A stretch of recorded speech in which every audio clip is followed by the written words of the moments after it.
What the fuck is that? Is that a glider? Yeah, it's a glider. You'd have to stare at that. Staring at its wobbly fucking ass. Oh, awful shop. Awful shop. Oh my god, Fortnite. You just gave up after Halloween, huh? Wasn't even that good during Halloween. Vacation.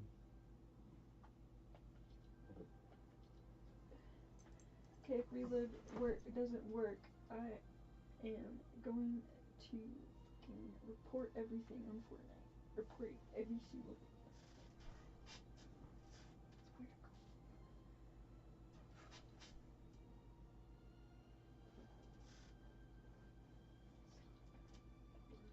Oh, this fucking piece of shit MP3 player. Frozen. In time. Well, that's what happens when you buy a $12 MP3 player. Oh, it turned off.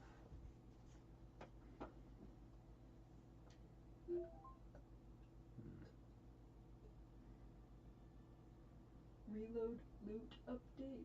Okay, if they've updated the loot, that means they should have fucking made it work. No. It's working.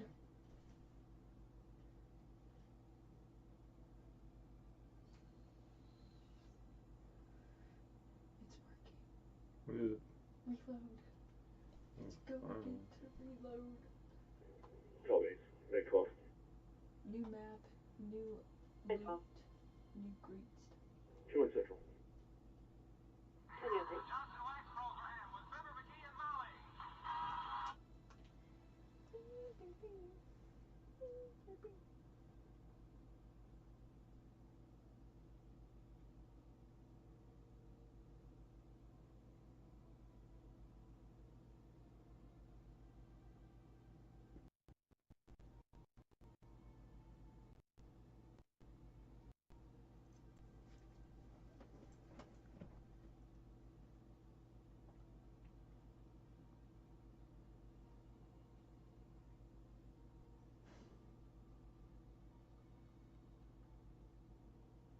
There it is.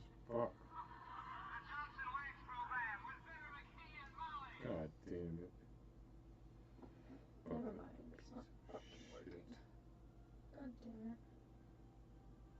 That loaded fucking after 100 and then it started loading again. Oh, I got to 100 and then just stopped. And then it started loading again and it went to 98 and then again.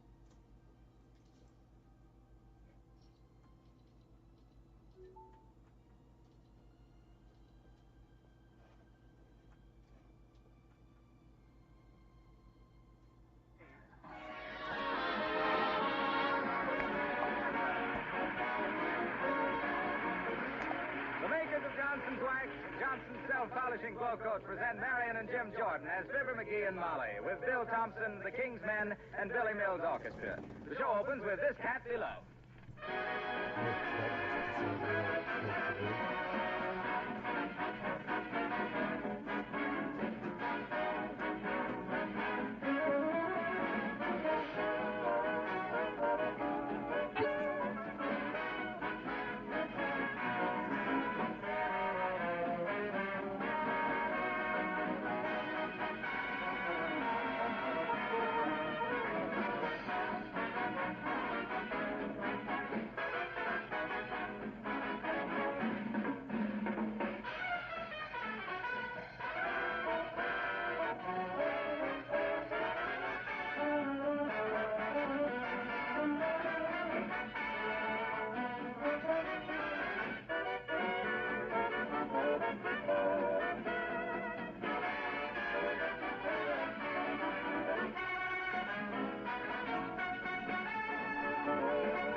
Say, folks, we enter 79 Wistful Vista right along with the master of the house. As he opens the front gate, we follow close behind. As he runs up the porch steps, so do we. As he opens the front door, we also slip in. And as he kisses his waiting wife, we find Fibber McGee and Molly.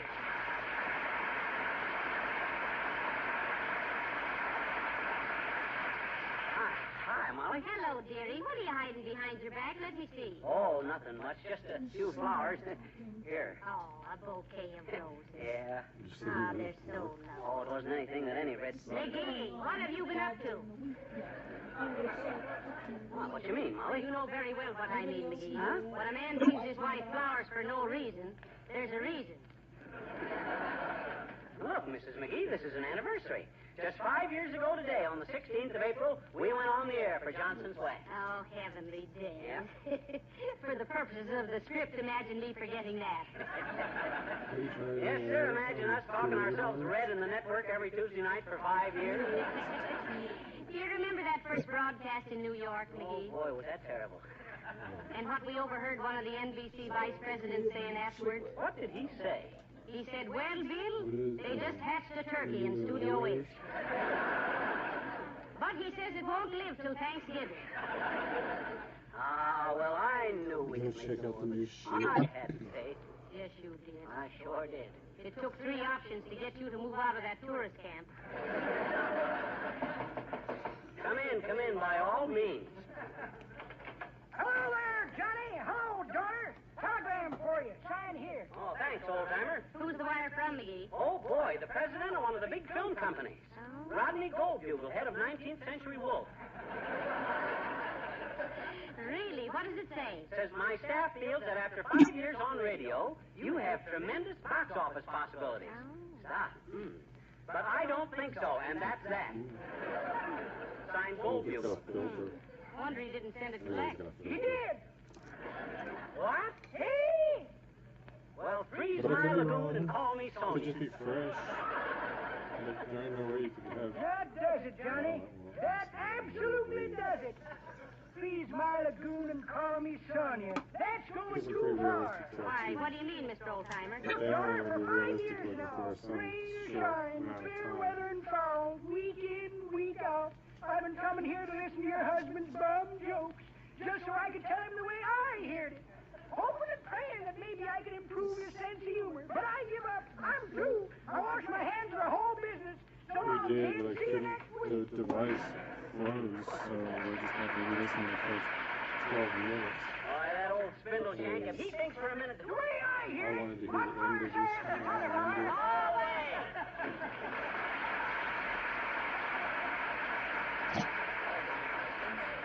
Listen, McGee, don't you think it would be nice if we thanked the sponsor for our lovely 5 years of work? Hey, that ain't a bad idea, Molly. I'll call him up long distance. Oh, wonderful. Give me the phone. Hello, operator. I want S.C. Johnson and Son, Incorporated, Racine, Wisconsin. Yeah. Oh, the moon shines tonight. Hello, Racine. Oh, is that you, Mert? Oh, How's every little thing, Mert? It is, huh? What's say, Mert? Your brother? Oh, that's in the Navy, huh? Oh, lost at sea, huh? oh, that's it. No, it ain't, Molly. They was just trying to teach him the Morse code. He learned A and B all right, but he always got lost at sea.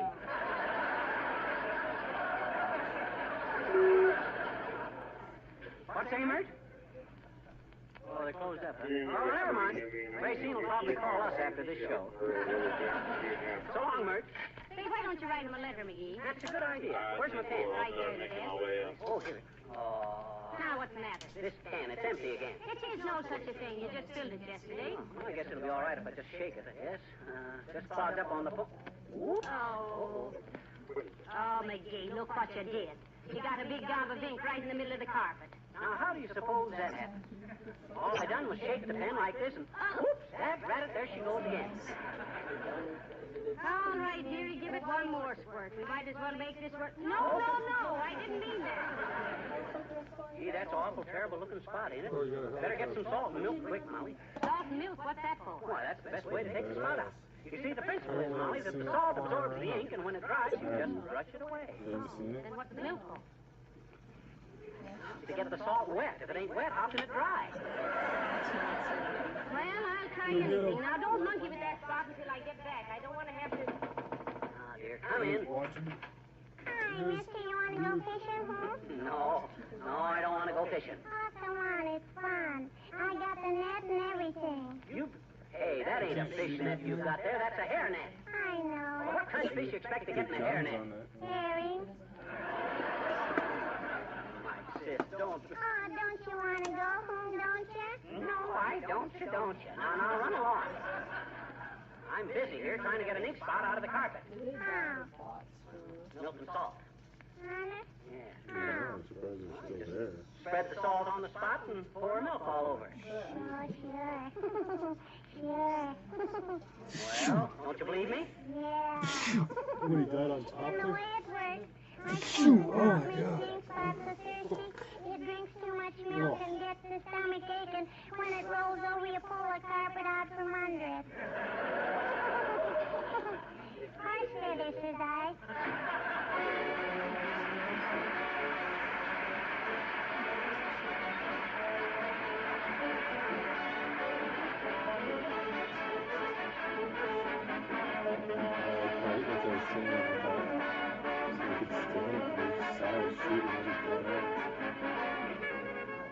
Is April in your house a month of joy and sunshine, or are you living under gray clouds of the spring house cleaning bugaboo?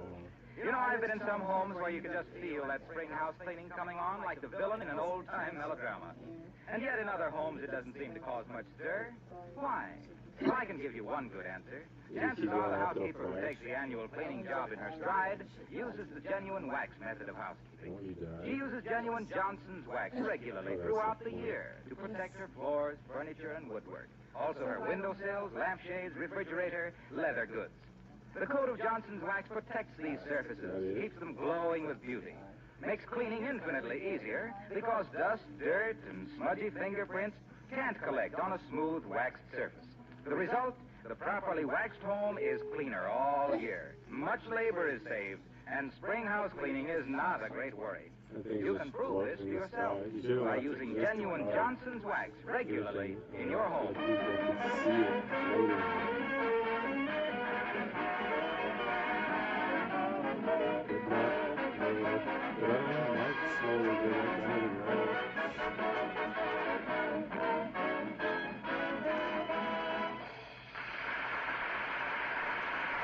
Do you have to do that? Yeah?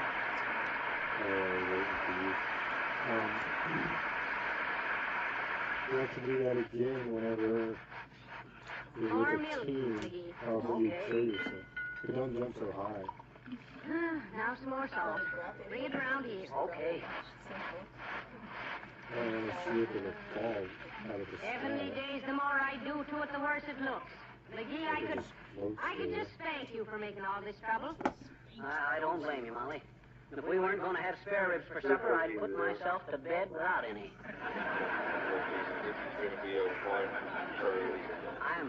I'm naughty. Oh, no, you're not. I am too. I'm bad. Boy, look at this room. I ain't been in personal contact with so much salt since I got shot out of that watermelon patch in 1912. Pour some more milk over in Mexico there, McGee. Mexico? Yeah, south of the border. Okay. There she goes. Hey, look, Molly. I got an idea. Where's there a pair of scissors? What do you want scissors for? Well, the best way to get stains out is to neutralize them, see? Go on, maybe we're finally getting somewhere. Why, sure. Now, to neutralize a stain, you first got to know what the stain is chemically. Oh. So, the logical thing is to take a sample of the stain to a chemist. You following me? Yes, and if you stop again, I'll run over you. Go on. So, I had a sudden inspiration. I'll cut that spot out of the carpet, take it to a good chemist. Oh, that'd leave a hole in the carpet, wouldn't it? Yes, it would. Even at that, I'm not so sure it isn't a smarter idea than this salt and milk business. Look at it. Take a look at it. This living room's a foot deep in salt. Let's say we bust 50 dozen eggs in here and set fire to the joint. Boy, what an omelet. Would I ever go to... Maybe that's the milkman. I called him up to run over here special. Come in. Ooh, how do you do, Mrs. Uppington? Oh, come, Mr. McGee. Don't be so formal. Hi. You seem in wonderful spirits today, Mrs. Uppington. Your eyes are just sparkling. Oh, that's because I mislaid my glasses someplace. Did I leave them here the last time I visited? Well, I don't think so, Uppy. Still, I like you better without them anyway. Yes, You I do? Yeah. Well, what you got, a pigment prism? No. That's a stigma prism, McGee. Well, whatever it is, it's most inconvenient without them. Why, just now the wind blew my hat off, and after I chased it for 2 blocks, I found I was pursuing Mr. Gildersleeve's bantam rooster. Well, now we know which came first, the hen or the rooster. You know, without my glasses, my eyes are so bad that I actually see a great big black spot in the center of your rug. That's an ink spot I spilled on the carpet, Uppy. Ink spot? Ink spot. Oh, yes, Well, but what's all that white foam? Milk and salt, Mrs. Uppington. We had a vague idea that was supposed to take out the ink stain. Oh, it does, my dear, it does. Yes. Why, that's what we always used back in the days when I worked in the laundry. I mean, that's what my maid told me. She's embarrassed that she works at a Mrs. laundromat. Uppington, you certainly ironed that slip out in a hurry.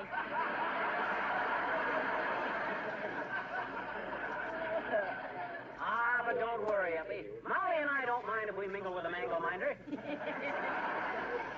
it's more to your credit, Abigail, if you wiggled your way up the social ladder on your own hook. Hook and ladder Uppington, she was known as. Now, please, Mr. McGee, really, it's all very well to joke, but remember, I'm not admitting anything.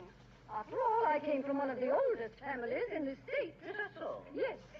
My father, the late Titus J. Bigglesworth, was the founder of Bigglesworth's Wet Wash. Oh, my goodness. Excuse me, I just remembered in a point. Oh, my goodness.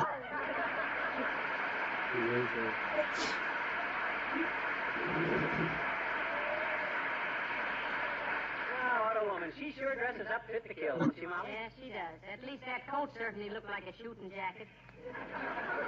But now this isn't getting this ink stain taken out, McGee. Are you sure salt and milk is the best way? Absolutely, and I think it's working, too. You can't see the stain, can you? Can't even see the carpet. Now, let me think. I believe the stain was over here someplace.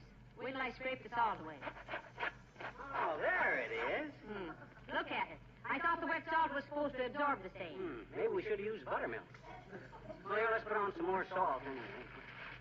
Now some more milk. Yeah, some more. I think we better go upstairs and put our bathing suits on, McGee. It's getting pretty deep. Telegram for Fibber McGee and Molly. Here, boys. Stay where you are and don't track that salt and milk all over. McGee, splash over there and take the telegram. Where's the telegram, Bud? Well, I'm supposed to sing it to you, Mr. Oh, McGee. dear, oh, dear. Okay, my epistolary Pagliacci. Why, sure. Happy anniversary to you. Happy anniversary to you. Happy anniversary, dear Fibber McGee and Molly. Presented by the makers of Johnson's Wax and Johnson's Self-Polishing Glow Coat, the no rubbing, no buffing floor polish that shines as it dries in 20 minutes and saves hours of housework. Happy anniversary to you.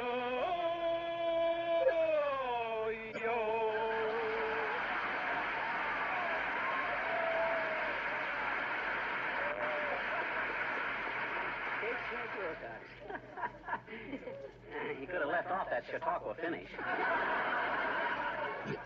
That guy can squeeze himself in more places than a fat lady with a new girdle. Now, look, McGee, if we're going on with this milk and salt treatment, we're going to need more milk. We're down to the last 7 bottles. 7 bottles? Oh, I think we got enough on there now. All we got to do is let it dry now and then brush it off. Let it dry? This mess won't be dry before Labor Day. I'll answer it, Molly. I'll get it. Heavenly day. Oh, dear. Oh, boy. Fell right in the milk. I only had some cornflakes.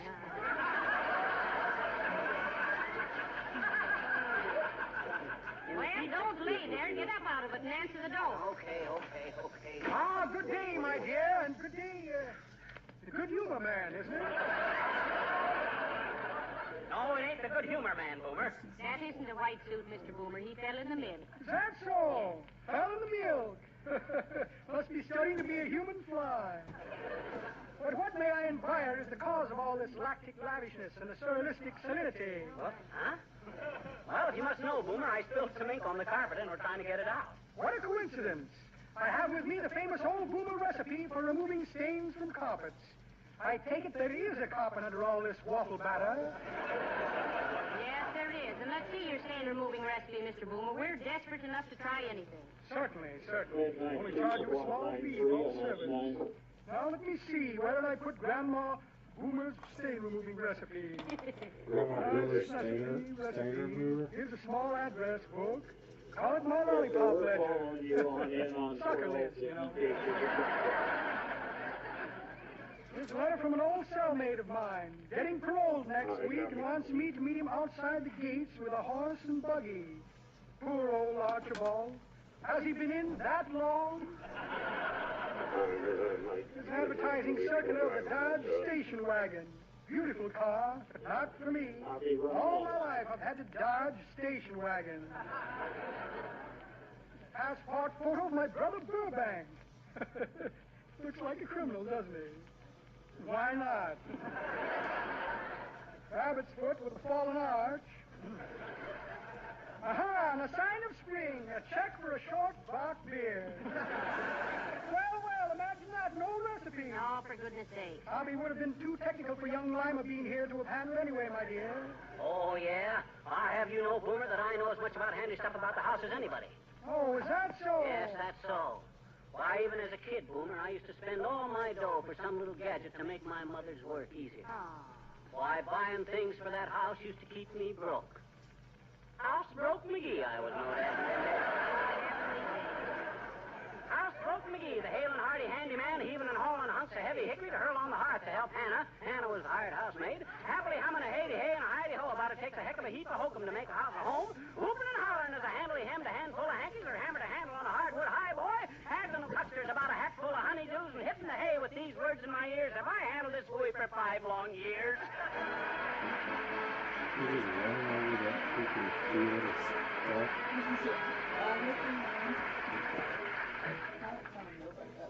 The King's Men sing Mad Dogs and Englishmen.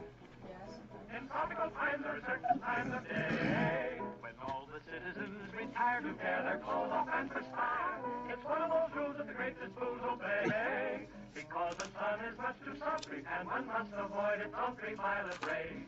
Pop-a-like-a-boo, pop-a-like-a-pop-a-like-a, pop-a-like-a-boo, digger-rig-a-digger-rig-a-digger-rig-a-doo, digger-rig-a-digger-rig-a-digger-rig-a-doo, the natives grieve. You know what's strange is that didgeridoo outside is frozen and the damn thing wouldn't work while it was frozen. I don't understand how that's possible. It is an Australian instrument. The Hindus, They Argentines, just sit keep down and perfect well to slow. one. But Englishmen be siesta. In the Philippines, their lovely screens to protect you from the glare. In the Malay States, they've had like plates which the Britishers won't wear. At 12 noon, the natives move as though for the work is done. But mad dogs and Englishmen go out in the midday sun. Mad dogs and Englishmen go out in the midday sun. The toughest Burmese bandit can never understand it. In Rangoon, the heat of noon is just what the natives shun. They put their Scotch or rhino and lie down in a jungle town where the sun beats down to the range of man and beast. The English garb of the Englishman only gets a bit more greased. In Bengal, to move at all is seldom if ever done. But mad dogs and Englishmen go out in the midday sun. Mad dogs and Englishmen go out in the midday sun. The smallest Malay rabbit deplores a stupid habit. In Hong Kong, they strike a gong and fire off a noonday gun to every man each inmate who's inlaid. In the mangrove swamps where the pythons roam, there's bees from 12 till 2. You can caraboos lie around and snooze where there's nothing else to do. In Bangkok, at 12 o'clock, they foam at the mouth and run. But mad dogs and Englishmen go out in the midday sun, in the midday sun, in the midday sun, in the midday, out in the midday.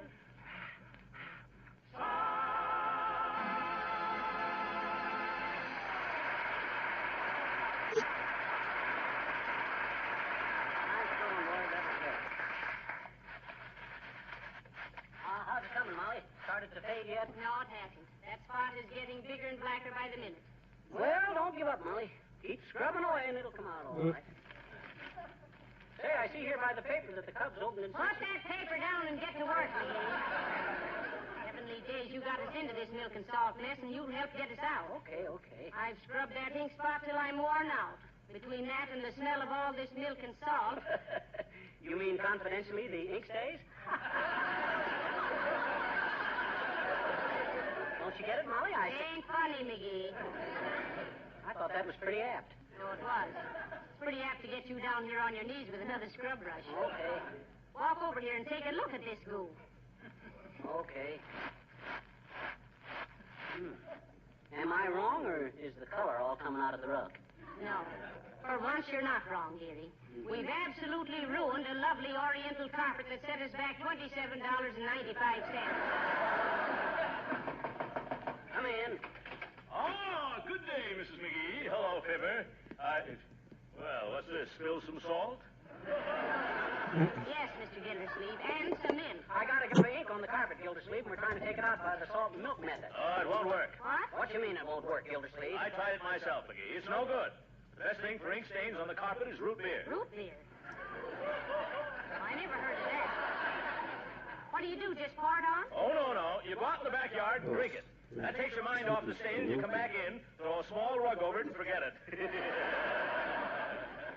You're a big help, Throckmorton. Here we are in a jam, and you bust in here with a... Well, I didn't spin your darn old ink. Oh, who said you did spill it? And if you weren't so ham-headed, you wouldn't always be in a mess like this. Oh. You're too primitive to be trusted with pen and ink anyway. What you need is a chisel and a slab of rock.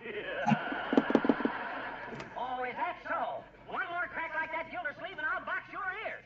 If I can find a big enough box. Now, look here, McGee. None of your impudence. Or my right hand will play my left hand a game of ping-pong with your skull. Oh, yeah? And you can use your beard for a net. I haven't got a beard. Well, you will have by the time you're old enough to tackle me. Oh, you can't intimidate me, Gildersleeve. Listen, that's intimidate, dearie. It is? Yes. Certainly it is, stupid. Intimidate. From the Latin timido. Timido, timidas, timidas. Smart, Ellie. Timidamus, timidatus, timidas. Well, that's not too bad to remember from my college days, is it, McGee? Oh, yeah? Your knowledge may be from college, but your Latin's from Manhattan. Is that so? Why, you little... Now, hold it now. Hold it. Wait a minute.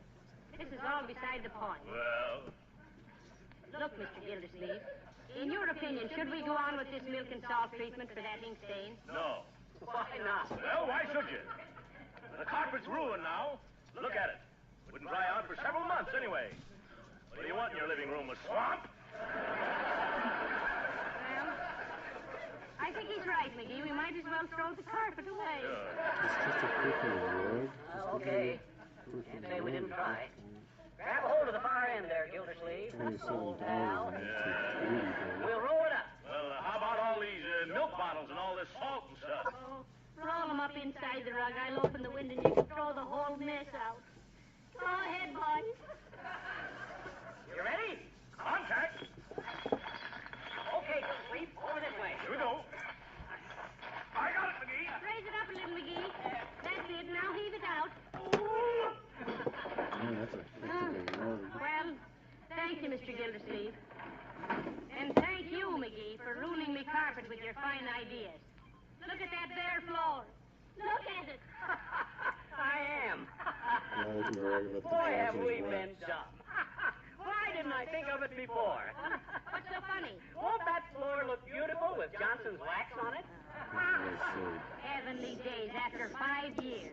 The finally Johnson's wax on the floor after advertising for 5 years.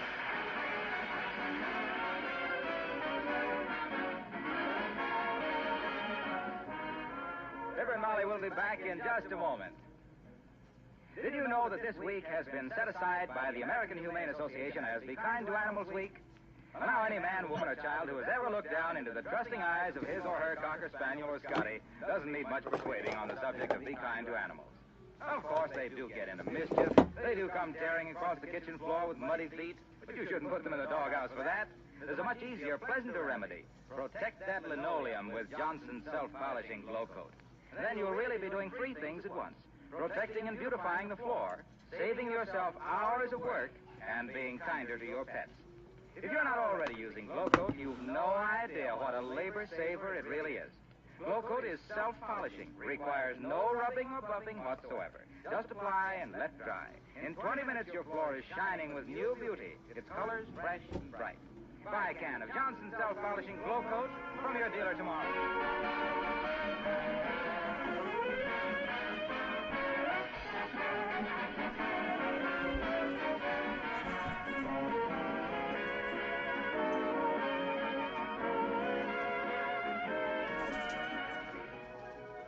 Well, folks, we want to thank you, our cast, and the makers of Johnson's Wax for these pleasant 5 years. We especially want to thank a fellow that you don't hear much about, and that's our writer, Don Quinn, who's been with us for 10 years. It's been a great day, and I'm sorry I had to spoil the day by spilling that ink. Oh, that's all right, dearie. If I hadn't worked so hard trying to scrub it off, the excitement of the anniversary would have got me anyway. Me too. I'm more to a frazzle. I'd go right up to bed if I had any brains at all. But as it is, let's go to a movie. Huh? Oh, good night. Good night, all.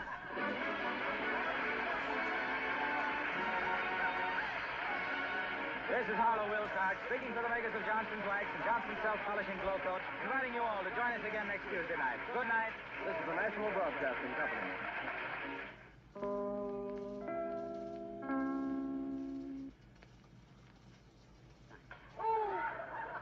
The Johnson Wax program with Fibber McGee and Molly.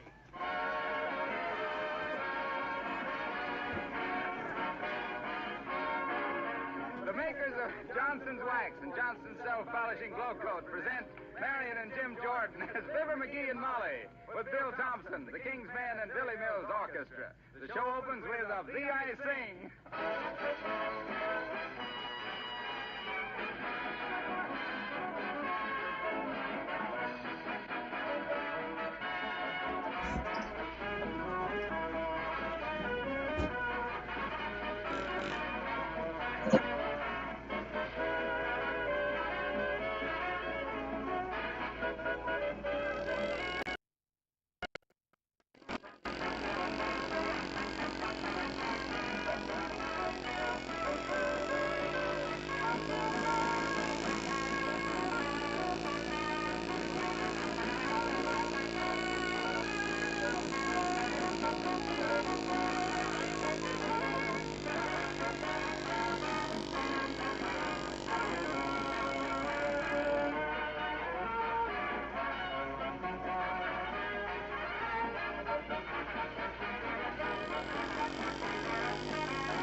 Immediately, refined man or woman with cultural background to settle artistic argument must be loud, strong, and willing to back judgment with sound authority or large blunt instruments. No salary, but valuable experience. Apply 79 Wistful Vista in care of Fibber McGee and Molly.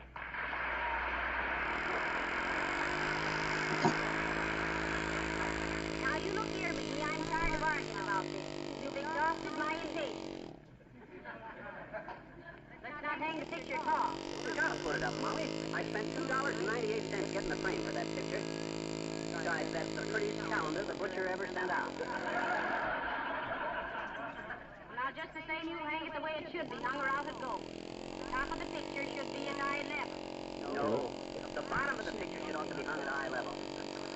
What's your authority? Professor Roger J. Hemingway, manager of the art exhibit at the Cincinnati World's Fair in 1913. He says so. What's your authority? Dr. William Fulton Vanderlove, the man they put in charge when they fired Professor Hemingway. That's who. Go on, I got you there. There never was any Professor Hemingway. I made him up. I know it. That's why I didn't feel bad about firing him. Oh, come on now, dearie. Let's not argue about it. Come in. Fibber McGee and Molly? Yeah. Get the floor one right now. There's maybe half an inch or so. Oh, you bet, bud. Right on this line here? Nothing really. Now you, Molly. All right. Thank There God. you are, sir. Thank you very much. Oh, by the way, what's this for, bud? What's happening wrong about this storm? You're supposed to start I cooling. think he was looking out front. Say, why didn't we ask him how to hang that picture? Yeah. Go ahead. Okay. Hello, operator. Give me the whistle, Mr. Gazette. Oh, is that you, Mert? How's every little thing, Mert? What's that, Mert? Your uncle. Clawed by a tiger at the circus, eh? What you know about that, Molly? They took a picture of Mert's uncle clawed by a tiger at the circus. What's that, Mert? Oh, you're ready with the Gazette, eh? Okay. Hello, Gazette? Let me talk to the art editor. Huh? Oh, is that you, Art? Huh? Oh, he ain't. Okay. Well, thanks anyway. He ain't there, Molly. He's gone over to the art museum. They just bought a modernistic painting, and they don't know which side is up. Say, maybe we ought to go to the art museum. There ought to be somebody over there that'll tell us how to hang this picture. Hey, that ain't a bad idea. I always wanted to see what's in that art museum anyway. It's public, ain't it? Let's go.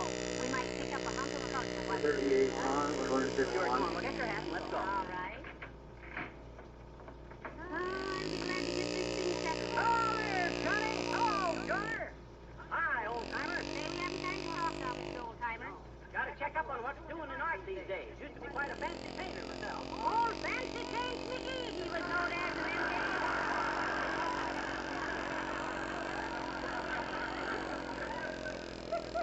That's pretty good, Johnny. But that ain't the way I seen it. You mean that ain't the way you heard it? Nope, just bought a television set, Johnny. I watch the joke now. The way I watched it, one feller says to the other feller, "Hey," says, "I see where a couple of scientists say that cats couldn't eat 46 1. Yep, says the other feller. Here's a poem I just wrote about that. I remember the days when Ritzy Cafe was the place to take Mabel or Mary. But now we're so crazy we get faster for two on the prairie. Are you getting any weather over there? You just got the snow. Hey, where you kids going? Down to the art museum. Indoors. We want some advice on how to hang a picture. Wilson Now, and halfway back. on the bottom and eye level. Right, Yeah, I just finished lunch. We'll get How ready do to you hang head your out. picture? and Yeah, hang it's it. already over. It's holding us. You can go for anything.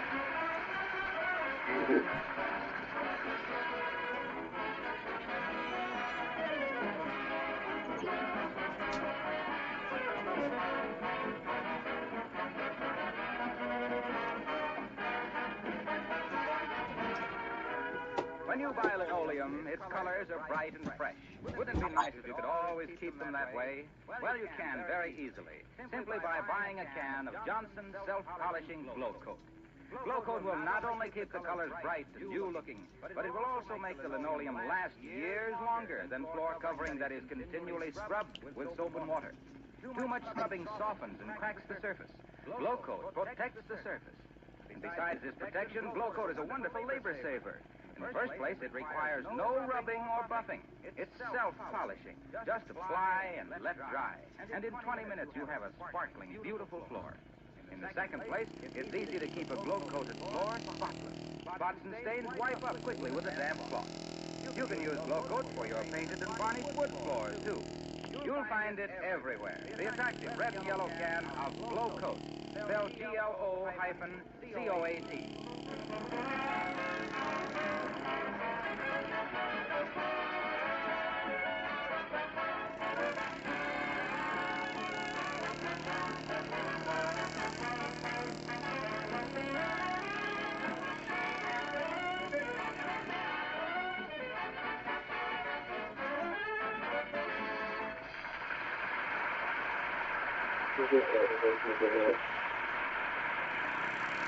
Hey, this art museum is a kind of an impressive-looking joint, ain't it, Mama? Oh, it certainly is. Well, let's go in. Are you sure they don't charge admission? Well, pretty sure. I'll ask that artistic-looking guy there. Hey, Bud. Yes.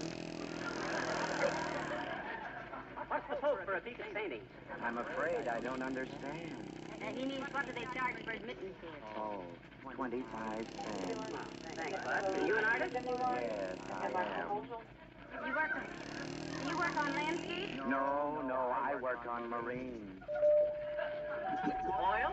No, tattoo. Somebody shit on the ice. Could I direct you to any particular exhibit? No, but as long as you work here, maybe you could set an eye. Yeah, look, sis, when you hang a picture, how high do you hang it? Bottom of eye level or top of eye level? That depends on its juxtaposition to and relation with the masses in the room's composition. There is what we call a psychic or occult balance in which the optical illusion is definitely opposed to the actual or realistic balance. Oh, yes, indeed. Thus, what would be a proper position for one object would be absurdly inharmonious for another, when considering the aesthetic values and intrinsic interrelationships in modern decor. Does that answer your question? That not only answers our question, it brings up 22 more. Thanks very much. Come on, Molly. Well, we didn't get much satisfaction out of her, did we? No, we didn't. And you know what I think? I think if there were fewer people like her explaining art to more people like us, there'd be fewer people like you drawing mustaches on posters of people like Lydia Pinkham. I think you got something. Oh, hey, look. There's a statue of a gal with the arms busted off. No, that's the Venus Milo. I've got a better name for it. What? Look, Ma, no hands. Don't you get it, Molly? I said, look, Ma. Ain't funny, McGee. All these watercolors around her, I've lost my fire. Oh, my. Hold everything. Here comes Mrs. Uppington. Personally, I feel kind of sorry for any woman who has to come to a public place like this. She's an etching.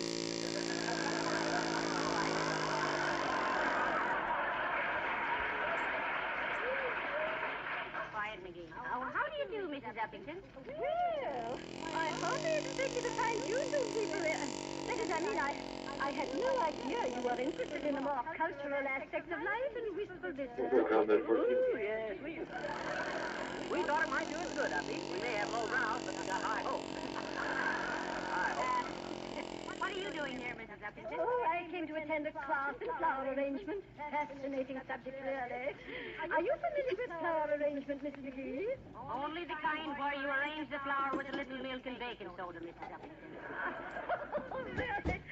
Very amusing. Nay, I simply must be going. I do hope you enjoy communing with the works of the old master. Thank you. Oh, by the way, isn't there a Botticelli somewhere on this floor? A what? A Botticelli. Well, you spend more time here than we do, Uppy. You ought to know where the Botticelli is. I'll ask the guard over here. Hey, guard. Yes, what is it? Will you please tell this lady where the Botticelli is? Oh, I'm sorry, ma'am. It's gone. We loaned it to the New York World's Fair. Thanks, Bud. Gee, Uppy, that's tough luck. No Botticelli. No Botticelli?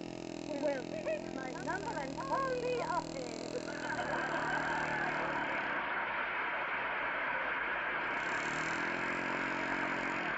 Her and her Botticelli.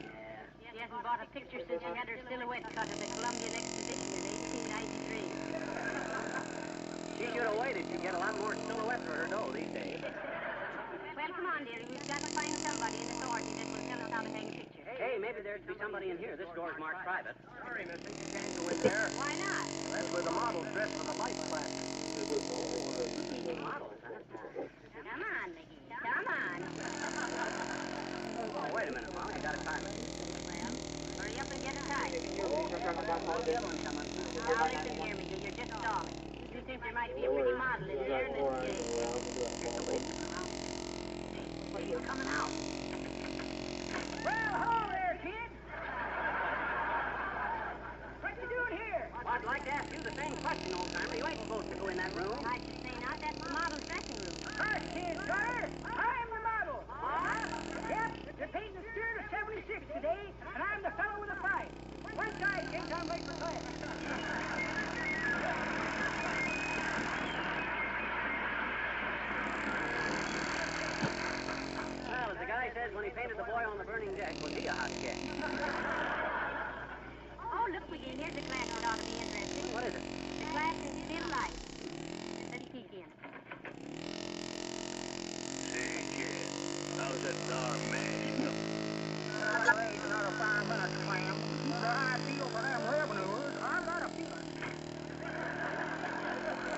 So that's still life, eh? Well, as long as we're touring the art classes, we might as well go in here too, dear. What's this one? Sketch class, interior. Come on. Boy, this is a popular class. I ain't seen so much drawing since my mother put that last muscle plaster on my chest. Oh, Professor, will you please criticize my drawing, please? Certainly, Geraldine. Let me see it. Very nice composition. I thought so. Yes. But put a little more highlighting on that furniture. Stand by, folks. This may not be art, but it's artful. You see, Geraldine, modern interiors usually emphasize the beautiful grain and finish of wood surfaces. And nothing brings out the beauty like Johnson's wax. Yes, Professor Wilcox, I know. We use it at home, we do. Of course you do. And you don't have to be an artist to appreciate the loveliness of a Johnson wax surface. No. Gerald, that's my husband. Says it makes the tile trick so much easier, too. He says dust won't cling to a Johnson wax surface, and it's so easy to keep clean, it really is, really. Yes. Yes, I know. Well, now you just keep on, Geraldine. You're doing splendidly. How about you, Mr. Twerp? May I see your drawing? Sure, Professor, here. Not bad, Twerp, not bad. But your lines are not good. They're jerky. They're wobbly and uncertain. I'm afraid you lack confidence.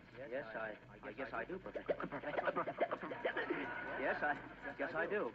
See, every time I try to delineate, I try to draw a line that I can't understand. Well, I'll keep trying.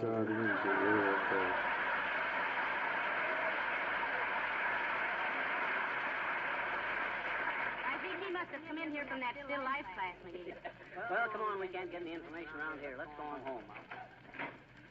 All right, we'll go home and draw straws and flip a coin. Yeah. Oh, well, here comes Mr. Boomer. I didn't Oh, hello there, Boomer. You taking in the sights? Out of my way, Brittle Train. Sorry, my dear. I'm in a rush just now. Stop that man. Hold him. Stop. Oh, yeah, stop that man. I'll get him. Hey, not so fast, Boomer. The guard means you. What'd he do, Bud? He stole a very valuable miniature painting. Me? Nonsense. Let go of me, sir. I'll sue you for malfeasance and sure some bruises. No, you don't. You hooked the miniature, and I'm going to search you before you leave. Now hold still. Wait a minute, my lad. That's the way you feel. I'll gladly turn out my pockets myself. You mind holding my hat, half dome? Not at all, Boomer. Hand it here. There you are. Now, let me see. Miniature. Where did I put that miniature? Had it right here. I did not. I never even saw the thing. My goodness. Here's a horseshoe that belonged to our old family mare, Teresa. Poor Teresa. She certainly pulled a lot of boomers. Stick pin I've been stuck with ever since a certain stick-up.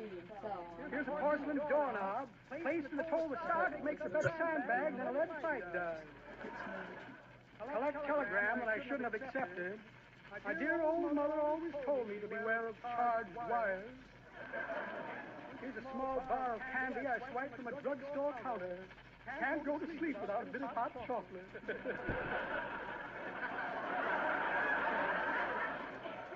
Here's a nasty poison pen letter from a nasty poison I knew in the pan. And a rain check for a diluted beer.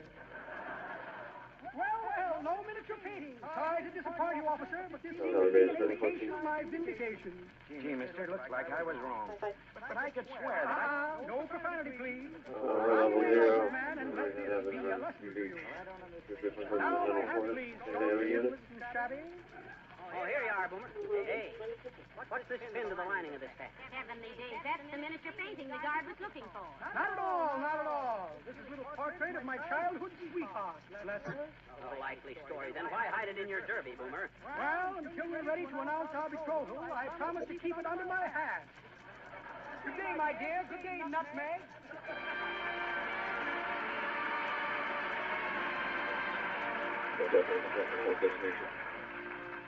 the King's Men sing Back Home Again in Indiana.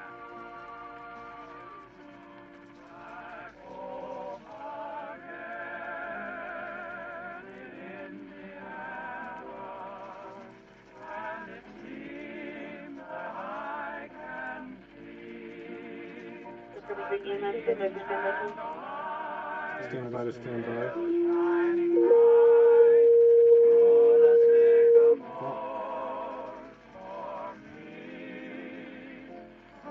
Indiana, capacity 1 is first you need to stand by at the tunnel for coverage. I guess you stand by at the tunnel for coverage and the turns for any signal. That sucks. I just gotta go drive out there and sit by the tunnel.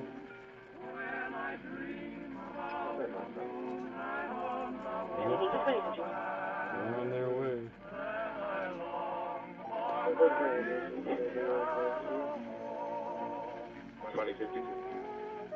A good spot. I know it's in a wreck on the highway there, right there.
Put down that hammer, McGee. You're not going to hang that picture unless you hang it right now. By right, I suppose you mean your way. Yes, I do, at the top of eye level. That don't make sense, and I can prove Well, it. then prove it. I will. Now, look, suppose you're at a movie. You got to look up at the picture, ain't you? Not if I'm with you. Why not? Because we always sit in the balcony, that's why. And in the balcony, you look down at the picture. So you see, you've proven my point. Give me that hammer, and I'll hang the picture so that it's... Oh, no, you don't. That picture ain't going to get hung in this house, Mrs. McGee. Now, Unless I hang it.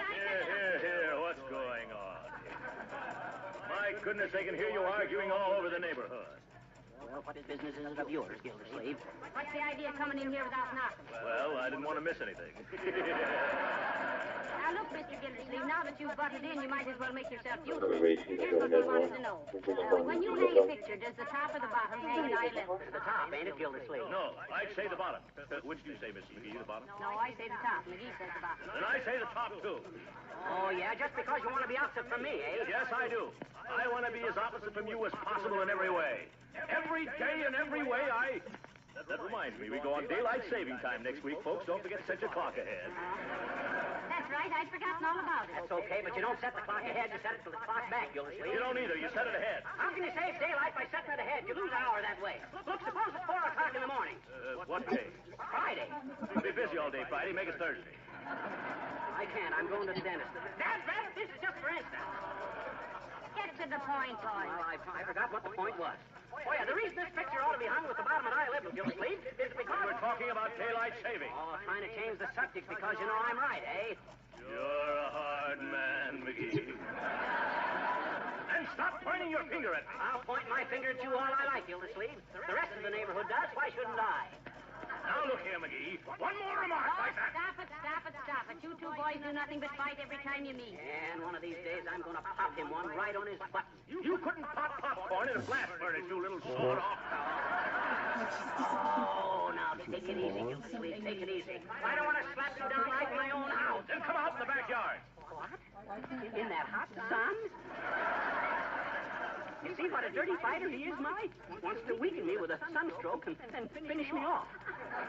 Look, Mr. Gildersleeve, about this picture. Oh, yes, the picture. Well, I'll tell you what I'll do. I'll run over to my house and see how we've got ours hung. What's that supposed to prove? I wouldn't hang my pictures the same way you do, Gildersleeve. If you had the authority of Emily Post, Dorothy Dixon, the Smithsonian Institute, yes, or John Kieran. Pay no attention to him, Mr. Gildersleeve. You go and look and let me know. I will, Mrs. McGee. I'll be right back, McGee. I'd be a great plugger for that guy if I had a gun. You know, it's funny we can't seem to get a straight answer from anybody about this, isn't it, McGee? But now, look, Molly, let's look at this thing reasonable. When you look at a picture, the logical... There's Gildersleeve back already with a large fund of misinformation. Oh, well. Come in. Hi, mister. Oh, hello there, little girl. What you want? I says, what you want? We're busy. Gee, so am I, I betcha. I've been busy all day Making mud pie. Sure. Wanna buy one? Only a penny. No, I don't, sis. What would I want with a mud pie? Well, gee, if you're gonna eat dirt, that's the best way, I bet you. Who's going to eat dirt? You are. Oh, I am. Who said so? Mr. Gildersleeve. I just saw him outside. Oh, so he says I'm going to eat dirt, did he? Oh. Gildersleeve. Hmm? Look, sis, you better beat it. We're having an argument. Gee, again? Yes. What about? About a picture. Which one, the grapes or rat? My papa saw that, and he said that although it might be kind of ridiculous. No. Not a moving picture. It was, too. That, I know it was, but... Well, then what are you arguing about, huh? Oh, what a day. Look, sis. Hey, Fanny. Hey, Molly. You explain it to her, will you? I'm more... All right. Now listen, little girl. McGee thinks this picture should be hung with the bottom at eye level, and I think it should be hung with the top at eye level. Oh, I don't know why we bothered to tell you about it, sis. What's so funny? Oh, gee, it's such a silly argument, I bet you. What's so silly about it? I bet you I can settle the argument in 2 minutes, I bet Oh, you could you? Hmm? Well, go ahead and settle it then. All righty. Give me that picture and the hammer, and turn your backs until I say ready. And no fair peeking now. Okay, sis. Okay, I'll try anything. Shut your eyes, Molly. All right, now go ahead, little girl. And make it snappy. All righty. Now don't look. Every time I pick up a hammer and pound like this, I pick my finger. Ready. Okay, sis. Now that you've had your fun, suppose you run along. Hey, will you look? Huh? She's hung the picture, and the top is at eye level the way I said. Well, and so's the bottom at eye level. So's the bottom at eye level. The way I said. We both win. Why, sure. Mrs. McGee is 6 inches taller than you are, you little rummy.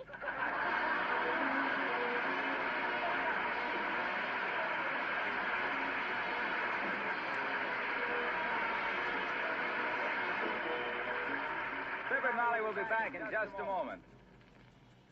Before they come, look around at your floors for a moment. Look especially at the places where they get the most wear, in the hallway or in front of the dining room door. Now, if your floors are not properly protected at these traffic spots, you'll find the floor badly marred and scuffed up, greatly detracting from the appearance of the entire house. But if these traffic areas are protected regularly with genuine Johnson's wax, then they gleam with a rich, mellow beauty that's something to be proud of. One of the many nice things about using Johnson's wax is that you can touch up these traffic spots as often as necessary without re-waxing the entire floor. That saves you work as well as saving your floors. Another nice thing, genuine Johnson's wax has over 100 extra uses that add beauty to your home and simplify your housework. You'll find these uses listed right on the Johnson's wax package, paste or liquid. Careful housekeepers make sure there's always a supply of Johnson's wax on hand.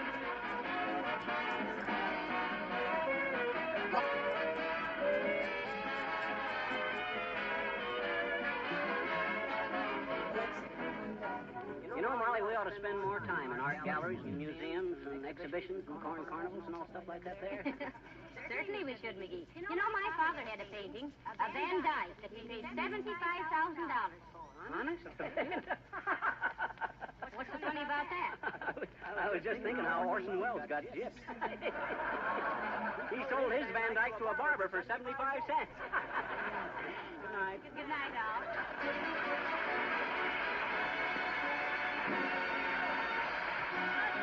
Ladies and gentlemen, if the community in which you live does not observe daylight saving time, Fibber McGee and Molly will come to you 1 hour earlier, beginning next Tuesday, April 30th. Please consult your local newspaper or radio and movie guide for correct time and station. This is Harlow Wilcox, speaking for the makers of Johnson's Wax and Johnson's Self-Polishing Glow Coat, inviting you all to be with us again next Tuesday. Good night. This is the National Broadcasting Company. Oh, he's on the side, just like I said. That's cool. Can't shoot at people from on it. The Johnson Wax Program with Fibber McGee and Molly.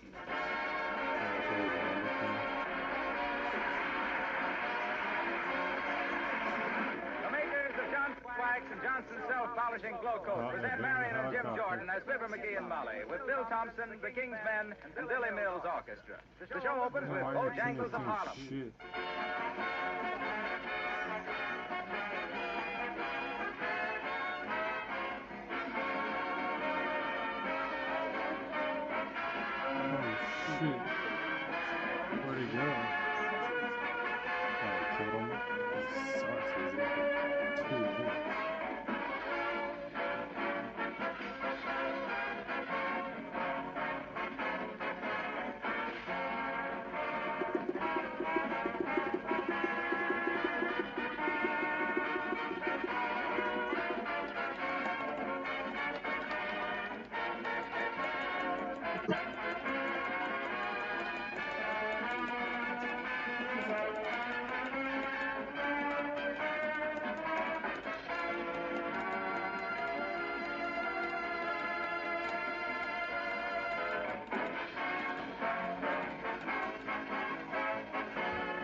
Confucius never said, quote, life is never pointless when you're on pins and needles, unquote. Which describes the mental state of our hero this week until just a moment ago when he received a telegram in reply to a theatrical advertisement he answered. And here, while his much better half is busy for a moment in the kitchen, he reads the wire that may mark a great change in the lives of Fibber McGee and Molly.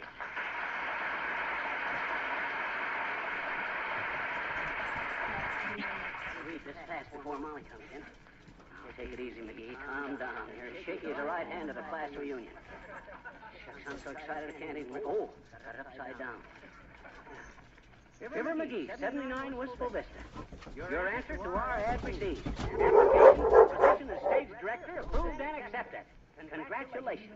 Boy, oh boy, oh boy, oh boy. Company highly impressed. Your association, such figures as Velasco, DeMille, Reinhardt, Toscanini, and Minsky. Believe we have immediate assignment for you. Hot dog. Wire $50 at once to cover bookkeeping, postage, and etc. We will telegraph full details. Signed the Chippewa Entertainment Bureau for Basil T. Chippewa, President. Boy, oh boy, oh hot diggity. They got a job already waiting for me. What a break. Whoopee! Good old Chippewa. I'll send that $50 so fast it'll dazzle Basil. Hey, Molly. Hey, Molly. Heavenly days, McGee. Stop that hollering. What's the matter with you, dearie? I just got some good news, Molly. I just got the break I've been looking for all my life. You don't say. Yes, sir. As the pigeon says when he smacks into the City Hall clock, it looks like I finally hit the big time. Now, take it easy, dearie. You thought you were in the big time before, and you always wound up getting the works. What's this all about? Well, in the first place, I answered an ad for it. No, I ain't gonna tell you till I make good. But you might as well know that I may have to leave town any minute. I gotta run downtown now and send a wire. Passengers from vehicle 1 is in my Okay, I'll run up and passenger get out. to stay warm. It's pretty cold out here. Ah, dear, what a man. He can discover more ways to stick his neck out than a chicken in a crate. Get down shades around. But I suppose he's... Come in. Oh, Mrs. Uppington, do sit down and have a cigarette. Oh, thank you, my dear. I don't smoke. Well, neither do I, but it sounds kind of tony, don't it? Oh, yes, indeed. Quite in the mud. I mean, in the mood. But now, about our Women's Club May Festival, Mrs. McGee. I've just stopped in to tell you that as president, I have appointed a queen of the May. Oh, and who is it, Mrs. Uppington? Oh, my dear, you'll never guess. It's the one member of the club who has the most poise and personality, if you don't mind my being personal. Oh, now, Mrs. Uppington, you shouldn't have done it. I just know I'll have stage fright. Imagine me queen of the May now. Well, pardon me, Miss McGee. I didn't mean you. I meant me. Oh. Oh, yeah. Well, yes.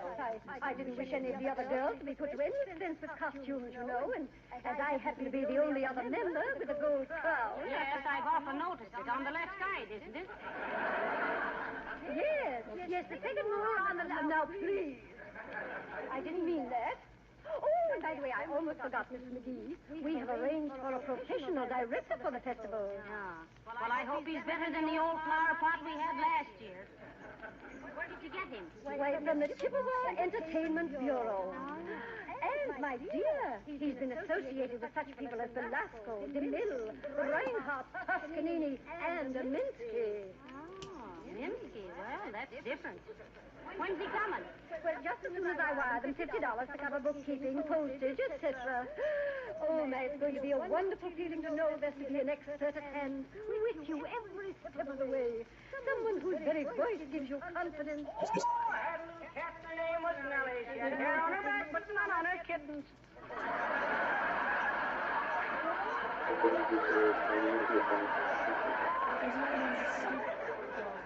Hi, Uppy. Oh, how do you do, Miss McGee? Well, I must be going, my dear. Oh, I see you have your hat on, Miss McGee. Do you walk my way? Oh, no, I don't, Uppy. I've often tried it just to amuse Molly, but somehow I can't quite get that haughty flat-footed thing. That's flat-footed. Well, I must say that... Well, goodbye.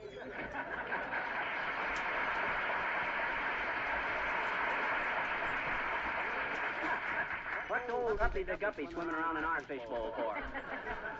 Well, Well, it's about our May festival, McGee. And it's going to be beautiful, too. A parade with floats and a stage play. Home talent stuff. Just any minute now, I'll be tied up with a mob that'll make your little cupcake rodeo look like a flea circus. Oh, really? Don't be so conceited, McGee. Huh? It's too early in the spring to start riding for a ball. Don't you worry, Molly. I'm going to be the biggest... I'll get it, Molly. I'll get it. Might be a telegram for me. Oh, for goodness sakes, McGee, what's got into you? Come in. Hello there, Johnny. Hello, daughter.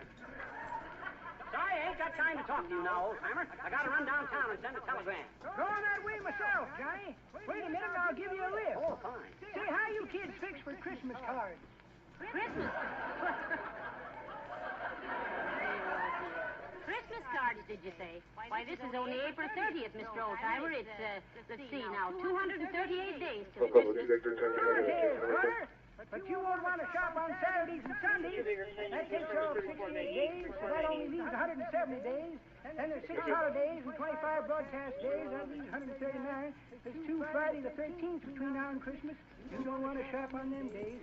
These 137 got about 30 days for I don't want to shop on Friday the 13th. Another 10 days for dressing and mailing. You'll be out of town 62 days that summer, making only 25 days. Count off about a week to select the card you want. That leaves 18 days. Say, you kids better make it snappy. You got less than 3 weeks.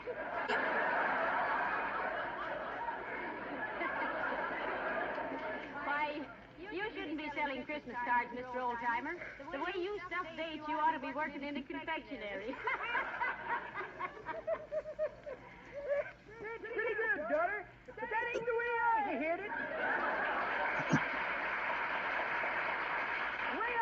Look, old-timer, I ain't got time now to hear the way you hear it. I got to get down to the telegraph office. You got your car out in front? Haven't got a car, Johnny. But you said you'd given a lift to the telegraph office. I am, daughter. Gonna carry him piggyback. Hop on, Johnny.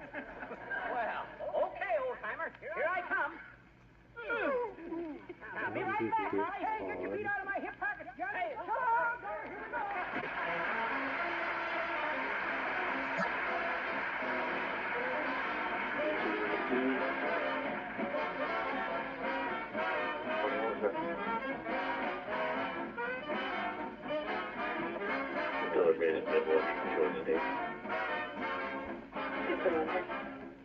Which wears longer, wood or stone? Most people would say stone without much hesitation. And yet there are in ancient palaces of Europe wooden floors that are still intact and beautiful, while the stone steps outside have worn away during the centuries. In fact, in the beautiful new Johnson office building at Racine, Wisconsin, there is a section of one of those old floors nearly 400 years old. It's still in excellent condition and mellow and rich in its beauty, because all during those years it was protected with wax. Now, in our American homes, we can have beautiful floors with much less work than in those olden days. There are easy-to-use weighted brushes, and there's the Johnson electric floor polisher that you can rent from your dealer at small cost. And every good dealer sells genuine Johnson's wax in either paste or liquid form. With this famous wax polish, you can protect your floors against wear, give them rich beauty, save yourself hours of housework. And what's more, there are over 100 extra uses for genuine Johnson's wax, such as furniture, woodwork, windowsills, lampshades. You'll find these labor-saving uses listed right on the familiar red and yellow Johnson's wax package. Try some tomorrow.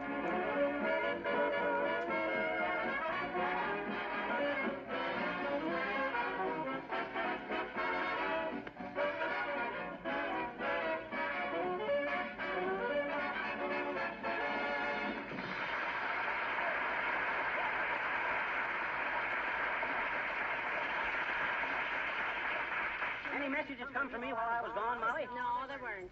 And were you serious about having to go out of town, dearie? Serious? I'll say I am. As the guy says when the elephant sat in his lap, this is the biggest thing that ever happened to me. What is? This job I got. Tell me more about this great job, McGee. Who's it with? Big theatrical outfit. A fine thing. If you're such an expert on shows and things, why don't you stay here in your own hometown and help us with our Women's Club Festival? That weenie roast. Go on, I should waste my talents on a small-time corn carnival like that there. May Festival. Bunch of bustles bouncing around the maypole with gay laughter. Not for me, baby. Don't be so superior, huh? But I suppose it's just as well you won't help us. We're getting a real stage producer. Somebody with experience. Yeah, I'll bet. I hope I get a peek at the broken down old ham. Probably an old buck and wing man. You know, stand in the wings and try to borrow a buck. Don't you get it, Molly? I says no. Ain't funny, McGee. Ain't? Okay, you can have it for your pageant. Oh, I'll get it, Molly. I'll get it. That's probably the telegram I'm waiting for. Come in, whoever you are. Sorry me, Fisher. Nicholas Eleftherios Theorios, constantly tedious, magnanimous ex Depopolis. What's the X for, Mr. Depopolis? X marks the spot where I had another middle name, Cupid, but I always remember to forget what it is. Well, what do you want to see us about, Nick? This big parade that is being put on in Whisper Vista by the ladies' club. The woman's club, Mr. Depopolis. What? No ladies? Well, get to the point, Nick. I may get a message calling me out of town any minute. Sure, Fisher. I am discussing with your wife. No, that's it, right? Your wife is the one which is disgusting. No, that's worse. Isn't it simply disgusting? Well, what were you discussing, Nick? Well, Mr. Depopolis, sandwiches and soft drinks all along the line of march. I am taking care of all the arrangements, Cupid. But don't you think it would be more efficiency, Puss, if we just let the parade go right through my candy kitchen? You mean let Muhammad come to the fountain? Stop it now, McGee. No, Nick, I'm afraid that wouldn't work. Now tell me, how much lemonade are you going to make? 50 gallons. Oh, fine. Now be sure it's good lemonade. Oh, my stars, yes. I'm getting 2 of the finest lemons money can buy. Well, aren't you going to sell any sandwiches or hamburgers or hot dogs? You said it, Cupid. I'm making a special hamburgers that I'm calling a banquet in a bun. With onions, pickle, mustard, ketchup, radish, tomato, lettuce, chili, salt, and pepper. What, no mayonnaise? Gee, that sounds marvelous, but how can you make any money putting all that stuff in a sandwich? That's the secret of it, Fisher. By that time, the sandwich is so full, there is no room for the hamburger. Well, so long, Fisher. So long, Cupid.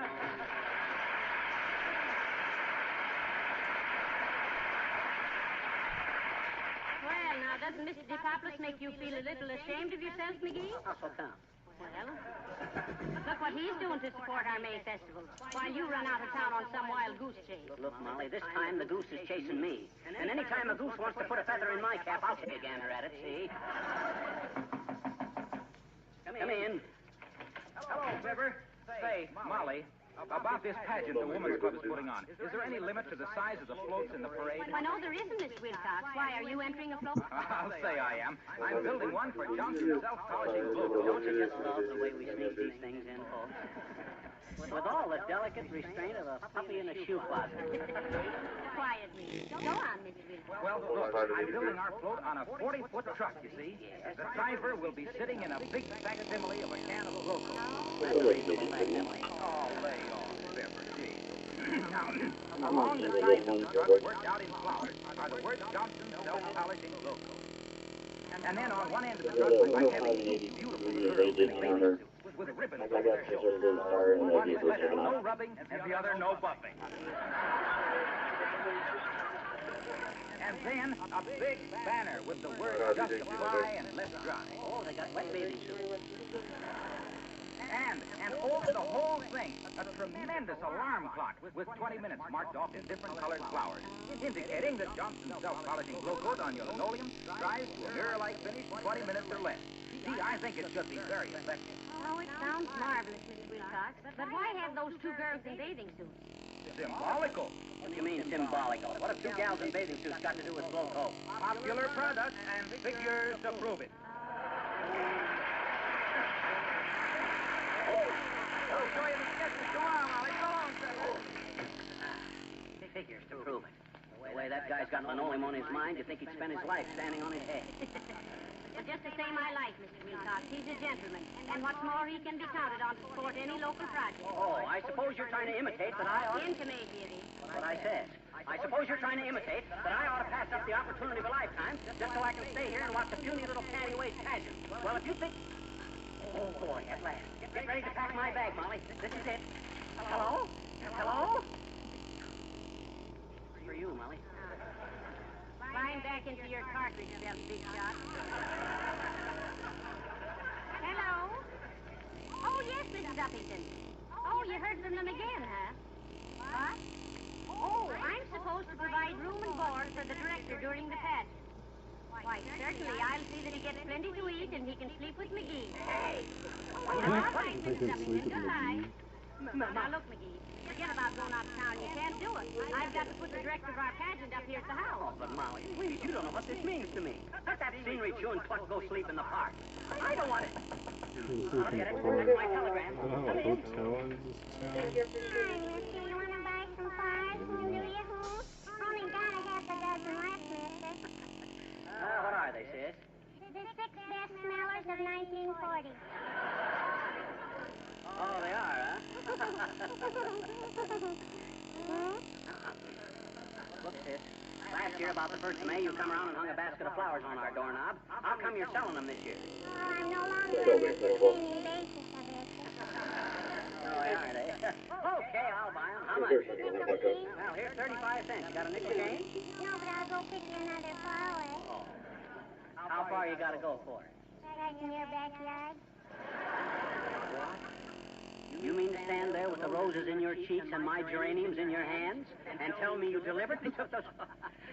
Oh, well, it's a pretty good stroke of business. Hey, Molly. Yes? You ought to hire this kid here as a business manager for the May Day Festival. Now, don't tell me what to do about the festival, McGee. Oh, well. Who made you an authority? Yeah, who made you an authority? Who, me? Why, in my younger days, sis, I was always directing some big theatrical production. In fact, I never felt at ease without a script in my hand. Striptease McGee, I was known as in them days. Striptease McGee, the sensational and super sophisticated showman of stage and screen, schooling sappy cinema stars in the subtle science of screaming and scowling, smiling and smirking, snaring and snorting, sniffing and snickering, sneering and sneezing, shouting and shooting, skillfully supervising stupendous spectacles, shooting smooth and sustained scenarios, shaming Shakespeare, showing up show off for his shabby shottiness, soundly seasoned by storms and stresses, but take it, King's men, it's tough with these S's.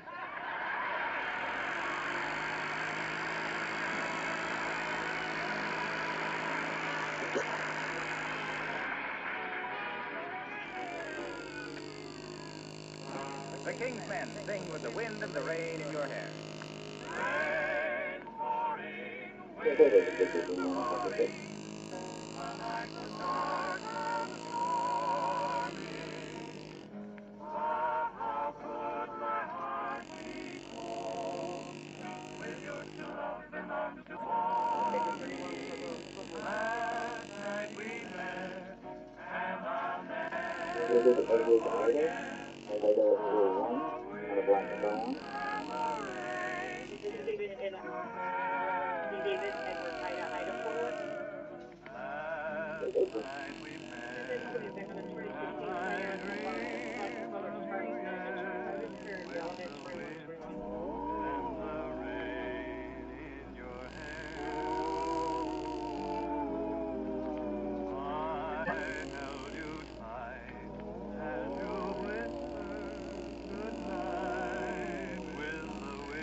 We're coming.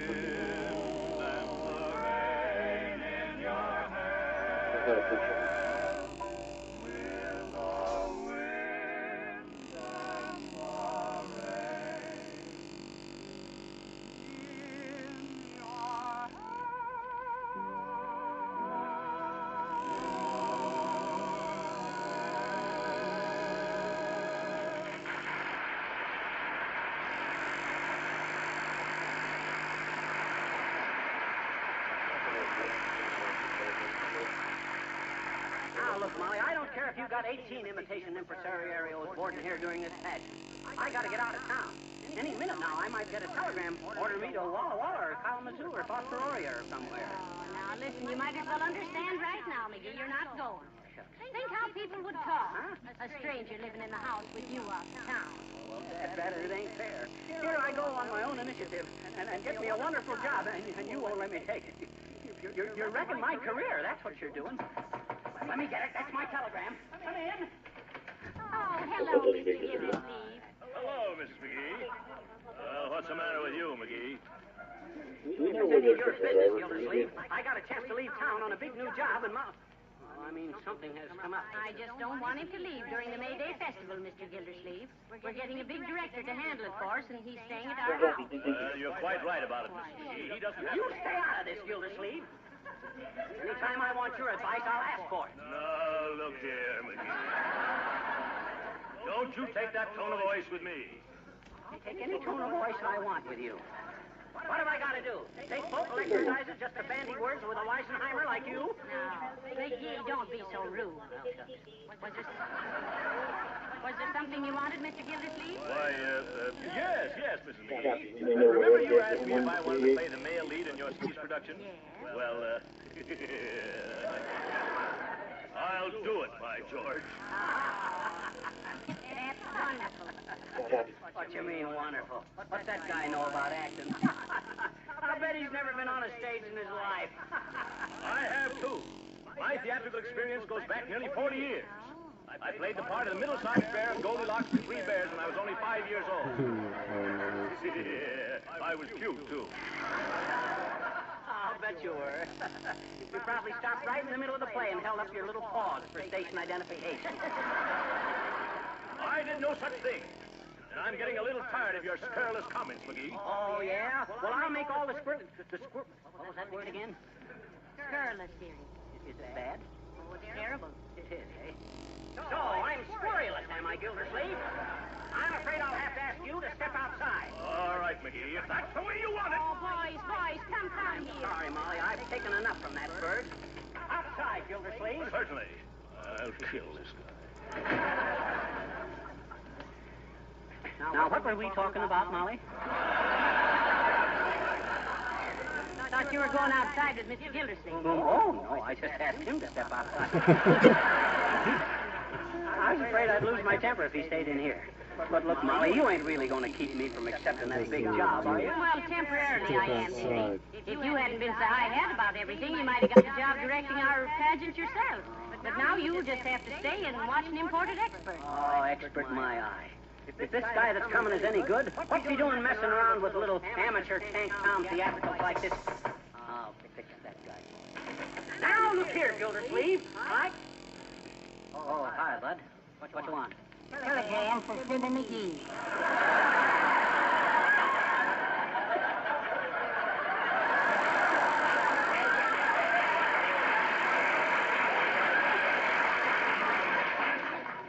Thanks, bud. Molly, if this wire says what I think it does, you're going to have an awful struggle keeping me from leaving town. Oh, yes? Listen to this. It says, report at once to direct and star in stupendous spring pageant. You will be in full charge of production. Boy, oh boy, oh boy. Chairman will provide room and board during stay. Report to Mrs. Molly McGee, 79 West Pulpit. Chippewa Entertainment Bureau. Why, well, I'll be a... You'll be a hot. I'll be a director of your pageant, I guess.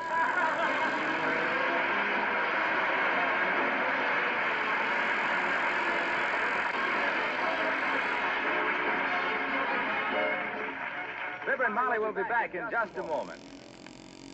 Can't you remember the days when your mother scrubbed her kitchen floor on hands and knees, spread old newspapers down to protect the linoleum? Even so, the floor soon got scuffed up again, and with the hardest scrubbing, it never really looked bright and fresh.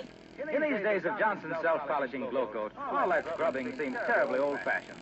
Not only that, but continuous scrubbing is very harmful. First, the colors fade and the floor looks dull. Then the linoleum becomes water-soaked, cracks appear, and the surface splits. After that, you have to buy new linoleum. But with Johnson's glow coat, it's quite another story. There's practically no work, no rubbing or buffing at all. You simply apply glow coat, let it dry, and behold your floor shining with new beauty. The colors bright, the floor protected with a beautiful polish. Linoleum manufacturers themselves advise against scrubbing. Housekeeping institutes do, too. They recommend this safe, easy method, the glow coat self-polishing method.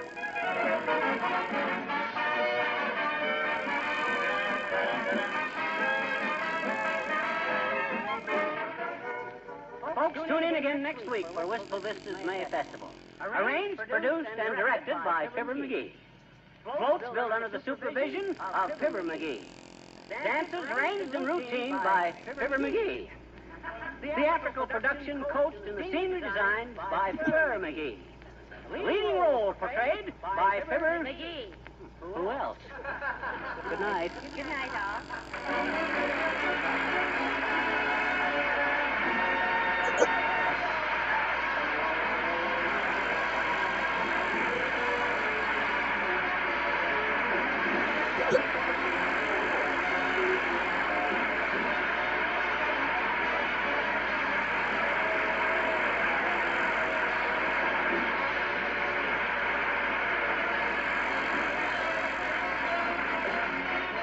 This is Harlow Wilcox, speaking for the makers of Johnson's Wax and Johnson's Self-Polishing Glow Coat, inviting you all to be with us again next Tuesday night. Good night. This is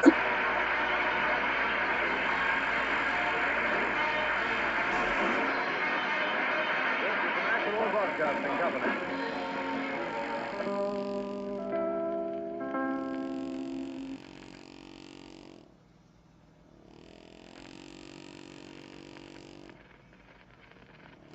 The Johnson Wax Program with Fibber McGee and Molly.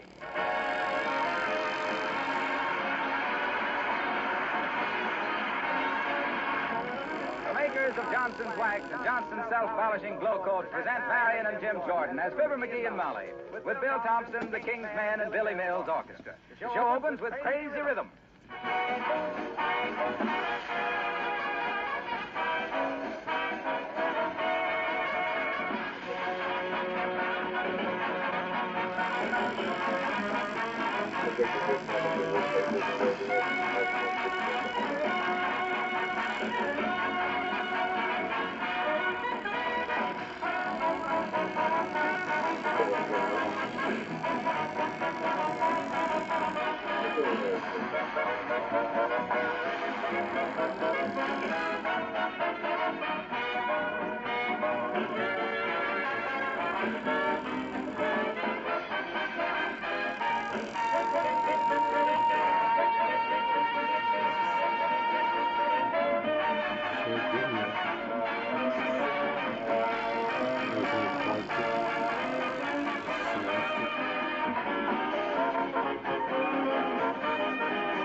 Matinee of the play, written, directed, and produced for the Woman's Club by Fibber McGee. It's entitled When Knighthood Bought the Stuff, or Who Wants to Wrestle in the Castle.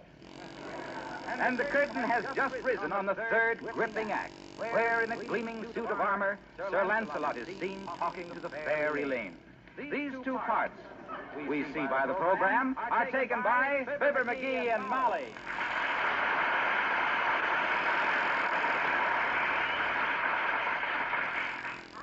Sir Lancelot, do not be so distant. Come up closer to me, fair knight.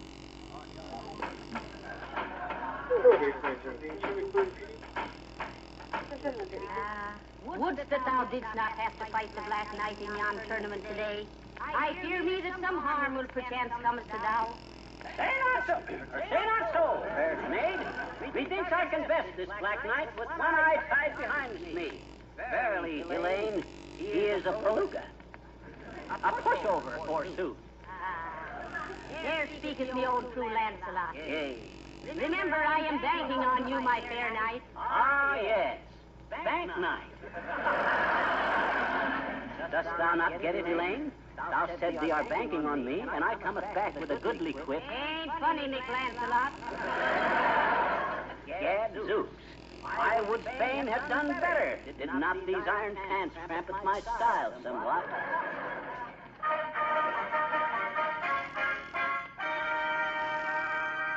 This is my Lancelot. Someone approacheth the drawbridge. Is that what that was? Could it be the man who comes to our house when Papa's gone away? Nay, fair maid, it is the Black Knight. And now I must go forth to do battle for thy hand. Hold it now, hold it. For shouldst I fail, must thou perforce be given in marriage to the Black Knight. Ah, these are troublous times when a maid must wed against her will. Merlin the magician telleth me that he hath looked into the future unto the time when the shotgun will have supplanted the broadsword to this purpose. Merlin, ah, a faker, a reader of tea leaves, forsooth. You said it. He is always taking an orange Pico into the future. But I must go forth to battle, Elaine.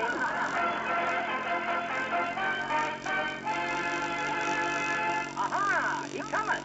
It is Sir Throckmorton, the Black Knight of Gildersleeve. 4 of them. Oh, Black Knight. Oh, it is I, Sir Lancelot, challenging thou to combat. Oh, yes. Good day, good night. Yeah. Hello, Elaine.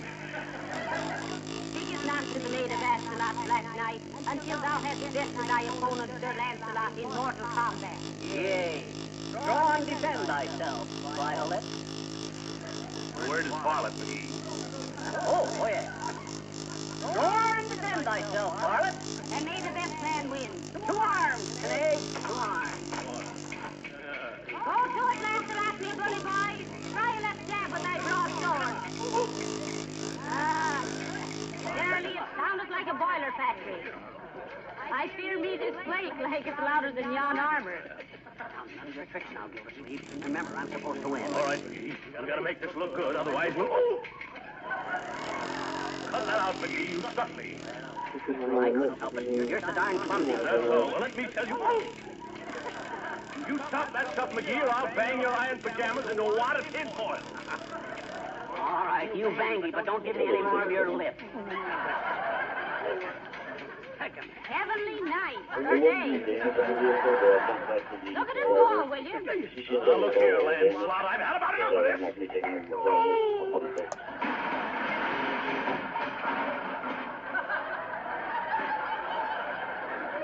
One, 2, 3, 4, 6, 8, 10, out.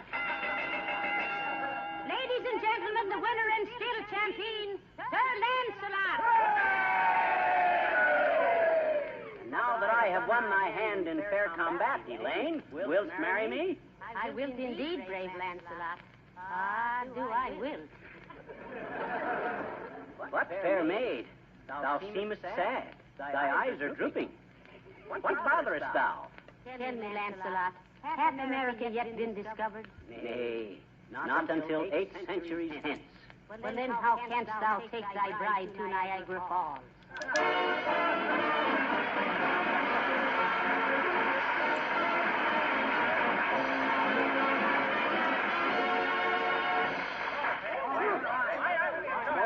I'm glad that's over. How'd it go, Molly? Well, I think it was wonderful, dearie. It's the best play you ever wrote, I believe. Mr. McGee, oh, what a wonderful performance, really. You were simply marvelous. And you, Mr. McGee, you were simply perfect for the part. Oh, thank you, Mrs. Uppington. Do you really think so? Oh, I do indeed. The minute I saw you come out on the stage in that costume, I said to myself, how delightfully she portrays a girl of the Middle Ages.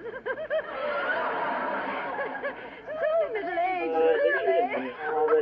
really. Now, looky here, Mrs. Uppington. Excuse me, girls. to lay aside my sword and get sorted. Mrs. Uppington. How about the gate receipt? Splendidly, Mr. McGee. You know, before we started, the club had a $300 deficit. Now, how's the deficit? Oh, now it's $950. Isn't that wonderful? The biggest deficit we ever had. Oh, my, I'm so thrilled, really. How was the audience reaction? Up there good? Oh, I was extremely disturbed about that. Well, the steam radiators were hissing so loudly. And when I ran down to turn them off, there were no radiators. Really, that was very amusing. Oh, well, goodbye now, goodbye.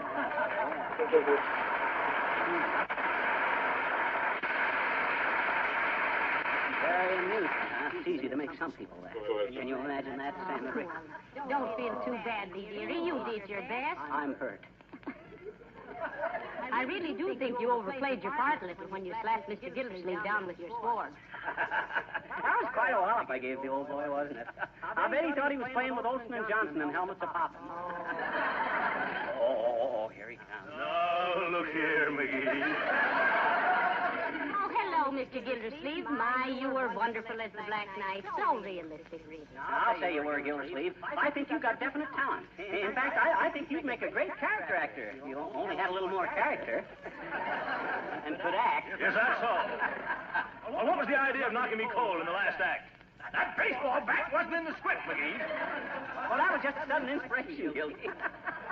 Did you see that dent in his helmet, Molly? That was the biggest depression I've seen since 1929. That's enough from you, McGee. Oh, yeah. Take off that armor and meet me man to man. I'll blitzkrieg you. Oh, here now, Mr. Gildersleeve. That's okay, Molly. That's the way the little boy wants it. Beat it now, Gildersleeve, and I'll meet you outside in 5 minutes. Oh, no, you won't. I'm going to wait right here for you. Oh, dear. Why do you two always have to be fighting? Why don't you patch things up, When McGee? I get through with this guy, they won't even be able to patch him up. Why, I'll... Let me at him. Let me at him. Hey, where's the dingus that unhooks this armor? Here, McGee, let me help you. Don't you dare touch me, Gildersleeve. Don't you dare touch me. While I'm in this condition. I'll get out of this my own way. How'd I ever get into this thing? Can't you remember, dearie? Oh, I was so busy rehearsing my line. Maybe this is the way. Don't come off that way. Quit stalling, you little weasel. You quit rushing me, you big nasty sturtium. Now, let me see. Where was that? You poor lad. Is there anything your Molly can do for you, dearie? I guess not, thanks. Let me try once more. Take the helmet off first, why don't you? Oh, yeah? Why don't I? How do you get it off? Well, mine wasn't even fastened. Maybe yours screws off like a diver's helmet. Here, let me show you. You're twisting my head around. What do you think I am, a puppet? That's gotta be the shittiest Bluetooth I've ever seen. The word is puppet, dearie. 5 inches from the Well, sky. whatever it is, I ain't one of them. Let me think. How can I get this dead rather thing off? Oh, McGee, what are you going to do? Stand here all evening like a can of tomatoes? There's only one thing to do, Molly. I gotta find a blacksmith. You come with me, Molly, and hold this sword over my head. There's a thunderstorm coming up, and this hospital I need a lightning rod. You're advising that the F-152 is to a red light and just the other. Pretty much copy. Either that.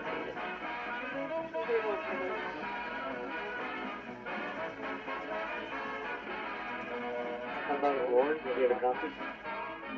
Do you get a big thrill out of driving a beautiful, shiny new automobile? Then listen carefully to what I'm going to tell you about Johnson's Car New. This startling new product will give you almost the same thrill at a trifling cost. You admit that the best polish for any car is a wax polish that protects the beauty of the finish. Now here's a product that both cleans and wax polishes in one easy operation. Eliminates the old-time high cost and hard work. Many car owners write that cleaning and wax polishing took them only about 1 hour with Car New. Now, it might take you a little longer if your car is very grimy, but I'll bet you'll end up the job by saying, boy, what a thrill. You just rub Car New over your car finish, it dries to a white powder, and you wipe off the powder. There's a minimum of work. So, buy a can of Johnson's Car New tomorrow from your regular wax dealer, auto supply store, or filling station. You'll agree with me. Your car looks like new when you use Car New.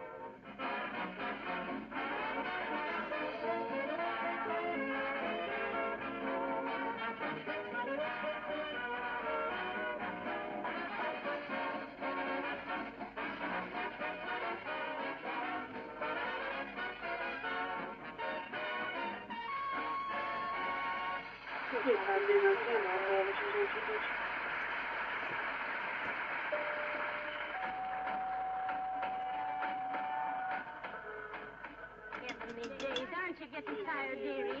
We must have walked 5 miles looking for a blacksmith shop. Oh, well, I think there's one right around this next corner. Oh, no, there isn't, McGee.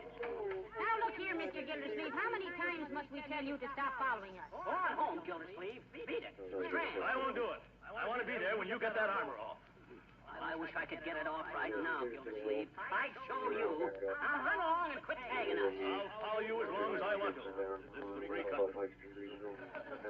Oh, yeah. Well, let me tell you, Gildersleeve. All right. Break it up there. And you, where's your license? License for what, officer? For holding a procession inside the city limits. Come on now, dig down into that chromium cutaway and show me your license. Dad, rather, we ain't holding a parade. This is a theatrical costume. Well, why don't you leave your costume in your dressing room, you show-off? Quit acting like a kid, you scut. Now be on your way or I'll throw you in the car. Oh, yeah? Where do you think I am now? Come on, Molly. Well, hello there, Molly. Who's your friend in the galvanized gabardine? It's Fibber, Mr. Wilcox. We're looking for a blacksmith shop so we can get him out. Yeah, otherwise I'm going to be a knight the rest of my days, Harlow. Well, that's a tough spot you're in, pal. But those knights of the Round Table had the right idea at that. How so, Mr. Wilcox? Well, they knew that there was nothing like a hard, smooth outer layer of protection. We will now hear from that polished nobleman, Sir Cassian Walnut. Well, gee, it's true. Johnson's Wax gives floors and furniture a suit of armor that gives them positive protection in the battle against dirt, dust, wear, scratches. Tell me, Mr. Wilcox, did King Arthur use Johnson's Wax on the Round Table? Why, he must have, Molly. Johnson's Wax is good for round tables, square tables, coffee tables, card tables, ping-pong tables, kitchen tables, hall tables, night tables, dining tables. Oh, get to the end, Wilcox. Okay, and end tables. Any marvelous folks that couldn't dampen that guy's enthusiasm with a fire hose. You sure you don't know where there's a blacksmith shop, Harlow? No, I don't, Fibber. But wait till you read what the newspapers say about that play of yours. Oh. Well, what's that got to do with his getting out of that suit of armor? Plenty. He'll feel so small he can crawl out through the visor. Well, good luck, pal.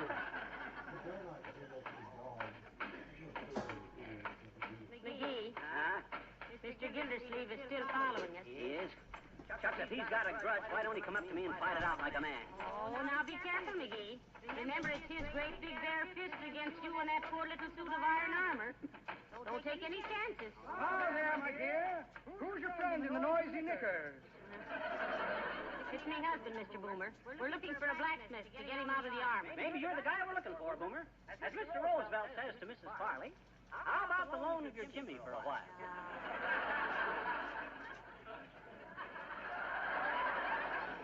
That's very good, rattle rompers. Very good. I've got exactly the thing for you. You have? Certainly have. Little invention of my own, the little gem can cutter and oyster opener. Guaranteed to open any Pullman window with one smart blow of the glass. Hey, that don't sound bad. Do you think it'll work on me? Why, sleeve garters, one twist of the little gem and you'll come out of that sardine sarcophagus quicker than a rabbit can... Well, quicker than a rabbit can.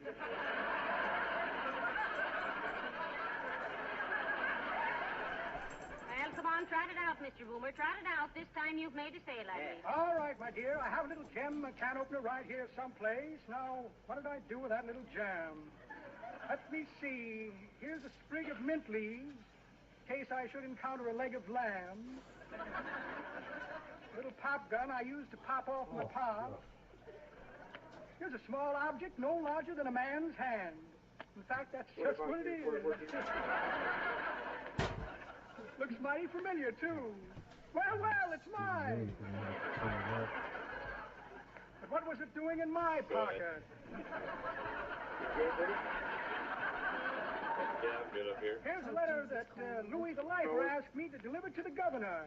Says here, Yeah, a little bit. I've been in here for 30 years, and again Roosevelt and Taft and Dewey are going to run for president. I'd like to get out now, if you'll pardon me. It's really kind of This just is where I dusting came on the road in. up here.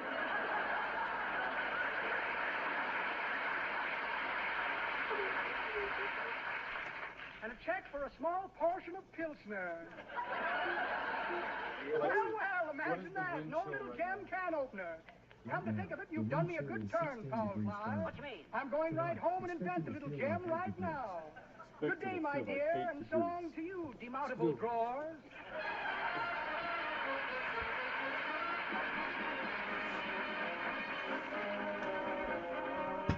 The King's Men sing We Play Hoops.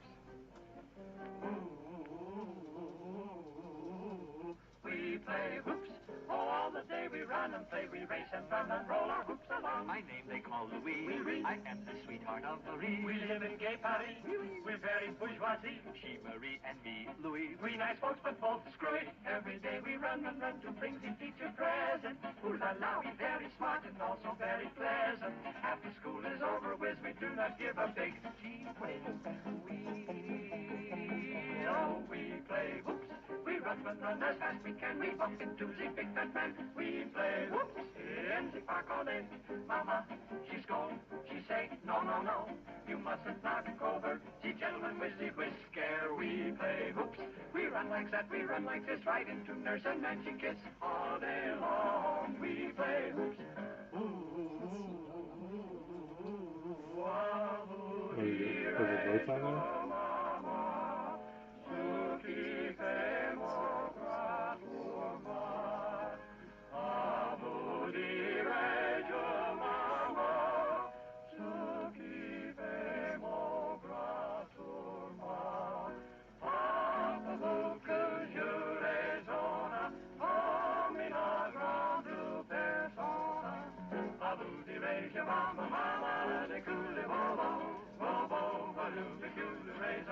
Oh, we play hoops.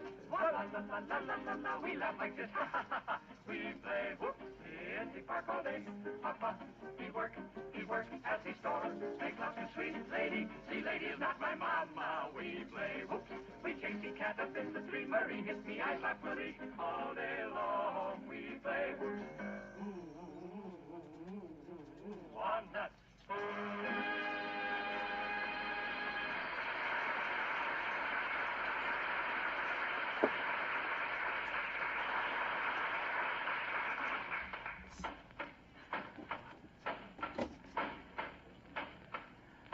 Hey, Molly. Yes, dearie. Is Gildersleeve still following us? Yes, he is. I just saw him duck around the corner.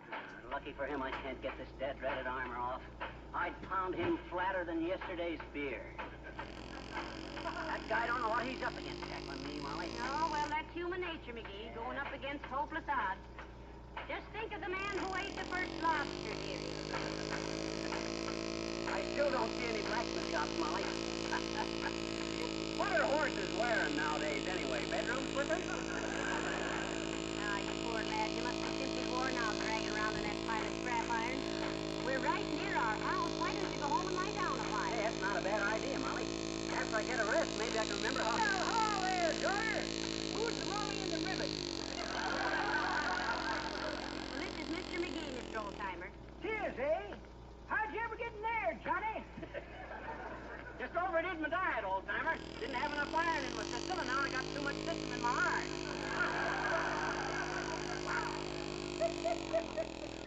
That's pretty good. I don't get it. Well, he had to wear this costume in a stage play, Mr. Oldtimer. He was very much on his mettle, and vice versa. Now, that's pretty good, daughter. But that ain't the way I heard it. Oh, dear. The way I heard it, one feller says, t'other feller, he says, it won't be long now till all them political candidates start calling each other names over the radio. They were smart, they'd all take a tip from this program and use Johnson's wax in all their platforms. What do you mean, says t'other feller? Well,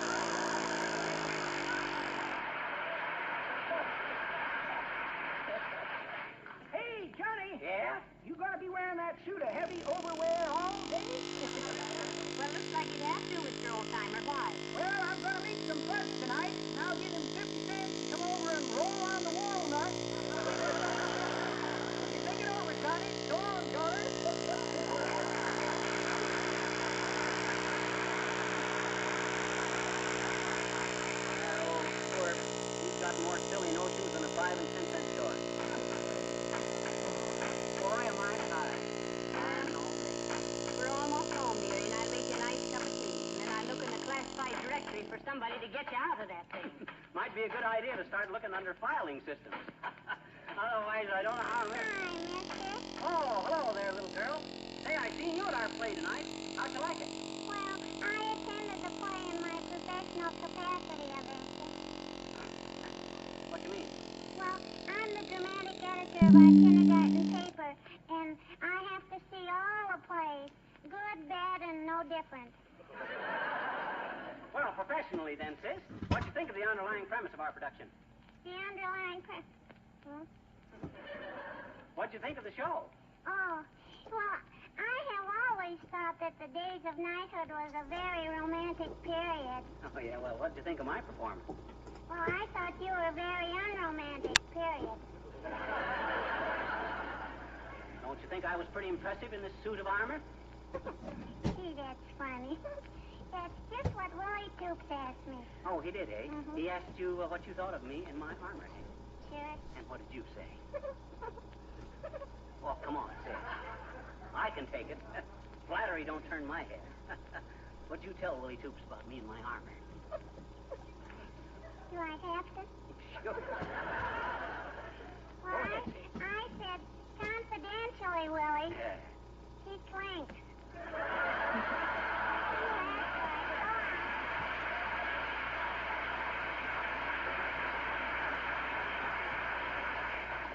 Fresh kid.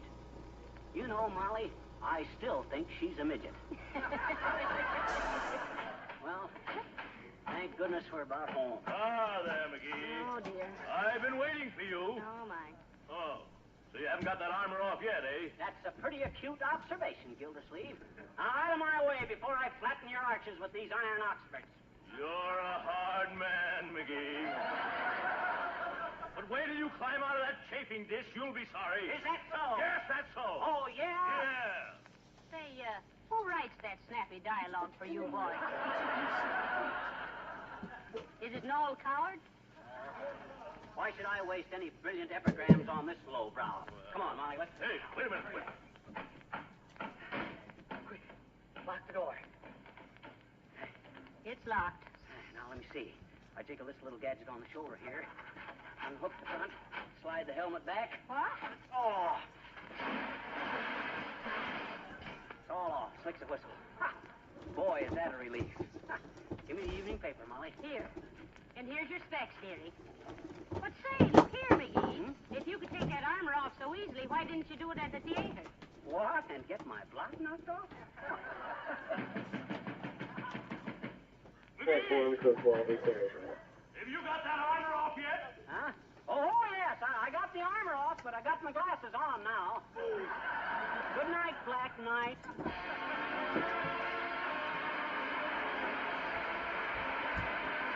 We'll be back in just a moment.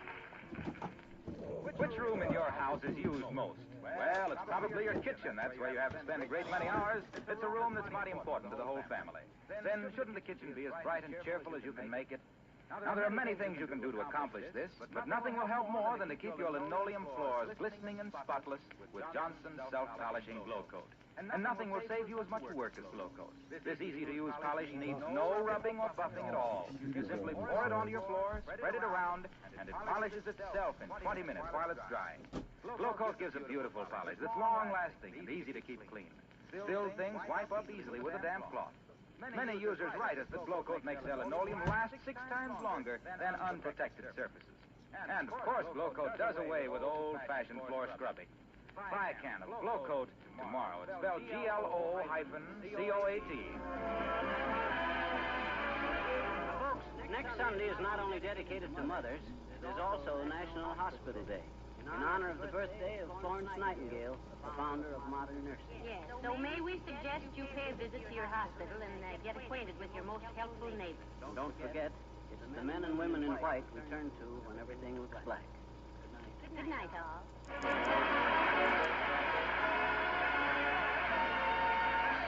is Marlo Wilcox, speaking for the makers of Johnson's Wax and Johnson's Self-Polishing Glow Coat, inviting you all to join us again next Tuesday night. Good night.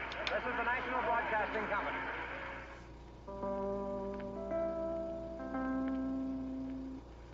The Johnson Wax Program with Fibber McGee and Molly.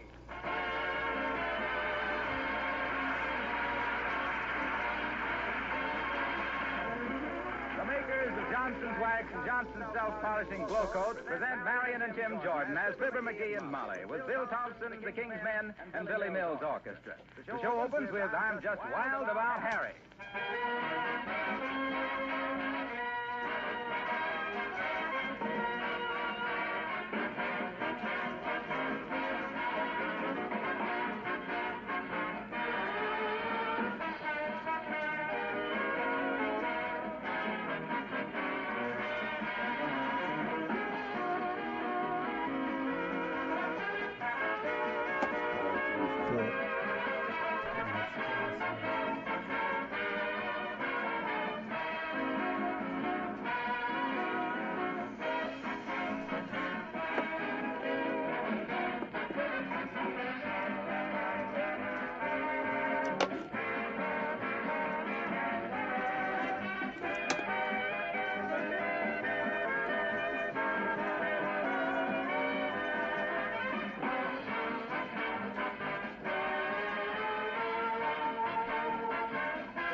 Here's a pleasant pastoral picture of suburban life. The squire of 79 Wistful Vista standing on the front lawn, garden hose in hand, gracefully sprinkling the grass, and exchanging greetings with passing neighbors. But you know, and we know, that things can't stay as peaceful as this. With Fibber McGee and Molly.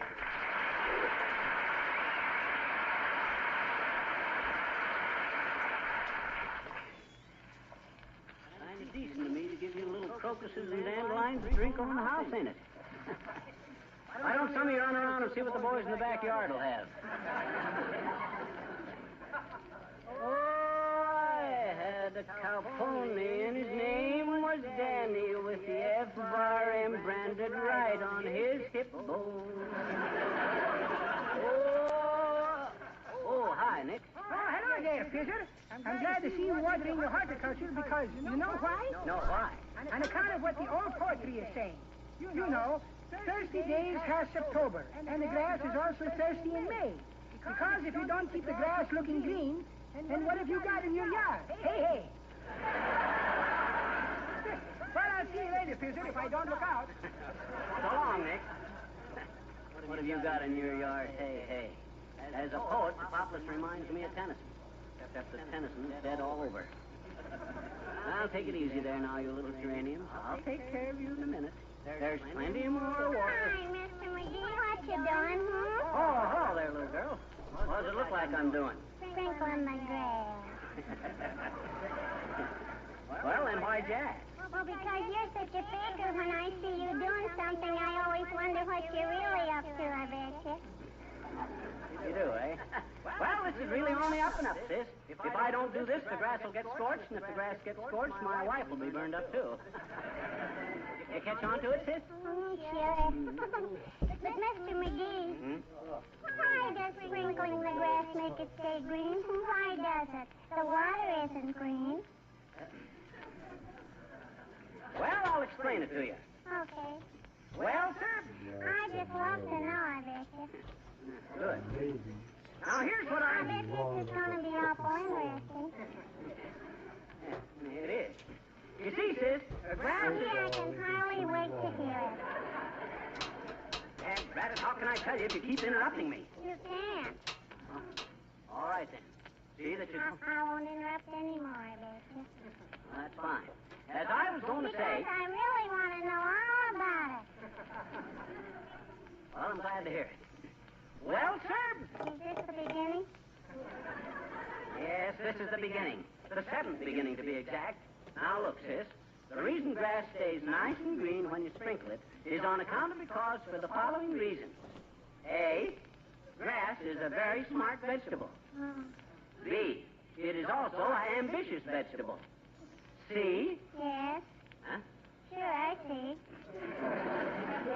Well, being ambitious, all the little blades of grass want to grow up to be a great big vegetable. like a tree. So laying there on the lawn all day long, looking up at the trees and wishing they were trees too, they turn green with envy. See how it works out? Well, personally, I think it's a lot of malarkey.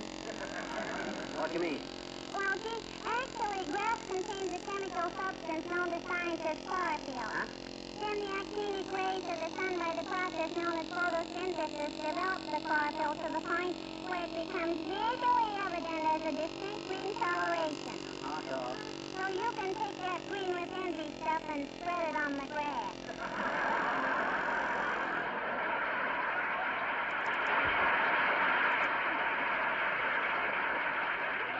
Yeah, that ought to really make it grow. Go on.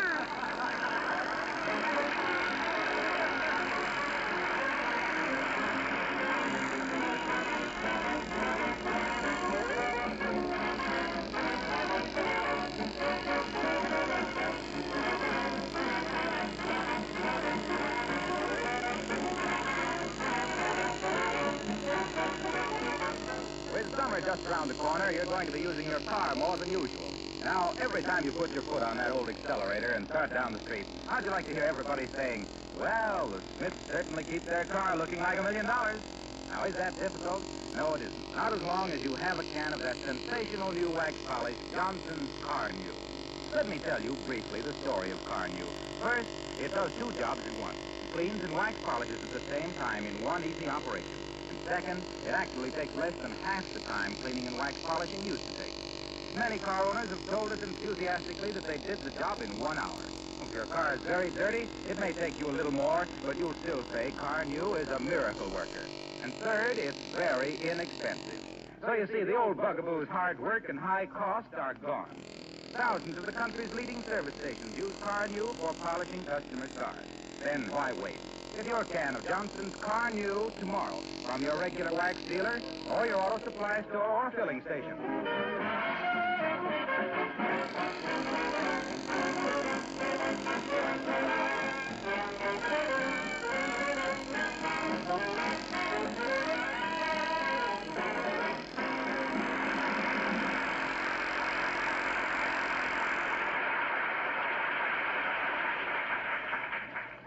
Now take it easy there, Grassy, Grassy, Grassy. Uncle Fibber will see that you all get some water. Ah, there, McGee. Good day. Sprinkling the lawn? Who, me? Why, no, Gildersleeve, I ain't. The curbstone was on fire, and I'm putting it out. That's very good, McGee. You're about as subtle as a bass drum. Okay, I'm a bass drum. Now beat it. All right, then. Turn that hose the other way and let me pass. See if you can run under it without getting wet, Gildy. I won't do it, McGee. I didn't come here to play games. I've had a hard day at the office, and I'm tired. Well, it'll do you good to relax. Come on, I'll give you till I count 3 to get past me. 1, 2... Now, cut it out, McGee. Stop it! Hurry up, Gildersleeve. I'm away there. Hey, cut that out. It's cold. Stop it. You're getting me all wet, McGee. I always said you were a big sponge, Gildersleeve. Now let's see how much you can soak up. By George, this is the last straw, McGee. I'm coming after you. Oh, yeah? You want this hose right in your puss? Hey, what are you going to do with that knife? I'm going to cut this hose into bits. That's what I'm going to do. Now, wait a minute, Gildersleeve. I wouldn't do that if I was you. Well, you're not me. Thank goodness. One side there, McGee. Hey, Gildersleeve, don't cut that hose. Fix this. Yeah. I guess that'll fix you, McGee. You'll never sprinkle anybody with that hose again. I won't, eh? Well, neither will you. What's that? It's your hose. I borrowed it this afternoon.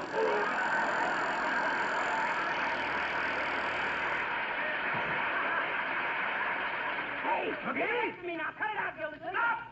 Leave it alone, Get that guy. Hey, Wait a minute, McGee!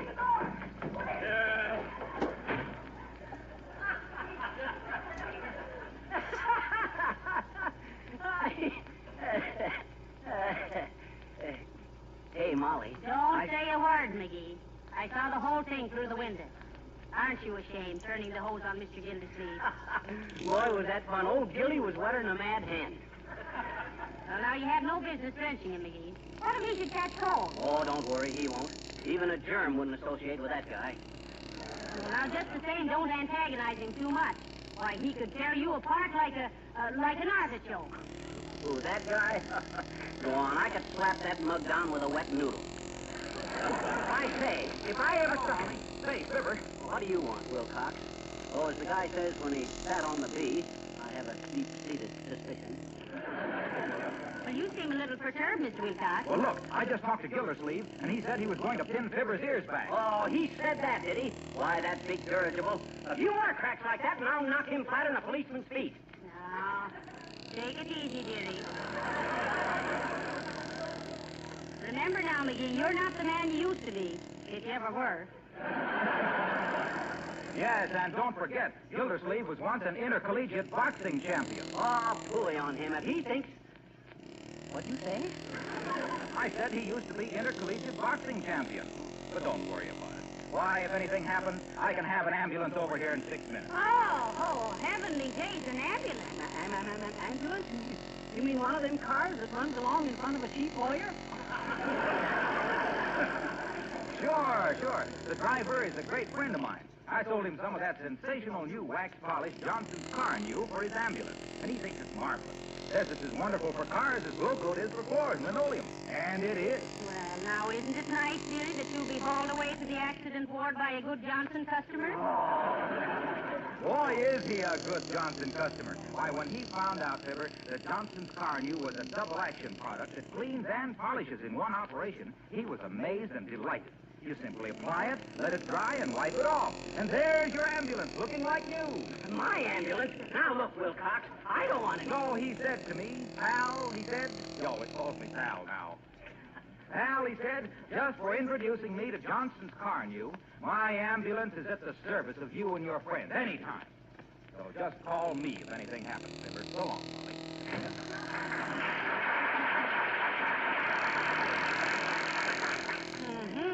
So, Mr. Gildersleeve was a boxing champion.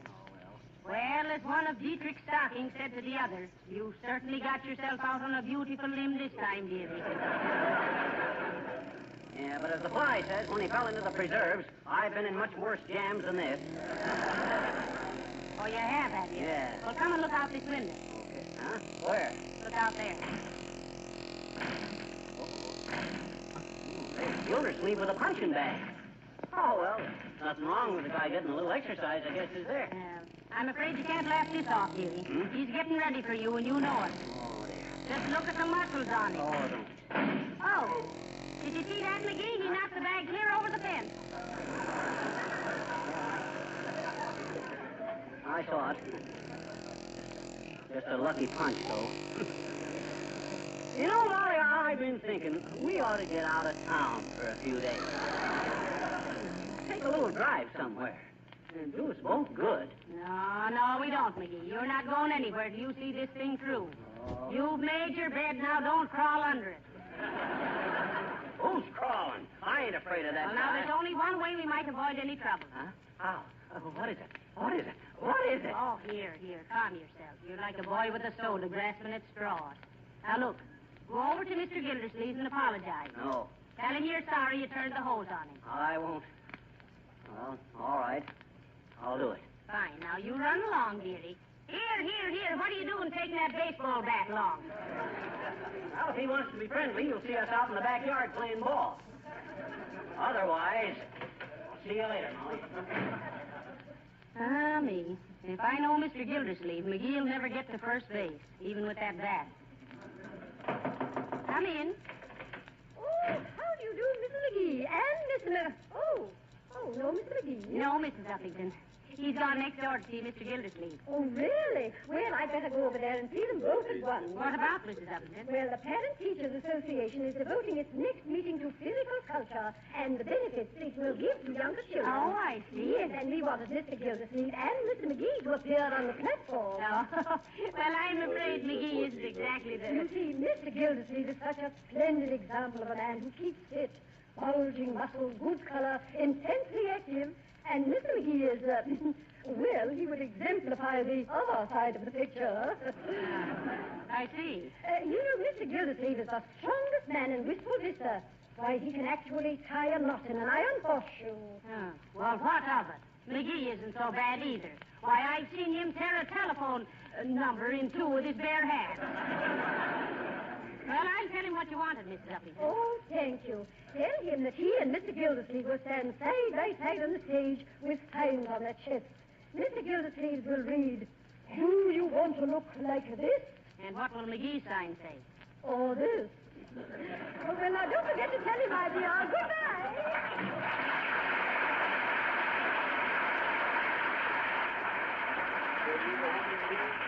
Poor McGee. I'm afraid he doesn't know what he's up against.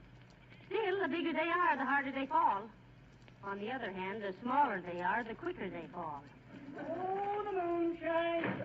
Oh, hi, Molly. McGee, what happened? Tell me quick. What happened about For what? goodness sakes, about your fight with Mr. Gildersleeve. Oh, that. Well, he refused to accept my apology, so we agreed to fight it out, man to man. But where? When? How? My goodness, McGee, don't you realize that... Maybe that's him now. You better clear a space in the other room, Molly. I'll do no such a thing. If there's any fighting in here, you'll do it outside. Come in. Now, wait a minute, Gildersleeve. Remember, we agreed to... Oh, hi, old-timer. Oh, Johnny. Oh, daughter. You're going to have a fight with old Gildersleeve, Johnny. Need a trainer? No, I don't. What he needs is a train. One that leaves town as soon as possible. That's pretty good, daughter. In fact, that's very good. But it still ain't the way I heard it. The way I heard it, one feller says to t'other feller, he says, I see where they're going to put out moving pictures and nickel slot machines. That's so, says t'other feller. Wonder how it'll seem to come in at the beginning of a picture. Sure you don't want a trainer, Johnny? No, I don't. I don't need a trainer. I'll slug that guy till he tinkles like a pay telephone. You pretty handy when you're dukes, Johnny? Am I? Why, shucks, old-timer. I've always been a scrapper. Why, even in kindergarten, I could bowl over the toughest guy in the room with one punch. Punch Bowl McGee, I was known as in them days.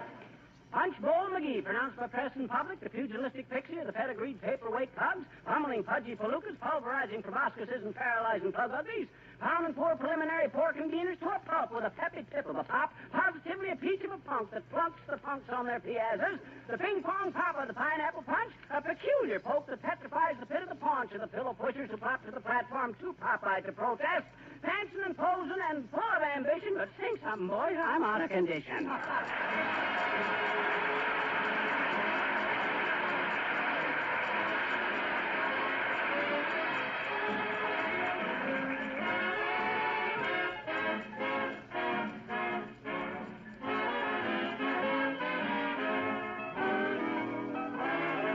The King's Men singing Swing Low, Sweet Chariot. Swing low, sweet chariot. Swing low, sweet chariot. Come and border carry me home. Swing low, sweet chariot. Come and border carry me home. I looked way over Jordan, Jordan, Jordan. What did I see? What did I see? Come and border carry me home. A swing band of angels coming after me. Come and border carry me home. Low chariot, swing low, sweet chariot. Swing low, sweet chariot. Swing low, sweet chariot. Come and go to carry me home. Swing low, sweet chariot. Swing low, sweet chariot. Coming down the Milky Way to carry me away to heaven. Swing on down, down, down. Swing low, sweet chariot for me. Oh, hallelujah, I'm a-waiting to ride to heaven in a blaze of glory. I want to travel that road. Swing low, sweet chariot. Swing low.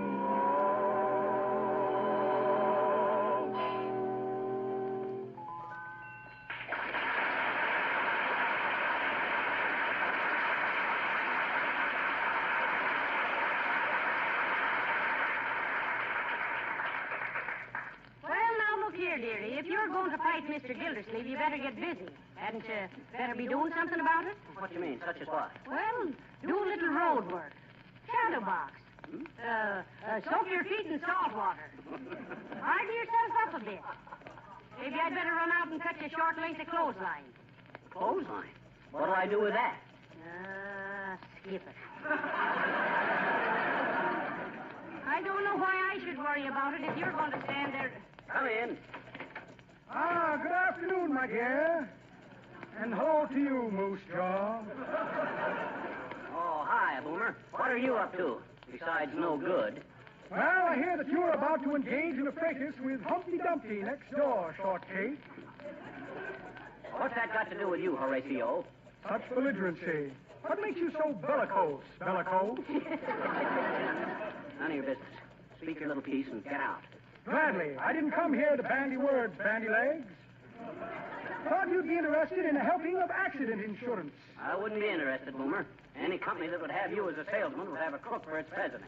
Sir, I won't have you talk that way about my dear father. Now, just allow me to show you one of our policies, Bug-Eye.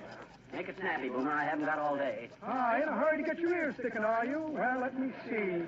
Insurance policy. Had it here a minute ago. There's a $2 parking ticket on a horse that parked too long at the post. Here's a small musical saw. Very handy for cutting off hillbilly programs. Floor plan for the First National Bank. Never could find the men's washroom there.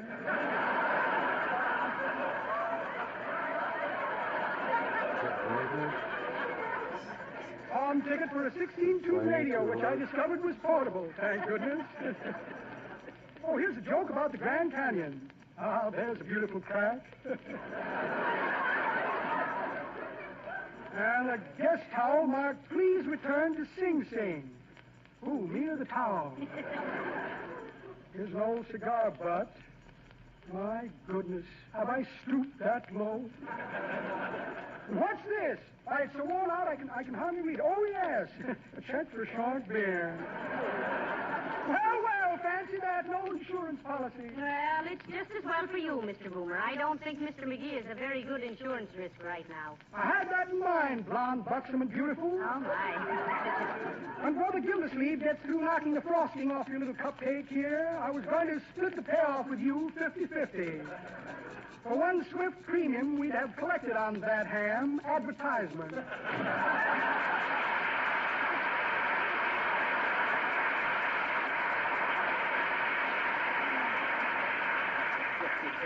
Why, that big crook... Now, never mind that, McGee. Tell me more about this fight with Mr. Gildersleeve. Well, we just agreed to lock ourselves into a room, take off our coats, and go to it. What? But, McGee, don't you realize that he's twice as big as you? Now, look here, McGee.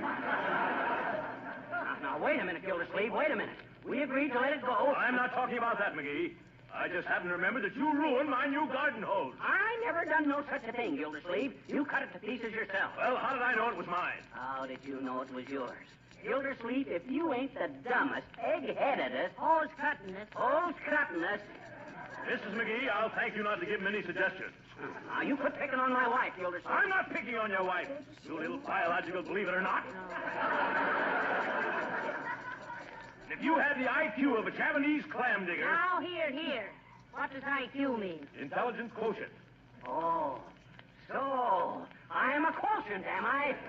Why, you great big... Oh, here, boys, please. I took all I'm going to took off of this Paducah boy's photo, Molly. The time has come for action. You're a hard man, McGee. That's the way you feel about it. Take off your coat. Okay. Wait a minute, Gildersleeve. You forget. There's a lady present. Oh, don't mind me, boys. I'm no lady. You are, too. She is now. I am, too. Oh, trying to put me in the middle again, are you, Gildersleeve? Okay, that does it. Come on in the other room and we'll settle this thing once and for all. All right, McGee. You're asking for it. Asking for it. I'm demanding it. Come on. Okay. Oh, heavenly days. It's come at last. I never thought they'd actually get me on the You Are Too I Am Not stage. I wonder if I ought to call help. Oh, will you listen to that? Remember, McGee, this is to a finish. I'll say it's to a finish. Get that chair out of the way. Okay. Move that table over this way. Oh, there. All right, McGee, let's go. I'm ready. I don't mind telling you, I'm going to give you such a pushing around you'll remember. Oh, I think this has gone far enough. I won't have them wrecking my house, I won't. Now look here, you two. Yeah. Well, what on earth? It's too late to interfere now, Molly. Yes, we're all set to go, Mrs. McGee. Ready, McGee? Ready, Gildersleeve. There's the checkers. Which do you want, red or black?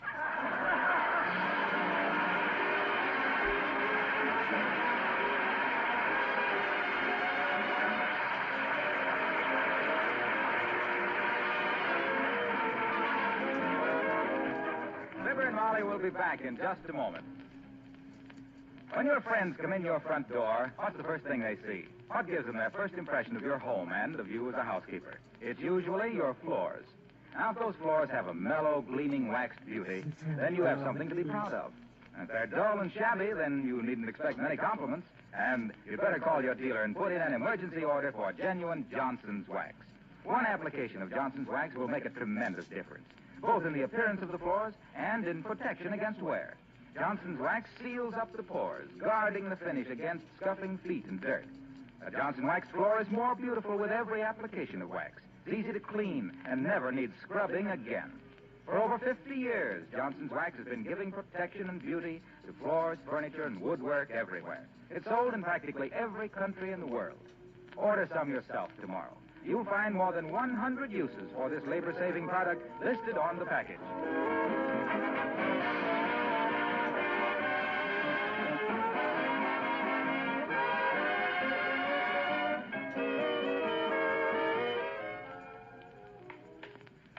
Your move, McGee.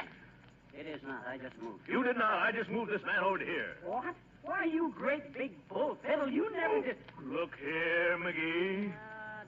Oh, dear, this is where I came in. I'm going to bed, boys. Good night. Good night, all.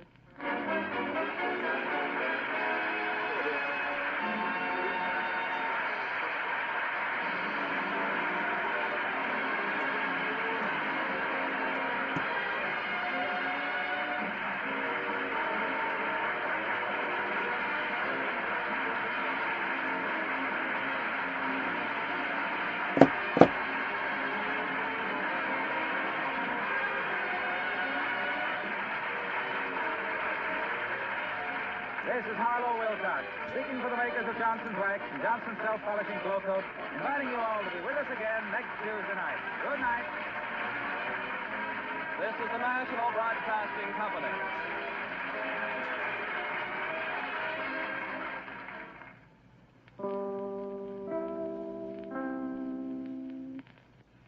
The Johnson Wax Program with Fibber McGee and Molly.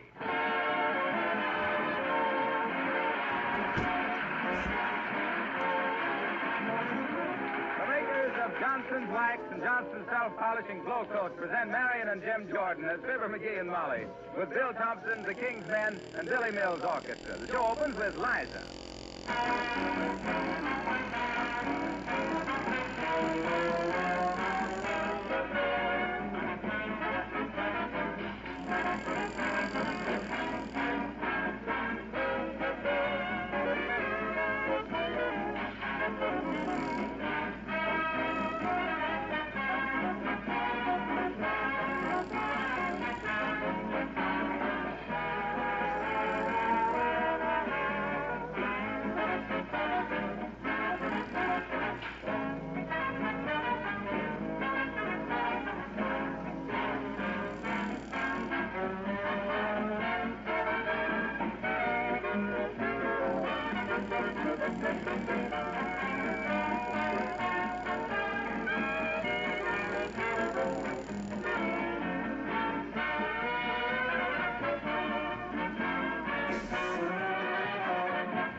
Everything is quiet again at 79 Wistful Vista.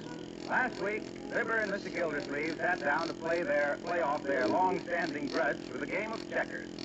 So we hope that's settled for good and all. Let's go and see what's happened since then at the home of Fibber McGee and Molly.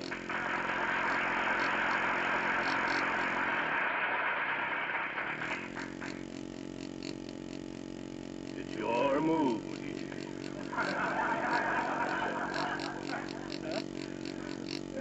Say, Molly? I'm not Molly. I'm Throckmorton P. Gildersleeve, and we're playing a game of checkers. Remember? Oh, yeah. Why don't you concede the game, Gildersleeve? I'm tired. You're tired. I suppose you think I'm enjoying myself sitting here in your house day after day, night after night. Why don't you move that last checker out in the open and fight like a man? Why don't you move yours? Or better still, why don't you give up and go home? I can stay with this as long as you can, McGee. You're as hard to get rid of as a burr on a donkey's tail. Yes, that's very good. Speaking from experience, I suppose. Now look here, Gildersleeve. I'm sleepy and wore out, but I ain't so tired that I can't pretend to... Here's another pot of black coffee, boys. Thank you, Miss McGee. I'm so full of black coffee now, I breathe like a percolator. There's another similarity. You drip. Heavenly days, look at this room. Cigar stubs, coffee cups, smoke, and you two with 7 days twisting. Aren't you ashamed? Well, gee. See, Gildersleeve, ain't you ashamed? Coming over here and making a gambling den out of our house? Go on home. I won't. Not till this game is settled one way or the other. Won't your wife be worried about you? Oh, no. I called her a little while ago. I told her I was sitting up with a slick friend. Wasn't bad, was it? That was terrible. You're a hard man, McGee. Here, have another cup of coffee. Oh, thank you. And another thing, Gildersleeve. While I woke up enough to think of it, you've been using the telephone here every hour or so since last Tuesday. Well, what of it? I have to keep in touch with my office, don't I? My goodness, here I am, hidden away. Uh-oh. There's my office calling me again. Excuse me, please. Keep your eye on him, Mrs. McGee. Now, look here, dearie. You look all worn out. You haven't slept for a week. And I've seen every movie in town. Ah, remember those happy days when just you and I lived here, alone together? Oh, I'm sorry, Molly, but I refuse to give up. I guess I got a strain of bulldog in me. I believe you have at that. You betcha. At least you've got this house looking like a kennel. Please, McGee, call it off. Throw the game to Mr. Gildersleeve and go to bed. What? Throw the game? Why, Molly, that'd be cheating. What's worse, it'd be cheating me. Come on now, pretty sleepy. Molly, as the gal with the busted garter says to the cross-eyed fellow who just asked her twin sister to dance, no. McGee, that phone call was for you. You go answer, dearie, whilst I open the window and get a little fresh air into this monkey cage. Okay, but keep an eye on Gildersleeve while I'm gone. That pig-headed, obstinate, stubborn, English, two-headed, or two-faced... hello. Fibber McGee speaking. Who? Mr. Plummer? Of the Plummer Plumbing and Hardware Company? Who is it, McGee? Mr. Plummer.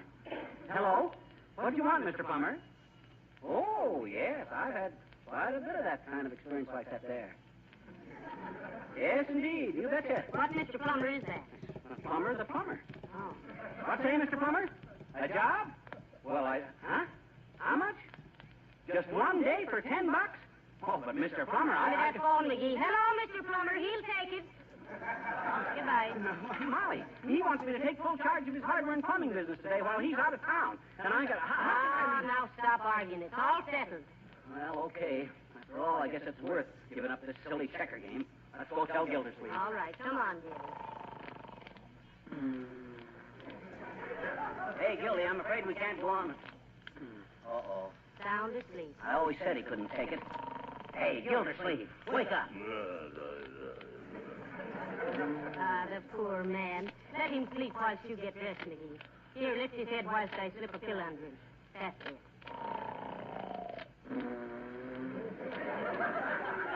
Take his shoes off, too, dearie. I can't. Why not? They are off. I've been off all week. Yeah, I've got a little nerve in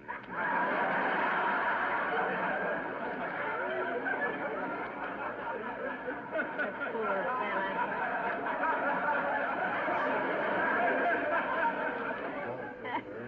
She's simply exhausted. You know, McGee, maybe I shouldn't have accepted that job for you. I don't. Shut up, Gildersleeve. Why not, Molly? Well, in the first place, you don't know any more about hardware and plumbing than a cricket knows about, cricket. Oh, me? Why, say, I know hardware like I... Now, here, not so loud, dear. You'll wake Mr. Gildersleeve. Well, anyway, I know my hardware. Why, I was the best hardware merchandiser in Peoria. It used to kill the boss the way I drilled the other boys in salesmanship. Killer Driller McGee, I was known as in them days. Take it easy, McGee. Killer Driller McGee, the keen and cunning king of commercial caper cutters, cleverly convincing customers, constantly consummating colossal contracts, catering to the comfort of the queens of the kitchen with a complete catalog of corn cures, kitty cars, cookie cutters, candy kettles, custard cups, crock, cuckoo clock, candid hammers, and keen cut and cutlery, converting crusty cooks into congenial clients by clowning with the kiddies and kissing every cutie. But we better go now, Molly. I'm disturbing Sleeping Beauty.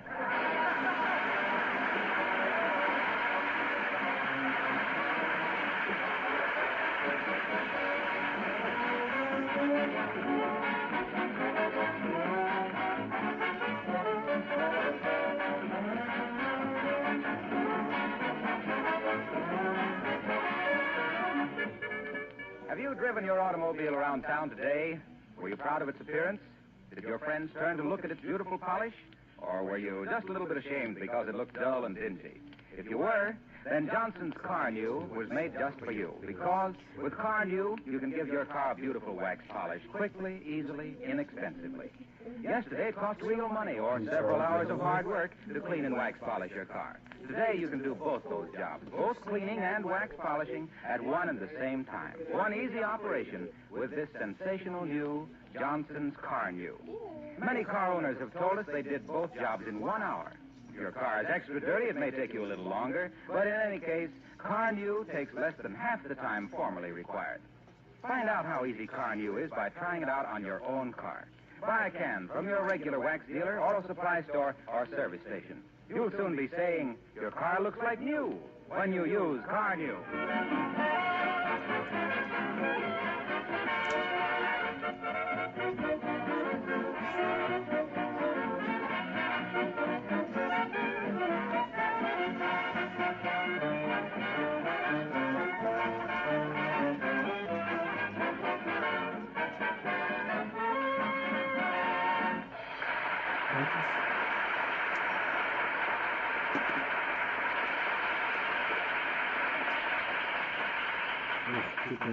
Now then, sir, madam, what can I do for you? Are you Mr. Plummer, Bud? Yes, I am. Well, this is Fibber McGee, whom you called up and offered him a job to.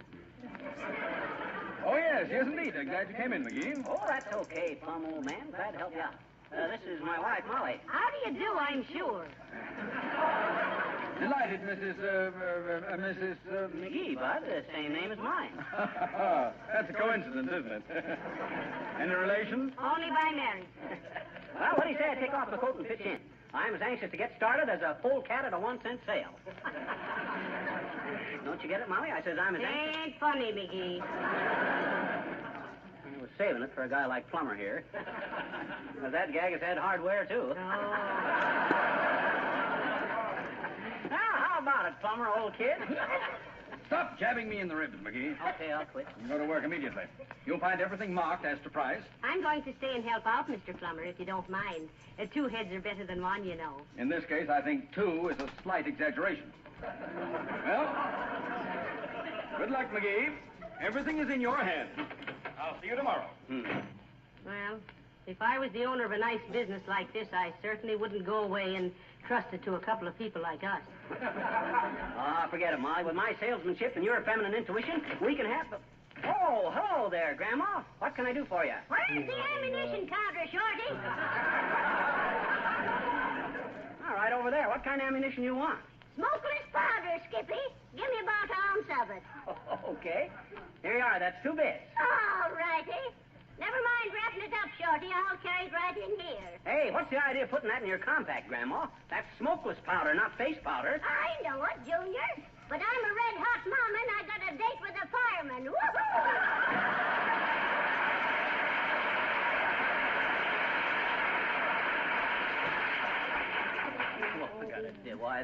Why don't she act her age? If she did, she'd still be going around with that sailor. What sailor? Well, I don't know, but she must have met one on the Mayflower. I beg your pardon. Yeah? Do you sell elephant rifles? Elephant rifles? Yes, we do. Great guns.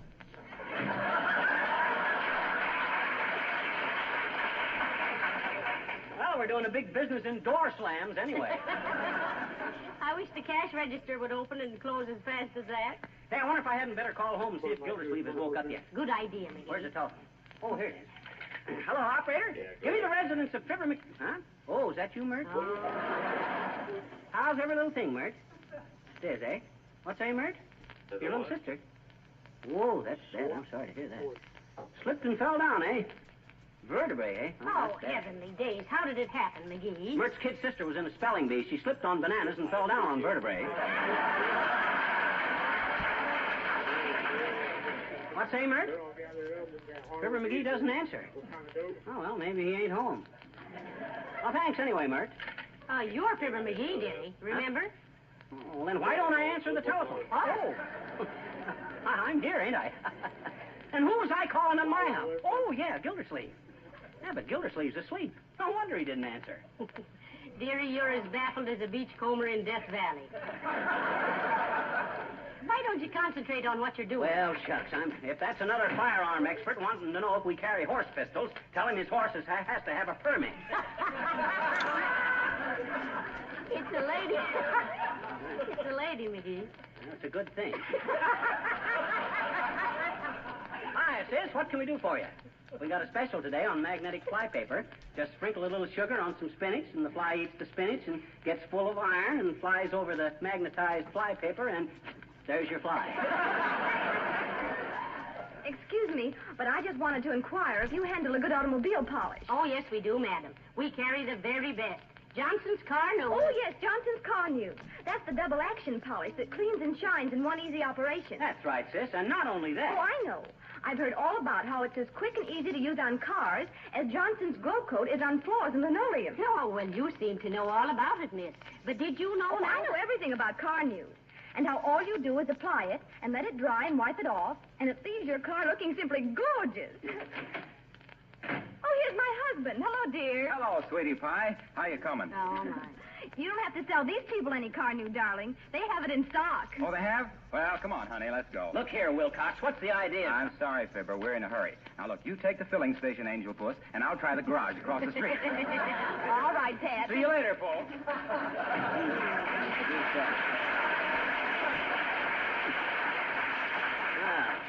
I've heard about salesmen throwing their hats in the door, but this is the first time I ever seen one throw his wife in. You know, I bet it would be fun to go to a party at their house. Yeah. They'd probably spend the evening playing Drop the Glow Coat and Ring Around the Car News. Yeah, or Blind Man's No Buffing. Yeah. If that guy don't... Hello. Plumber's Hardware. What's that, Bud? Rubber doorknobs? No, I'm sorry, we don't. Well, who on earth would want a rubber doorknob, dearie? The house detective at the Eagle Hotel. Says he's tired of bumping his head all the time.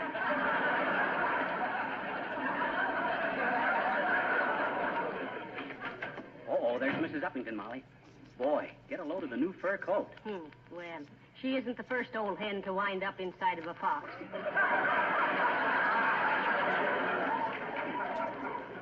You wait on her, Molly. I'm going to count the nails.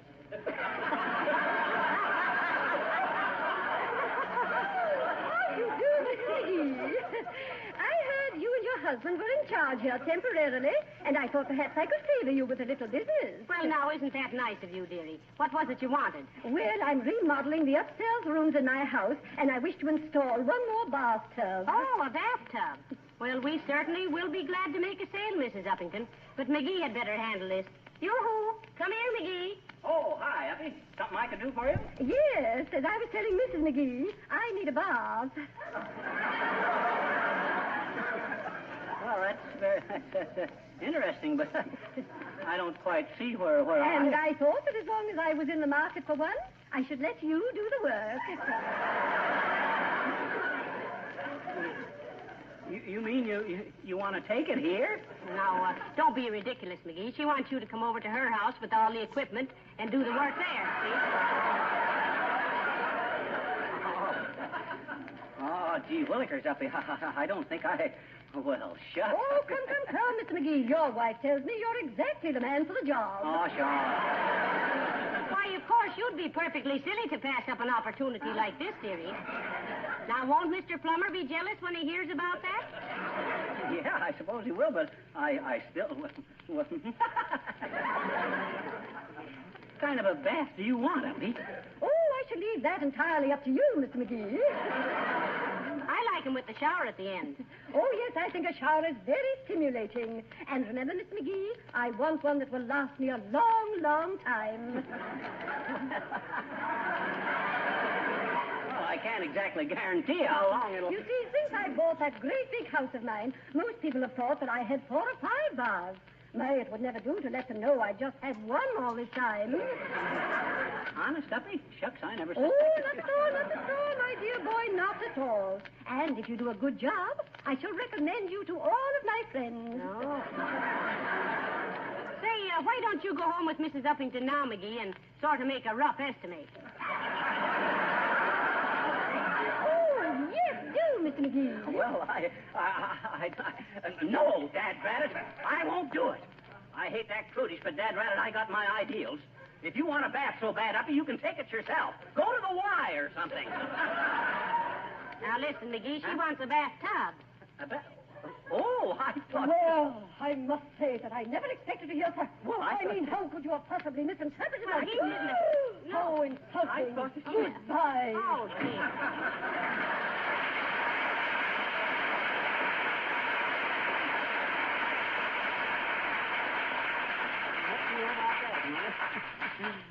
She went away mad.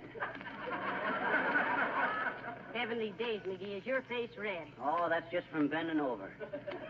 What were you bending over for? Well, I was trying to see what the King's Men were going to sing.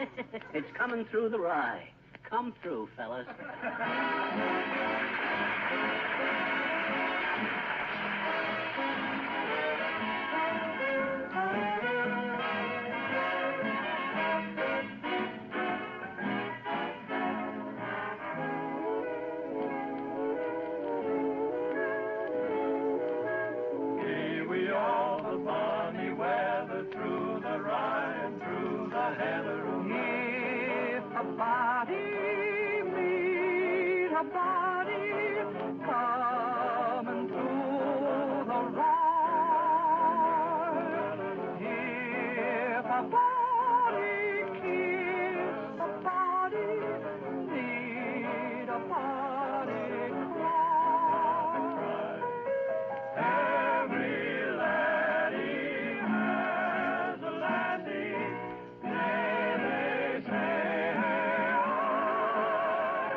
I'll take the low road. Coming through the rye, coming through the rye.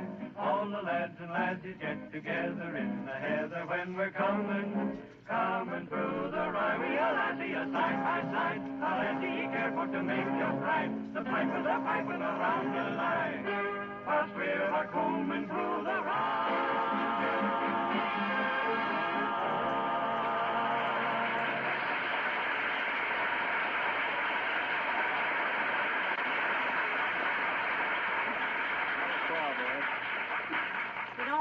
somehow I don't think you're such a success in the hardware business. Oh, don't get impatient. As the guy says when he put his friend's hip flask in his pocket, just keep your eye on me. Hello there, Johnny. Hello, daughter. Got any golf balls? Yes, we have, Mr. Oldtimer. Any particular brand? Guess not, daughter. So long as it's a good bouncer. Well, here you are, old-timer. Best golf ball made. They call this golf ball the nightclub sirloin because it's so hard to slide. Oh, well. They do, eh? That's pretty good, Johnny. But that ain't the way I heard it. The way I heard it, one feller says to t'other feller, say, says, what you been doing? Well, says t'other feller, been down to the theater to see Lillian Russell. Yes, I know, says the first feller, but what you been doing lately?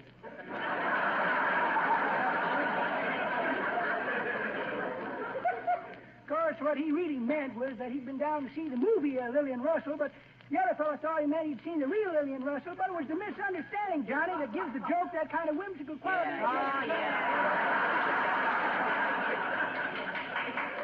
Yes, we know, Mr. Oldtimer. Now, don't try to explain it. No, how many of these golf balls you want?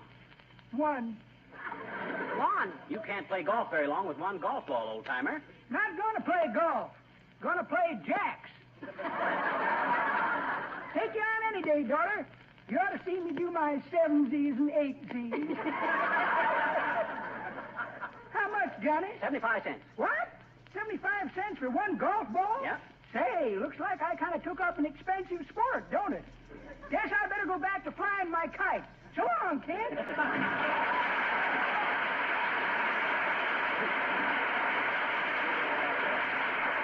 old feller.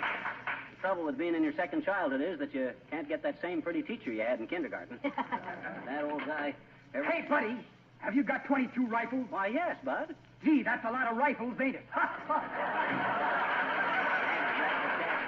If one more guy comes in that door and asks if we got a certain kind of a gun, I'll say, oh, hi there, little girl. Hi, mister.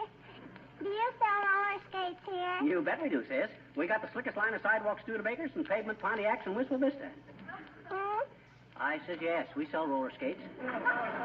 Are you in the market for a pair of skates? No, I'm in the hardware store for a pair of skates. Okay. Hey, Molly, where's the skates located? Right above your head, dearie, on the top shelf. Oh, way up there. Way up there. You mean I gotta climb this? Way up. Ooh. Well, hey, sis, how about buying one of these nice Girl Scout axes here on the counter? No. Weenie roaster? No. A muskrat trap? No.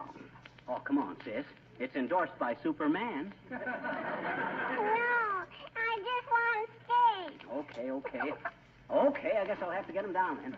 Hey, Molly, how am I going to get those skates down off of that shelf? Oh, heavenly days, McGee, you're so helpless. Huh? Use that pole over against the wall. Just hook the ends of it onto the box. Yeah. Climb up on the counter, dearie. Okay. Hey, Molly, have I hooked them skates yet? Not quite, McGee. More to the left. Oh, I think I got it now. Look out, McGee, look out.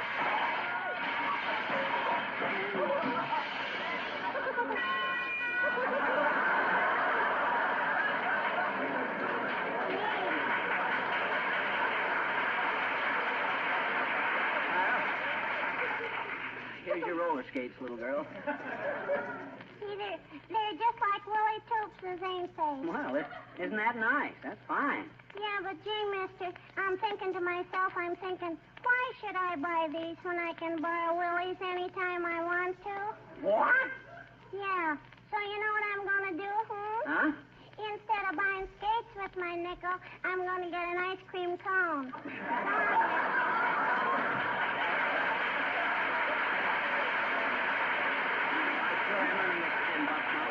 If I'd have knew the hardware business was so hard, I'd have never... Oh, look, McGee. It's Mr. Plummer and Mr. Gildersleeve. Gildersleeve? What's he doing here? I thought he was at our house sound asleep. Hey, Gildersleeve. Hello, McGee. My goodness, what have you been doing in here? That's what I want to know, McGee. Look at this store. It's a shambles. Well, you see, Mr. Plummer, McGee was trying to get a pair of roller skates off the top shelf, and everything... Never mind that. First, I want to know, what was your idea in insulting Mrs. Uppington? Now, look, Chief. You see, it was this way. She said to me... Never that mind. Get your hat and get out. You're fired. Where's our $10? Shall I pay him, Throckmorton? Oh, sure. Go ahead, pay him. Hey, what have you got to do with this, Gildersleeve? Mr. Gildersleeve is my silent partner, McGee. I just run the store for him. If it hadn't been for him, you wouldn't have been working here. What? You mean Mr. Gildersleeve got us this job? Hey, what's the idea, Gildersleeve? You know what the idea was, McGee. Huh?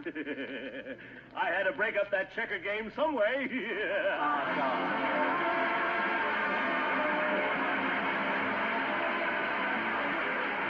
Fibber and Molly will be back in just a moment.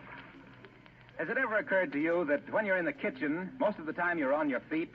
That's one of the reasons why the kitchen floor is often a problem floor. It gets more than average wear. And besides, you just can't help spilling things now and then. Millions of women have discovered the easy way to solve the problem of their kitchen floors with Johnson's self-polishing Glow Coat. When you apply Glow Coat to a linoleum floor, you do two things. Number one, you protect the surface of the linoleum, keep its colors bright and fresh, and make it wear indefinitely. Number two, you save work, because it's so easy to keep a glow-coated floor clean and spotless. Spilled things are quickly wiped up with a damp cloth. And, of course, there's no rubbing or buffing with Glow Coat. Nothing could be easier than using this famous floor polish. You simply put it on your floor, and in 20 minutes, the floor has gleaming, sparkling beauty. That's why Glow Coat is called self-polishing. It actually does the work itself. You can use Glow Coat on your painted and varnished wood floors, too. Get some from your dealer tomorrow. Good night. Good night, all.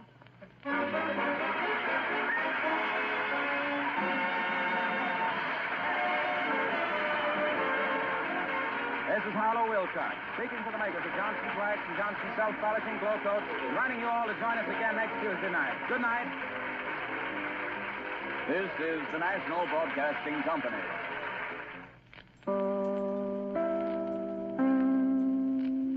The Johnson Wax Program with Fibber McGee and Molly, who join with our sponsors in urging you to support the Red Cross immediately and to the best of your ability. A donation to the Red Cross is an investment in humanity. Thank you.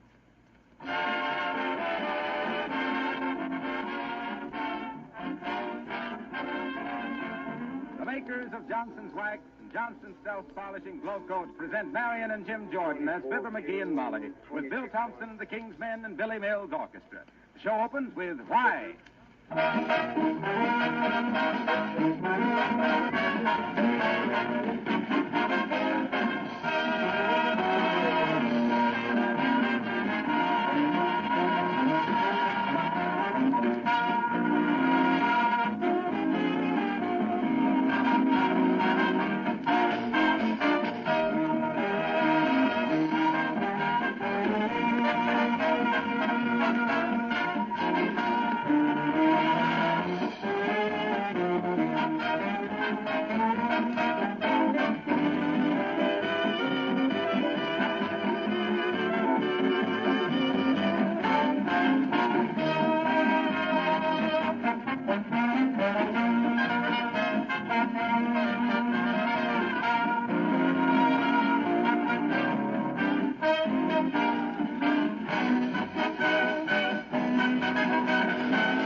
Circus Day in Wistful Vista. The town is plastered with posters, and our hero is the proud possessor of 2 general admission tickets.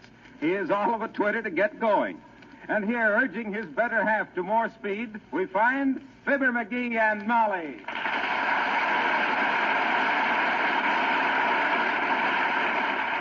Oh, come on, Molly. I want to get to the circus and see that hula dancer shake it up. What? Hey, shake it up, Molly.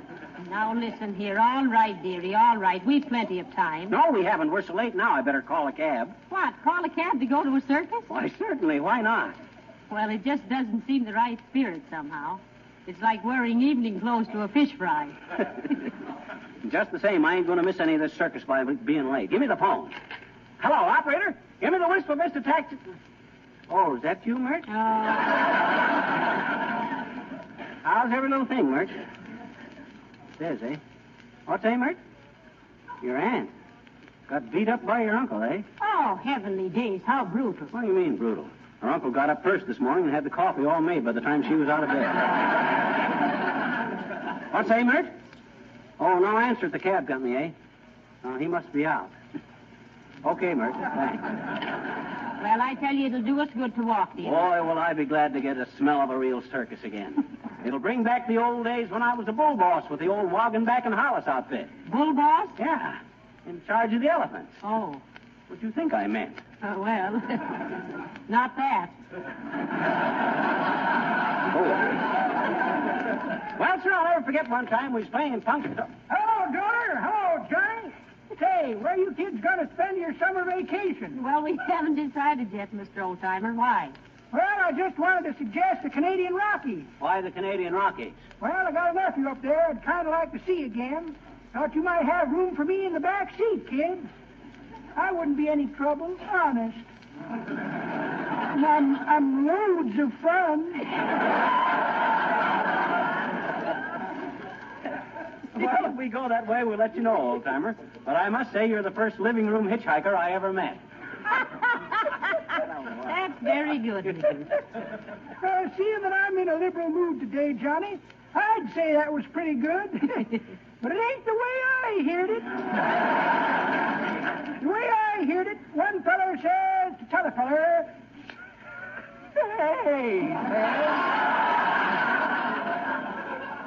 looks like television is really here, don't it? Imagine seeing and hearing programs hundreds of miles away." "Yep," says t'other feller, "and you can smell some of them even farther than that." Nothing personal, kid. Well, thank you. Now, don't forget, if you go to the Canadian Rockies this summer, I'm going along. And you'll never regret it. Till it's too late. Well, so long, kid.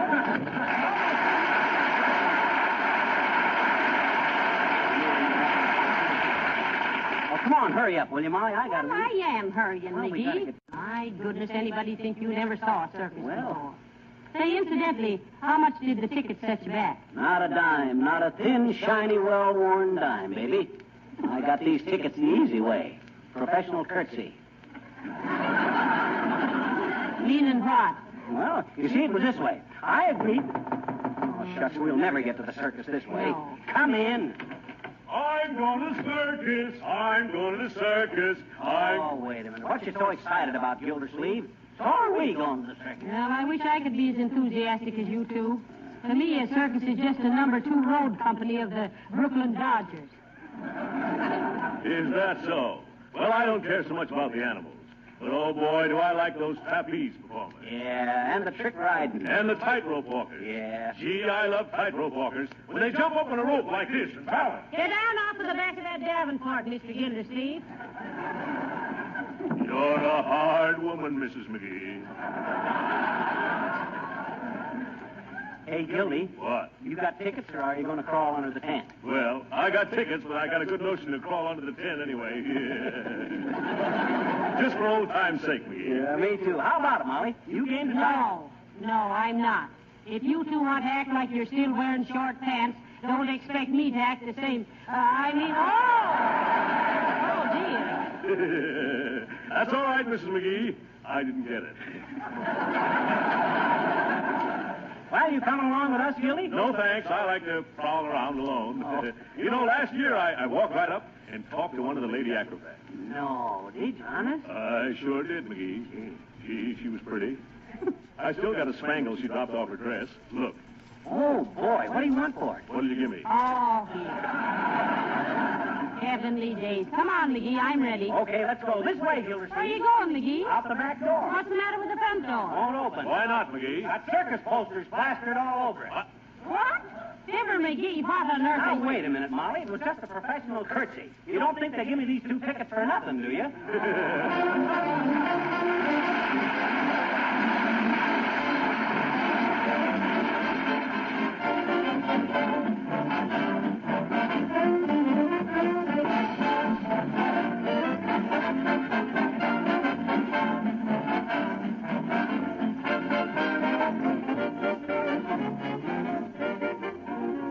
every street in every city, there are cars right now that need Johnson's Car New. Cars that look dull and dingy because their owners still think it's expensive or hard work to clean and wax polish them. Now, before Johnson Chemists developed the sensational Car New, this was true. But today, with Car New, you can both clean and wax polish your car in one easy operation. 2 jobs at one and the same time, in half the time it used to take. Every housewife knows how Johnson's self-polishing Glow Coat has taken the labor out of floor polishing. And soon, every car owner will know how Car New has taken both the hard work and the high cost out of car polishing. Car New is a liquid. You simply apply it with a cloth, massaging the finish gently. It dries to a white powder, wipe off the powder, and you'll say with thousands of other car owners from coast to coast, your car looks like new when you use Car New. Buy a can right away from your regular wax dealer, auto supply store, or service station.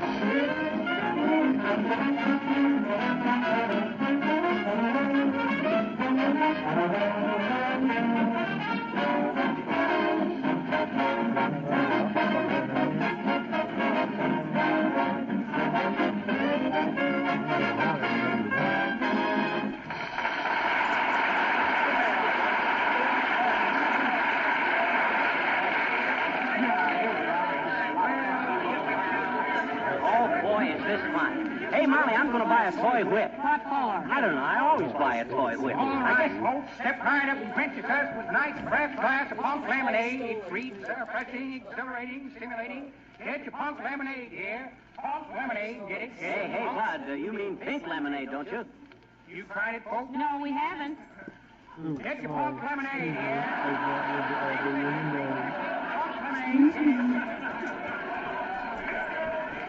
I wonder where the guy is who sells the toy whips. I think I'll get one with a red tassel. I had one last... Hello there, little girl. Ain't lost, are you? No, are you? Now, you're all alone. Alrighty. I won't say a word about it, I bet you. What? You mean you are? No. No, what? Hmm? Are you alone or not? No. I came with my daddy. He's over there buying some cotton candy. You like cotton candy? No. No, but he does. I see. Well, this must be a great day for you, sis. Coming to a big circus like this. Pretty exciting, ain't it? Oh, I don't know, mister. The same old stuff. But my daddy gets such a bang out of it, I pretend I love it. Personally, I'd rather stay home with a good book any day. Well, that's very tactful of you, sis. I hope you'll always try to be a pal to your old man. Oh, sure. He's a trial at times, but as a rule, he's pretty good. What I always say is, I wouldn't take $1 million for him or give you a dime for another one. Oh, my goodness. What's the matter, sis? There's my daddy eating another hamburger. He's going to make himself sick eating all that junk. Daddy! Daddy, put that down this minute.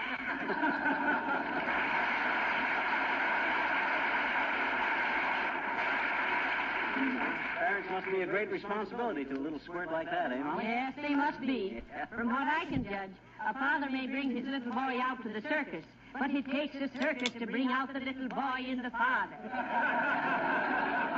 All right, folks, only a dime, 10 cents to see Osteo, the human skeleton, who stands 6 feet high in his overcoat and weighs only 47 pounds in his stocking feet. See Osteo, the human skeleton, otherwise known as Benny the Bag of Bones.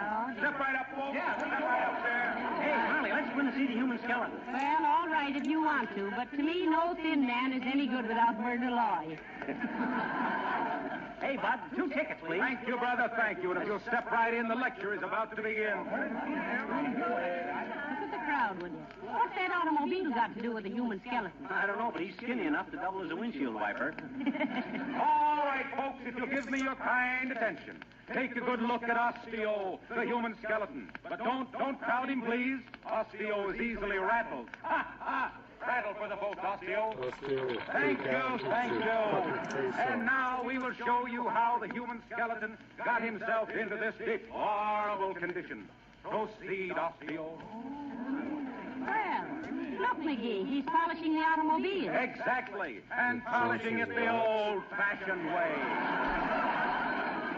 That's what happened to Benny the Bag of Bones, folks. Wore himself to a shadow, trying to restore the finish on his automobile with an inferior hard-rubbing cleaner and polish. Now, if he'd only used the new and sensational Johnson's Car New, the double-action, easy-to-use product that cleans and polishes at the same time, he would no doubt have been as fat and sassy as any of us here today. Because, excuse me a minute, folks. Hey, buddy. Me? What you want? Hey, stick around, pal. After this lecture, we put on a special show in the rear tent for men only.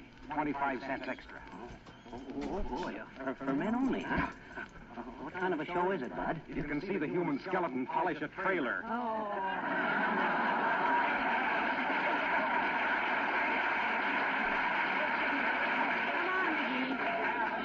What was it I intended to do? Oh, yeah, buy a toy whip. Wonder where the guy is that sells the toy Oh, whip. you don't want any of those silly things, McGee. I won't let you spend your money for such fools. Excuse me, brother, but aren't you Fibber McGee? Huh? Well, if it ain't my old pal, Buster Dawson. Who's Buster Dawson? He's this fellow right here. Well, I'm glad to see you again, Buster. This is my wife, Molly. How do you do, I'm sure? Howdy, ma'am. Any wife of McGee's is a friend of mine. Well, what you doing around here, Buster, old copper? Oh, didn't you know? I own this circus. Have you folks seen the performance yet? Well, not as yet, no, Mr. Dawson. Well, I'll be glad to have you as my guest. Oh. Just ask the usher to take you to the owner's box. Oh, certainly appreciate this, boss. Oh, not at all, McGee. Have any trouble, just yell for my head roustabout, Slugs McGinty. Slugs McGinty. Ah, there's a fine old aristocratic name. Old Mayflower stock, I presume. No, old cauliflower. Buster, you. Me and Buster here used to be in the circus business together, Molly. I can't remember right now whether he worked for me or whether I worked for him, but we was in the same outfit for years. Wasn't we, Buster? Yeah, and you worked for me, McGee. Yeah, I guess I did at that. Well, now, isn't that nice? Yes. Yes, sir. We always used to say that nobody could clean a cage like young Ratface. Remember how we used to call you Ratface, McGee? Great bunch of kidders, them guys, Molly. Well, McGee, I've got to go check up on Hey, Molly, look. There's Mrs. Uppington. Well, what on earth is she doing at the circus? I bet she's going to take a lesson from the camels in how to look supercilious. Say, that the lady you're talking about over there? Yeah. She looks sort of familiar to me. She'd look familiar to anybody who'd ever open up a can of prunes. I never saw such an old pickle. Oh, how do you do, Mrs. Uppington? So nice to see you. Oh, how do you do, Mrs. McGee? And Mr. McGee. Hi, Uppy. Oh, my goodness, so this is a circus. A great game, isn't it? You mean to say you've never been to a circus before, Uppy? She travels with her own, McGee. Huh? 3 rings under each eye. Just kidding, Mrs. Uppington. Oh, certainly, my dear. I always consider the thought. Oh, but isn't this interesting? I have just begun to realize what I've been missing all these years. What with my sheltered childhood and strict upbringing, Oh, Mr. McGee, aren't you forgetting something? Where's your social graces, McGee? Huh? Give Mrs. Uppington a knockdown to Mr. Dawson. Oh, excuse me. Mrs. Uppington, I'd like to have you meet an old pal of mine, Buster Dawson. This is Mrs. Abigail Uppington, Mr. Dawson. She's the hot hair in our social register. How do you do, Mr. Dawson? Charmed, I'm sure. Mrs. Abigail Uppington, eh? What are you trying to do, Fibber? Kid me? Social leader? Oh, that's a hot one. Well, I consider that you owe me an apology. Oh, lay off, Toots. You're killing me. What do you mean, Buster? Why, don't you recognize the McGee? Huh? Oh, no, I guess she was before your time. Why, when I knew her, she was Mademoiselle Tootsie Latour, Queen of the Bareback Riders. Hey, Toots? Well, for heavenly days. I deny everything. I always wondered how she could stay up on her high horse without being trained for it. Oh, why don't you break down, Tootsie? You got nothing to be ashamed of. Why, you were the second best rider under canvas. Second best? And who was better than I? What am I saying? Uppy, as the cook said to the waiter when he spilled the beans, I guess you've spilled the beans. Well, really, this is most embarrassing. You never could keep your trap shut, Buster Dawson. How did you ever come to leave the circus, Abigail? Well, one night I was doing my double backflip through 3 paper hoops to a handstand, and something frightened my horse, and I landed on a gentleman's lap in the reserved seat. No wonder she's always acted so chilly, Molly. She's a Laplander. And then what happened, Mrs. Uppington? Toots? That gentleman, my dear, was Mr. Uppington. He proposed to me the moment they revived him. Oh, how I long to be out there again, doing my triple forward somersault over 4 white horses. Maybe I could fall in love with another gentleman like Mr. Uppington. Or am I just being a silly girl? Well, good night, my dear. Good night, Mr. McGee. And so long, Buster, you rat.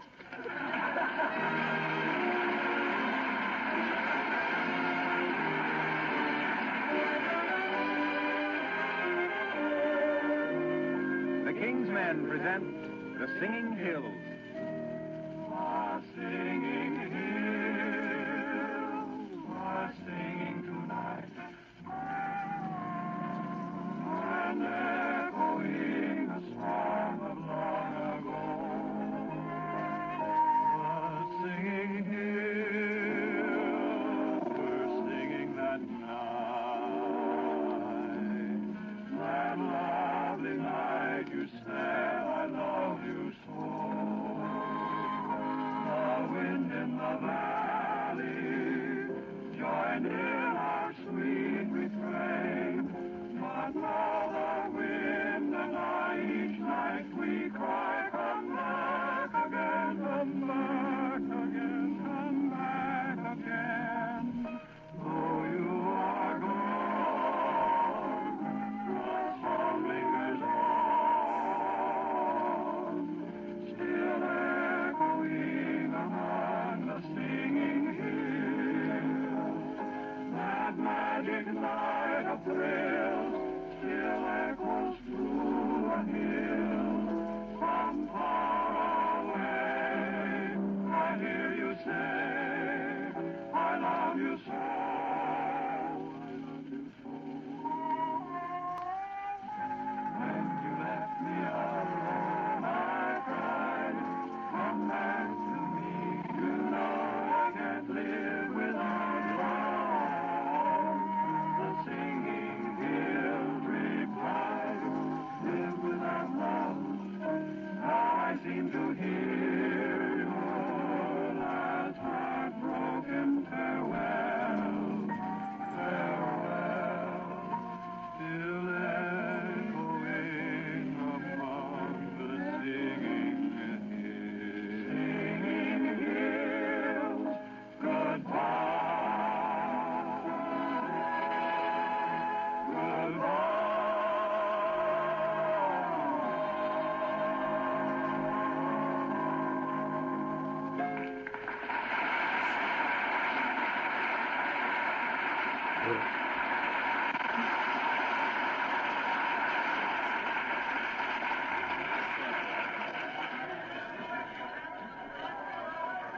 Well, come on, Molly. Here's the big tent. I'll have to ask an usher where Dawson's private box is, I guess. Ah, there. Good day, my dear. And hello to you, Windsock. Oh, how do you do, Mr. Boomer? Hi, Boomer. What you doing here? Got a temporary appointment as deputy sheriff, Cornphone. On the pickpocket detail. Oh. Imagine me on the pickpocket detail. As if picking pockets was ever anything but a detail to me. So you're a sheriff, eh? Let's see your badge, Boomer. Fine little skeptic, aren't you? You betcha. Also spelled without the K. Now, let me see. What did I do with that badge? Shall we begin, Begin? Yes, Goon. Beg pardon? Yes, Goon. You read that wrong, Molly. It says, yes, go on. Oh. Thank you. Now, let me see. Where did I put that sheriff's badge? Had it right here a minute ago. Badge, badge, badge. Here's a nice little Swiss watch. I think it's a Swiss watch. Fellow certainly yodeled when I took it. Snapshot of Billy Rose's aquacade. Never saw so many chorus girls in one dive in my life. A handful of upset diamonds. No, I mean unset. It was the jeweler who was upset. Here's an old passport of mine. I was quite a wealthy man when I first came to this country. Had 53 pieces of luggage. Heavenly days. 53 pieces. Yes, indeed. Deck of cards and a blackjack. Ah, what's this? Oh, yes. The inevitable check with an abbreviated beer. Oh, well, imagine that. No deputy sheriff's badge. I've been robbed. Help, police, deputy sheriff, somebody get him.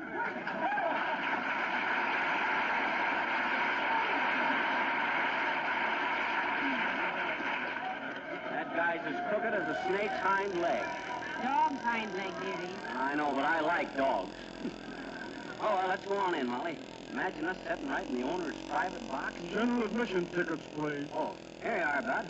Come on, Molly. Well, listen now. How do we find Mr. Dawson's private box? Oh, we'll find it. If not, we can always ask for Spud or Chug or Thug.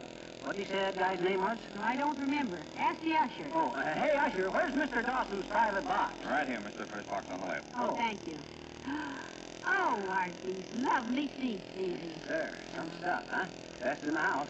Well, it sure pays to have friends, don't it, Molly? Certainly does. Won't be long now. All right, you two. Out of them seats, them's reserved for the boss. Now, listen, it's all right, boy. We're Mr. Dawson's guests. Oh, yeah? Well, let me see your pass. I ain't got a pass, Bud. Me and Buster's old pals. Sure. I used to know him way back in the day. Come on, quit stalling out of them seats. No, wait a minute, Bud. Don't get so tough. You can't throw us out of here. Oh, no? No. Well, who's gonna stop me? You or who else? Me and who else? Me and... who's that fellow Buster told us to yell for? Oh, yeah. Me and McGillicuddy, that's who. Hey, McGillicuddy! I'm not scared of you and all your friends. Now get out of that box before I drag you. McGee, maybe we better go back and... Now, don't worry, Molly. I know how to handle this. Hey, McGillicuddy! Oh, that's not it. Oh, hey! McGonigal! I need you! All right, cut out that yelling. You're creating a disturbance. Hey, oh, yeah, McGarity! I warned you to pipe down. Now take this. Oh, see here, mister. Stop that this instant. Yeah, cut that out. Oh, McGinnis! Oh, my goodness! For heaven's sakes, McGee, quick. Think of that man's name. Oh, I got it. I remember now. Hey, oh, that's better. I forgot it again. All right, scram, stupid. I won't do it. Hey, McGibney, McSweeney, McDonald, McCushla. Now listen, Tony. You're getting in my hair. McGuire, McCoy, McBride. Oh, McGee. No, that's me. McNutt, McGuire. Well, I guess I gotta show you I'm me. Listen to... Oh, my. Oh. You poor dear. Now take him away, lady. Oh. That'll teach him to get fresh with slugs, McGinty. McGinty, that's it. Hey, McGinty.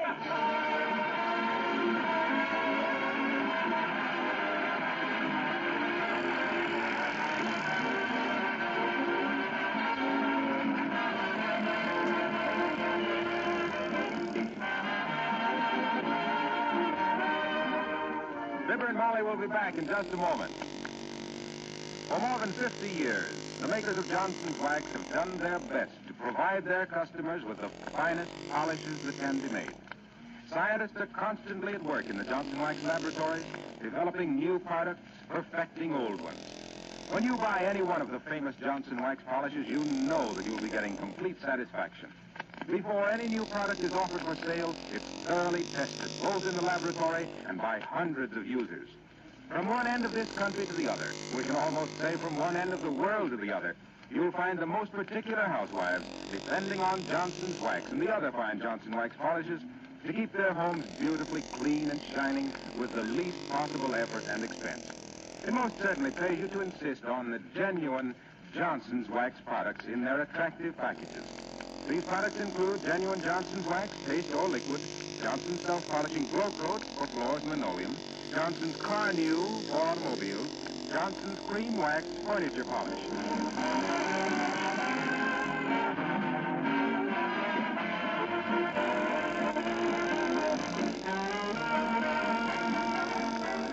Well, you still think circuses are fun, McGee? Sure I do, in spite of everything. Brings back the old days, Molly. That's right. You used to be with the circus, huh? Sure. I'm an old lion tamer. Is that so? Mm-hmm. Why'd you ever quit? I ran out of old lions. Good night, all.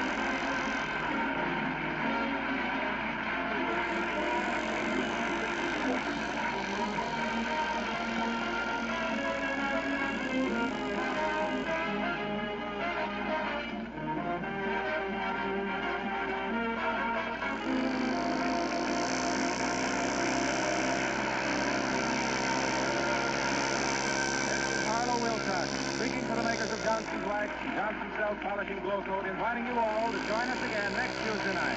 Good night. You Can't Brush Me Off is from Louisiana Purchase. This is the National Broadcasting Company.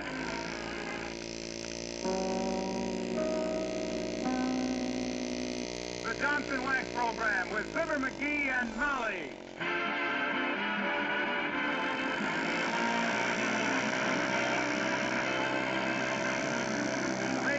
Johnson's Wax and Johnson's Self-Polishing Glow Coats present Marion and Jim Jordan as Fibber McGee and Molly with Bill Thompson, the King's Men, and Billy Mills Orchestra. The show opens with Don't Hold Everything.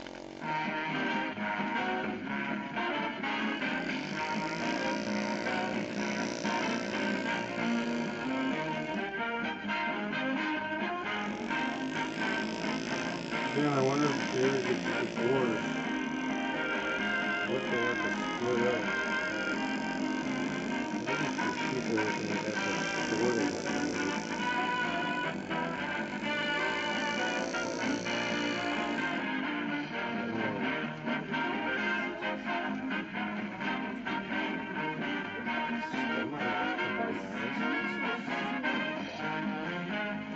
It's just now starting. That's why that shit that went down happened a couple nights ago.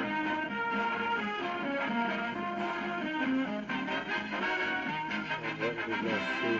Some fucking grandma or daughter? A handicapped child? I don't think she has shit.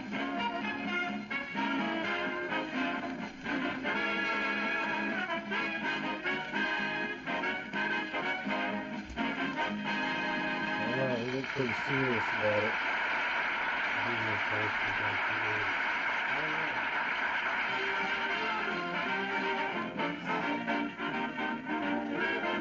Well, Fibber has had a host of troubles in his life, but now he voluntarily adds the troubles of a host. He's giving a spaghetti dinner for a few male friends tonight, which he's going to prepare himself. And here at the corner delicatessen laying in supplies for the evening, we find Fibber McGee and Molly.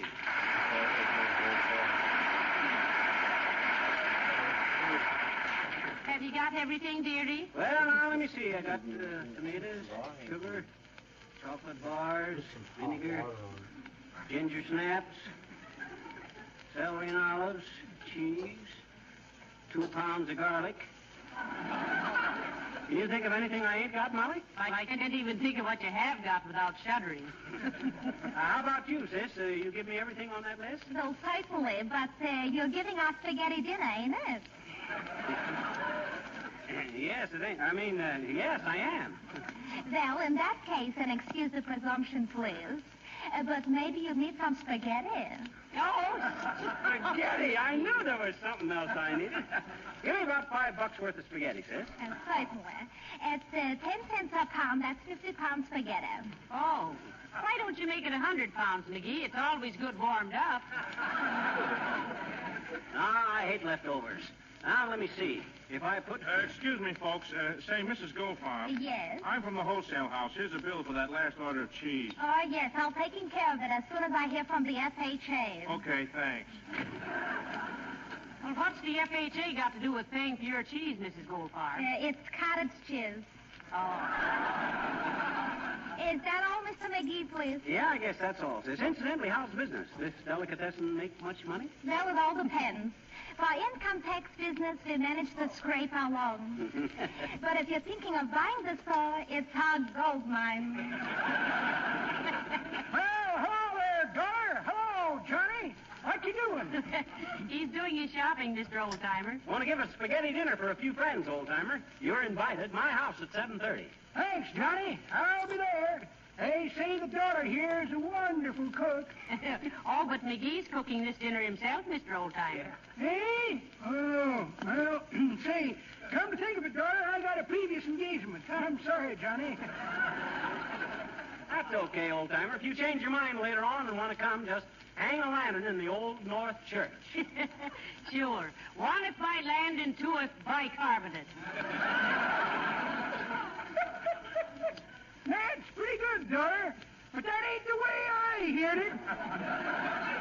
The way I heard it, one feller says to the feller, says, ever hear this Fibber McGee and Molly on the radio? Oh. Lots of meat in their programs, ain't there? Must be, says to the feller. I sure get fed up quick. Well, I'm sorry I can't come to your dinner tonight, Johnny. But see, daughter, what you doing while young Johnny here gives his party? I don't know, Mr. Old-Timer. Go to a movie, I guess. That suits me. I'll call for you at 7 o'clock. Gotta run down now and get me some sen. So long, Johnny.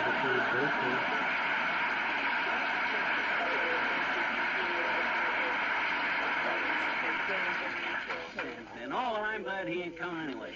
As the laundress says when she disconnected the flat iron at 5 o'clock, I'm afraid I ain't got any time for wet blankets. Excuse me, was there anything else you wanted, please? Well, I guess not, sis. I can get along with what I got here. Boy, I can hardly wait to get started. Are you having any cooking experience? Much? Have I? Why, sis, I've been cooking since I was knee-high to the oven door. Well, somebody ought to stick a fork in you. You're about done. Why, even when I was a little kid in grade school, the children would point me out and whisper, his father was a chef on an ocean liner. My, tense to death. Son of a sea cook McGee, I was known as in them days. Oh, dear. Son of a sea cook McGee, killer diller of the cold cuts, king of the caviar covers, and cutest kid that ever cooked a kettle of kippers for country club, campfire, cafeteria, or clam bake. Cautious and crafty at concealing the calories in coconut cake for curve-conscious cuties kittishly crowded in Coke's cafes, and the canniest coot that ever combed the countryside for corn on the cob that couldn't conceivably be commanded by the commoner kinds of cat customers. Crowned by the Cook's Convention in Kickapoo, Kansas as the classiest Cupid that ever cut a cantaloupe, covered with compliments, cups, and confetti, but say something, boys, I gotta cook this spaghetti.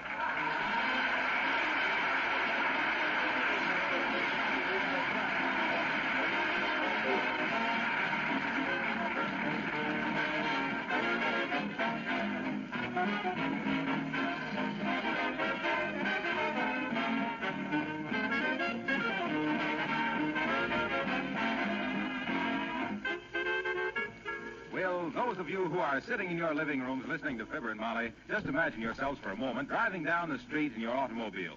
It's a bright, sunny afternoon, and nearly everybody's out. Say, there's a good-looking car just parking at the curb. That can't be the Livingston's old plus. Well, yes, it is. But what have they done to make it look like new? Well, I'll tell you what they probably did. They gave it the new beauty treatment with Johnson's Car New. The sensational new product that both cleans and wax polishes in one easy operation.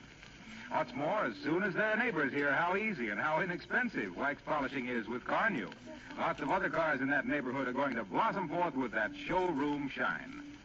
It's not so long ago that cleaning and wax polishing your car cost real money and several hours of hard work. Johnson's Car New has changed all that. Now both jobs are done in half the time at negligible cost.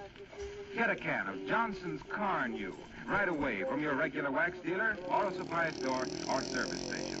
You'll say with everybody else, your car looks like new when you use Car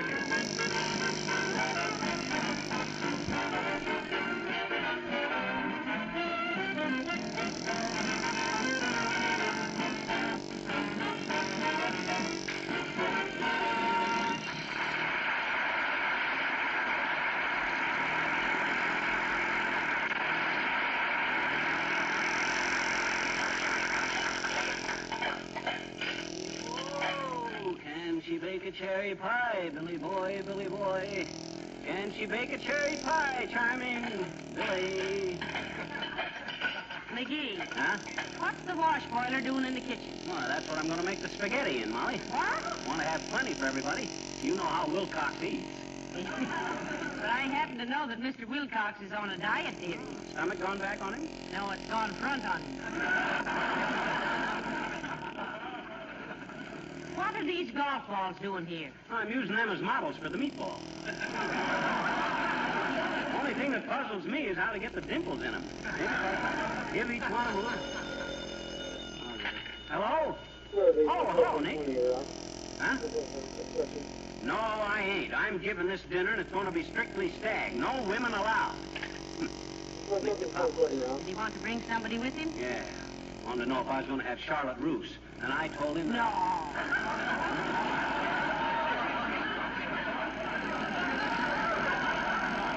Charlotte Roos is a dessert, dear. Oh, I don't care. She is? Why didn't he say so? Hey, where'd I put that egg beater? It's in your hip pocket. Oh, yes. What do you want to beat eggs for? The meat sauce.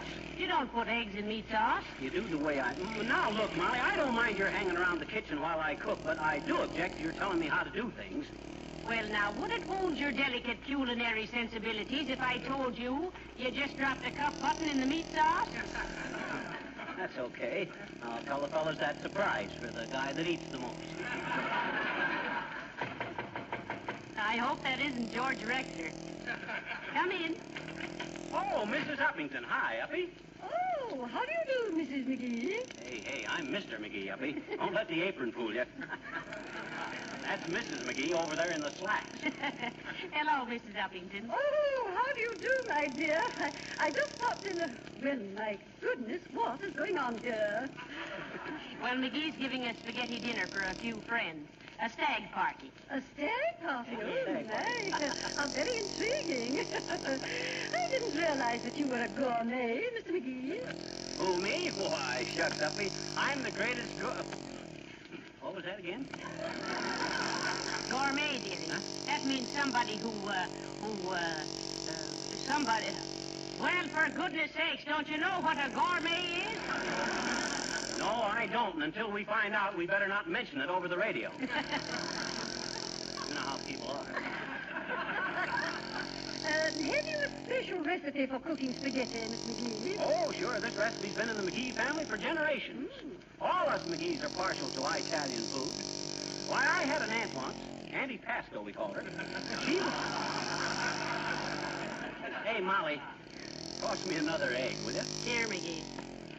Oh, I missed it. Try again. Oh, my goodness, Miss McGee. That egg splattered all over me. Sorry, Uppy, but if you insist on hanging around a china shop, you mustn't complain if somebody pulls a bull. Please, Miss McGee, I must say that I never expected that I should be subjected to a bombardment of eggs when I came... Though, on the other hand, I might have known that I would be the butt of one of your yolks. Goodbye.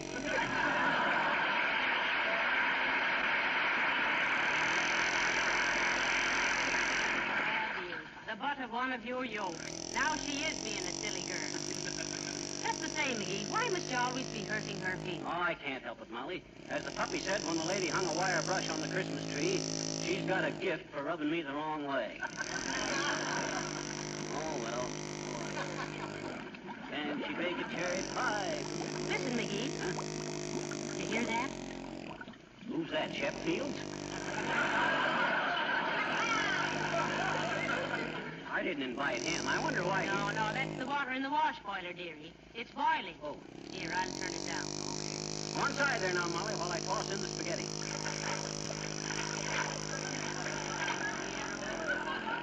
Don't look like enough. Better heave in another armful. Oh. Say, McGee, was your father really a chef on an ocean liner? Well, it wasn't exactly an ocean liner. It was on the Great Lakes. Oh. And it wasn't exactly a liner, come to think of it. It was a tugboat. Molly wasn't really the chef, you understand. He was the next thing to it because nobody else could peel a potato. Of course, he only made one cruise from Chicago to Milwaukee. Hey, Molly, where's that jug of molasses? You're standing on it. I am? Oh. Gee, that's a relief. The way I was wobbling there, I thought my heels were getting run over. Oh, can she bake a cherry pie?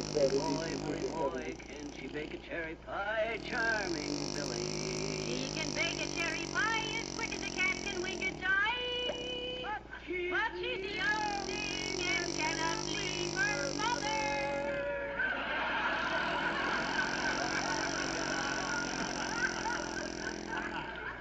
Mother's getting up in the world. McGee, what on earth are you doing with that molasses? Now, don't get your finger waving a fret, Molly. I know what I'm doing. Yeah, but why molasses in spaghetti? It puts a tread onto it. It keeps it from slipping. Now, see, while that's cooking, I better stuff some olives. You can buy stuffed olives, you know. Oh, they're mass production stuff. No personality. I know. What are you going to stuff them with? Olives. No, I mean, what are you going to stuff the olives with? Olives? I'm going to take some big olives and hollow them out and stuff them with little olives. Clever idea. It's little touches like that that make a dinner party so tough. Come in, thank goodness. Oh, hi, Harlow. Hey, you're a little early, ain't you? Sit down, Mr. Wilcox, and watch. This may be your last chance to see a Model A, turret-top, knee-action case of heartburn on the assembly line. Well, hey, look, about this dinner you're giving tonight, Fibber, I'm afraid that I Well, can't... now, don't tell us you're not coming, Mr. Wilcox. Well, look, I hate to do this to Fibber, but I promised a fella I'd show him how to polish his car tonight. Now, wait a minute, Harlow. You knew this dinner was tonight. You can't... Now, let me finish. So I went over to this fella's house on the way over here, and I told him I had a dinner engagement. He said, oh, that's too bad. And I said, no, it isn't. Let's polish your car now. So I got out the Johnson's car new, and we did it. You did? Yeah. Well, then why can't you come to the dinner? Well, I was getting to that. You know how simple it is to use car new. You just apply it, let it dry, and wipe it off, and you get a beautiful gleaming finish. I'll say so. As quick and easy for cars as Johnson's Glow Coat is for floors and linoleum. Yeah, we know, but... Yeah, so I was through long before I thought I would be, and I came right over here. I hate to be a nuisance, but do you mind if I stick around till dinner time? Oh, for goodness sake. Harlow, I know you ain't a heavy drinker, and you don't gamble, and you never look at another girl, but... Frankly, don't your wife ever get a little jealous of S.C. Johnson & Son Incorporated? Well, what could she do about it, dearie? When your husband sells floor polish, how can you call him on the carpet? Ah, dear. But make yourself at home, Mr. Wilcox. Have some celery, huh? All right, Molly, thanks, I will. Don't spoil your dinner. Don't you? Okay, Come in. Well, hello there, Cupid. Hello, Fizzer. And if it isn't Harlow Wilcox, as sure as I'm standing here wondering what is smelling like garlic, as if there was anything else that did. Hi, Nick. You're a little early, Mr. DePopoulos, but make yourself comfortable. Have a piece of cheese, Nick? No, thanks. I don't eat between meals, because if I do that, I don't eat my meals, and if I don't have any meals, I can't eat between any of them. It's all very confusing. Can I do anything to be in the way, Fizzer? No, thanks, Nick. You and Harlow just relax. Oh, Boy, this is certainly a busy place. Yeah. And something tells me this dinner would go down in history except for one thing. What does that mean, Cupid? I don't think it'll go down. Say, Fizzer, if you want any advice about cooking a spaghetti... I don't. That's good, because my grandmother has a wonderful recipe, and she's out of town. That's very helpful. Come in. Oh, there, McGee. Hello, Mr. McGee. Well, hello, everybody. Well. Something smells awfully good in here. Oh, it's me. I just came from the barber shop. Now make yourself at home, Gildersleeve. Or make yourself useful. Well, what can I do, McGee? Look in that cupboard there and see if we got any Jell-O. I can't reach.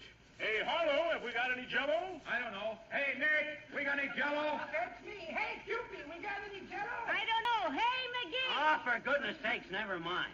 And don't forget what show you're on. Sing, Dennis. Or sing, King's Men.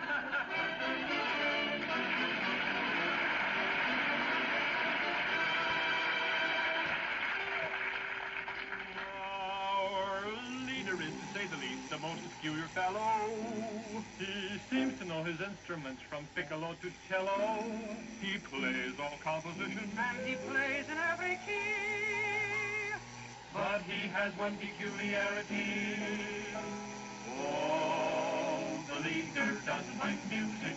Ta-da-da, ta-da-da, ta-da-da-da. Oh, the maestro, he's no like of the music. Ta-da-da, ta-da-da-da-da. Oh, when he was a boy, he never could enjoy the fun that the other fellows had. His father, who was very stern, said it's music you must learn, and that's what really made him mad. Oh, the leader doesn't like music. Ta-da-da-da-da, ta-da-da-da-da. Though the people on the floor, ra-da-do-da-da, may be clamoring for more, ra-da-do-da-da. With his baton in his hand, he will have you understand that the leader doesn't like music, and the leader doesn't like the band. Oh, the leader doesn't like opera. Figaro! Figaro! Figaro! Bravo, moltissimo Figaro song! If you must, then give us Martha. Figaro! Carmen! Figaro! All we ask is Tosca. No, that's enough! Figaro! Oh, the leader doesn't like ska songs. A rock, a brick, a moon, nick. Oh, the leader doesn't like jazz. A zazoo, zaz, a razz, a taz, a rooty toot toot, and a ricky kick. He hates the Bach toccata, and he hates a Brahms sonata, and a symphony by Haydn makes him swear. He despises Paganini or an opera by Rossini, and a Strauss waltz makes him tear his hair. Oh, the leader hates all kinds of music. Boop, boop. Ta-da-da, ta-da-da, ta-da-da.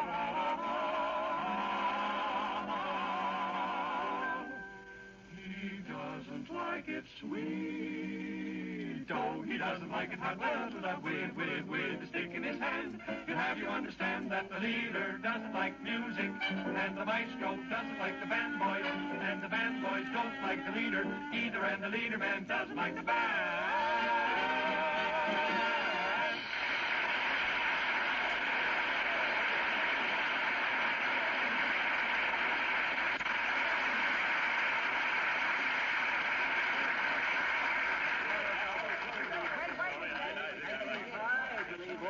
Hey, Molly.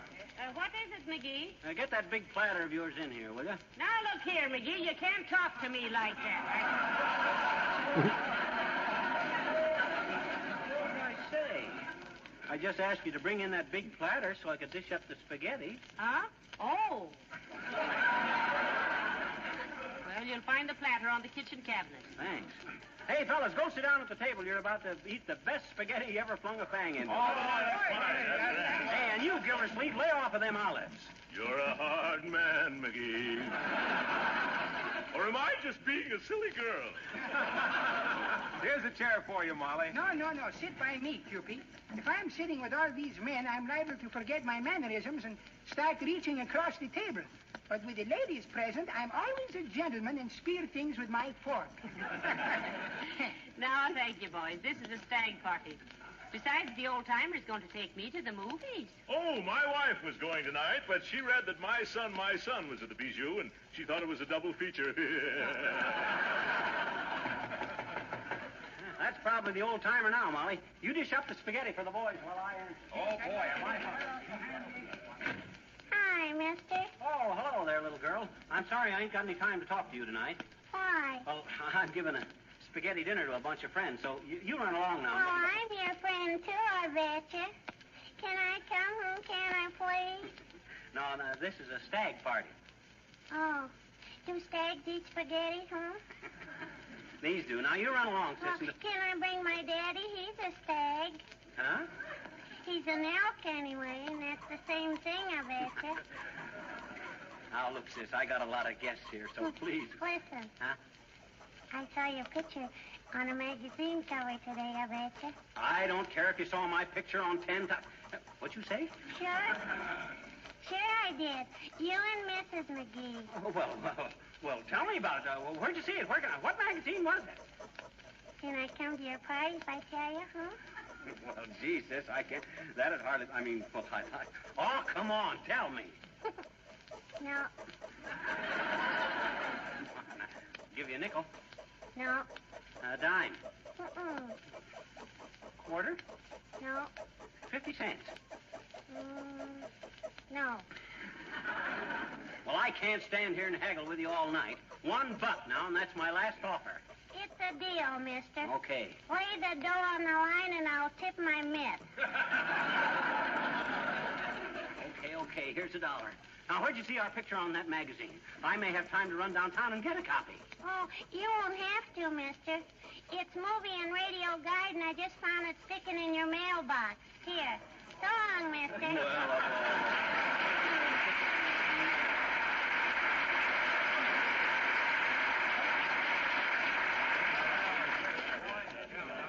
That wasn't the old-timer, Molly. That was a little girl from across the street. Oh, all right, McGee. Now sit down and eat. I've served everybody. Much obliged. Well, pitch in, fellas. There's plenty more where this come from.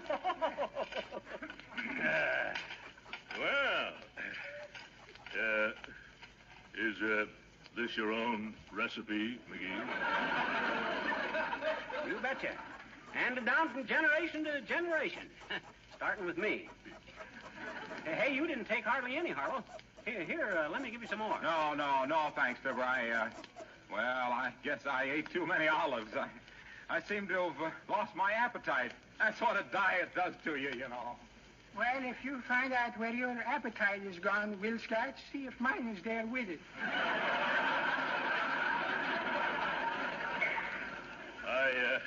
I guess we got here a little too early and did too much sampling in the kitchen, McGee.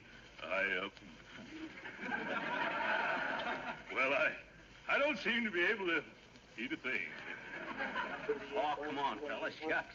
You can't do this to me. After all the time and trouble, Hey, there ain't anything wrong with the spaghetti, is there? Oh, it's marvelous. No, it's wonderful. In fact, McGee, it's so good that I want to go home and tell my wife all about it. Sorry I couldn't do justice to it. I know you'll excuse me. Thanks a lot, McGee. Wait a minute, Gildersleeve. I'll go with you. Hey, wait a minute. You can't do Why, you can't expect Gildersleeve to describe this wonderful spaghetti to his wife single-handed, can you, Fibber? No, sir. Come on, Throckmorton. We'll tell her all about it. Yeah. But, boys, now, wait. I hope you'll excuse me, too, Treasure and Cupid. I just happened to think of remembering that I never eat spaghetti during Lent. Hey, but this ain't Lent, Nick. Why, this is... Treasure, please. Politics and religious is something I never argue about. Good night, Cupid. This has been a wonderful party. Good night.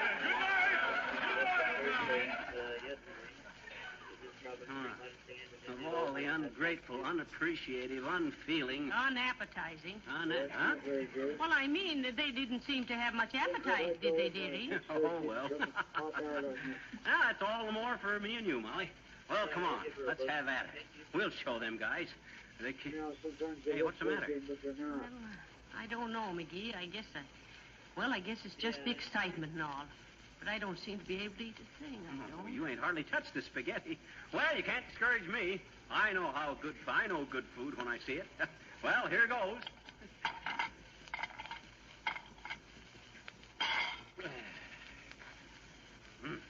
What's the matter? I don't know. I guess I did too much eating while I was cooking.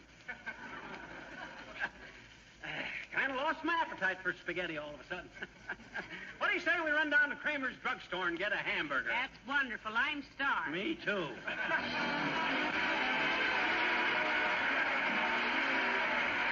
Fibber and Molly will be back in just a moment. Has it ever occurred to you that when you're in the kitchen, most of the time you're on your feet? That's one of the reasons why the kitchen floor is often a problem floor. It gets more than average wear. And besides, you just can't help spilling things now and then. Millions of women have discovered the easy way to solve the problem of their kitchen floors with Johnson's self-polishing Glow Coat. When you apply Glow Coat to a linoleum floor, you do two things. Number one, you protect the surface of the linoleum, keep its colors bright and fresh, and make it wear indefinitely. Number two, you save work, because it's so easy to keep a glow-coated floor clean and spotless. Spilled things are quickly wiped up with a damp cloth. And, of course, there's no rubbing or buffing with Glow Coat. Nothing could be easier than using this famous floor polish. You simply put it on your floor, and in 20 minutes the floor has gleaming, sparkling beauty. That's why Glow Coat is called self-polishing. It actually does the work itself. You can use Glow Coat on your painted and varnished wood floors, too. Get some from your dealer tomorrow.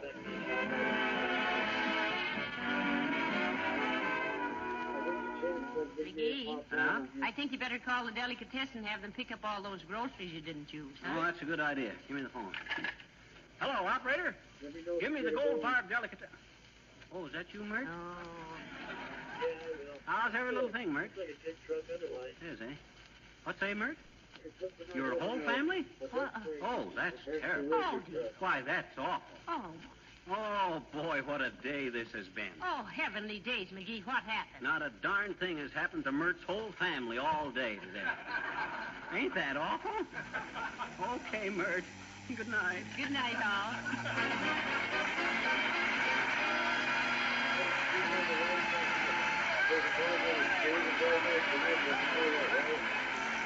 This is Harlow Wilcox, speaking for the makers of Johnson's Wax and Johnson's Self-Polishing Glow Coat, inviting you all to join us again next Tuesday night. Good night. How Can I Ever Be Alone is from American Jubilee. This is the National Broadcasting Company.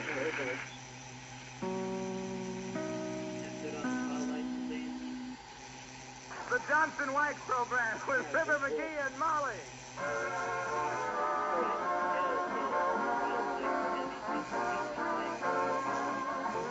The makers of Johnson's Wax, Johnson's Self-Polishing Glow Coat present Marion and Jim Jordan as Fibber McGee and Molly with Bill Thompson, the King's Men, and Billy Mills Orchestra. The show opens with You.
Folks, you who love to take long walks down the familiar streets of your hometown.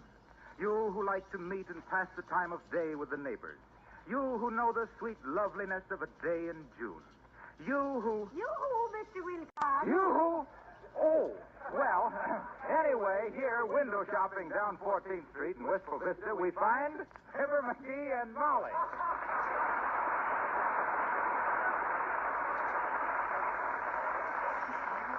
Oh, my, isn't it lovely out today, McGee? Yeah, sure it is. What is so rare as a day in June? 31 days in September. Yes, but I always thought... Hi, Bud. Hey, Molly, how does this straw hat look on me? Well, not bad, McGee.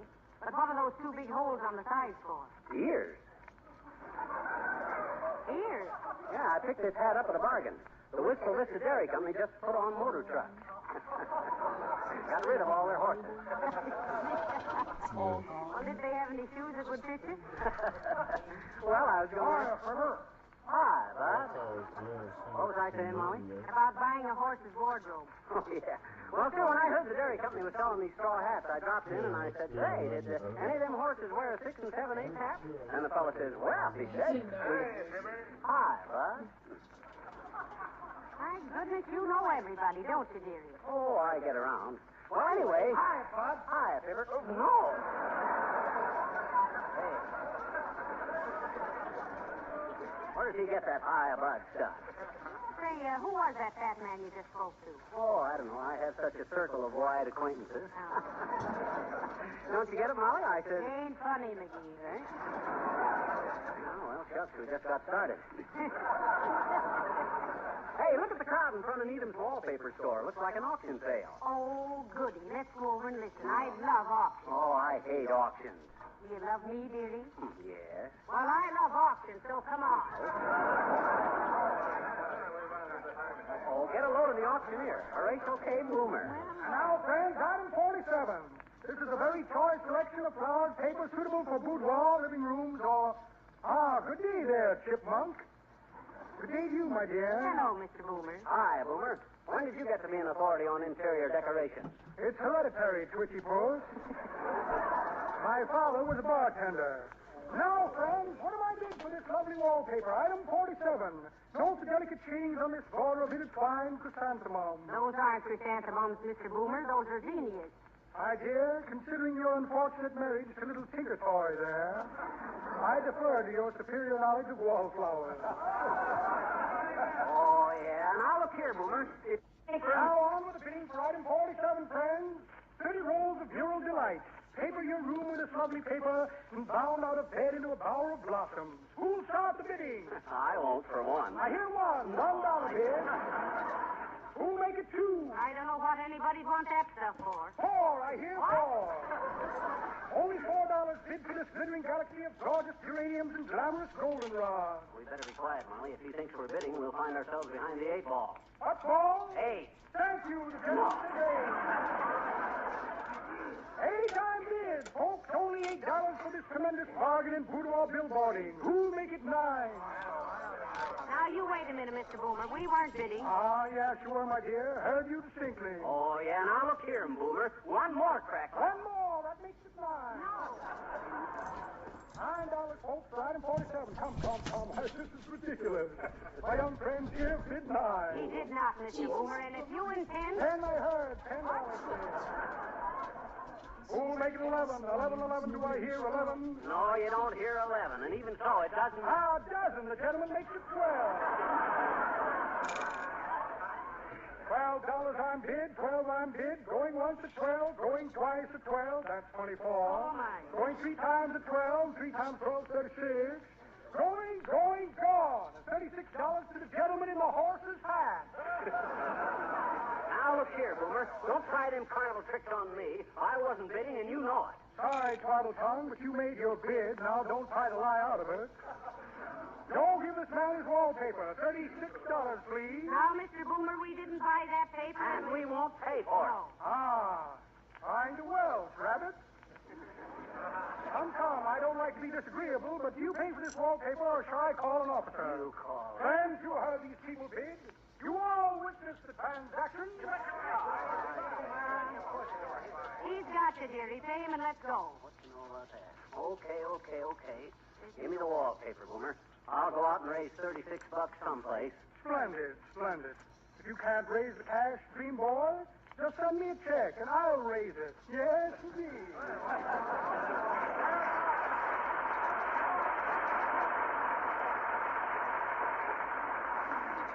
Wallpaper here to paper our whole block. That dirty crook. Hey, take hold of my arm, Molly. I can't see over this stack of wallpaper. All right, dearie. Right this way. Dear, oh dear. $36 thrown away. Oh, I wouldn't say that. I'm going to use this wallpaper. What for, a bonfire? No, sir. I'm going to paper the living room with it. Oh, now wait a minute. Huh? Did you say you were going to do the papering? Why, sure. Why not? Nothing tough about that. Oh, dear. McGee, you can't even stick a stamp on an envelope without getting a nasty look from the mailman. Oh, come, Molly. Shucks, I know. Hi, mister. Who said that? Oh, hello there, little girl. Hi. I couldn't see you on account of this load of wallpaper. You look like the principal of our school with an armful of diplomas. Well, maybe I do, sis, but there's a lot of difference between an armful of wallpaper and an armful of diplomas. Sure there is, I betcha. With wallpaper, you know there's a job waiting for you. Pretty good, huh? That's a very acute observation, sis. I thought it was kind of cute, too. Incidentally, school's out for the summer, ain't it, sis? Sure, but not incidentally, mister. They do it on purpose.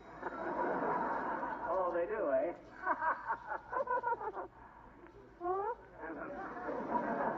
Never mind. Did you finish the year with good marks? Well, sure I did, I betcha. I was a valedictorian of the second grade, I was. Oh. Yeah. And my teacher, Miss Fiditch, said that... Miss Fiditch? Miss Fiditch. Well, is she still teaching school? Sure. Gee, she must be getting pretty old. Why, I had her when I was in the second grade. Oh, don't worry about it, mister. She would have got old anyway. Oh, thanks. But how are you going to spend the summer, sis? You going away somewhere? Away from all the trials and tribulations of a scholastic career? Well, gee, I don't know, mister. I've thought it all over. I've thought of Wake Louise and Bamfapa and the Grand Canyon and Dud Ranches. Dude ranches. Well, they're duds if you don't get any bang out of them, and I don't, I guess. And then I have given serious consideration to Bermuda and Honolulu, Hawaii. But that entails a grass skirt. So I decided to spend the summer like I always do, up in the apple tree. So long, mister.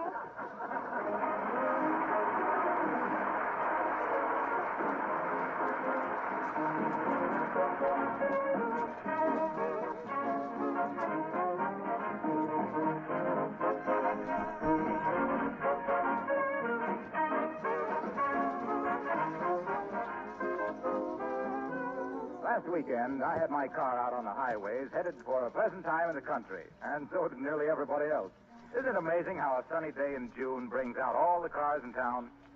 You know, there's one thing I noticed.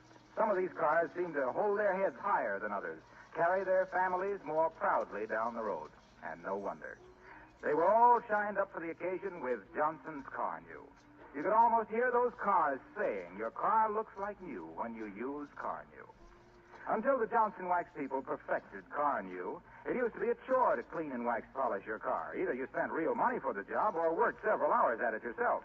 Well, with Car New, you do these two jobs at the same time. Both clean and wax polish in one easy operation, in half the time it used to take. And you won't believe what a beautiful showroom shine you get until you try Car New on your own car. Do it now and be ready to join the parade this weekend with a car your family can be proud of. Ask for Johnson's Car New from your regular wax dealer, auto supply store, or filling station. Car New costs very little.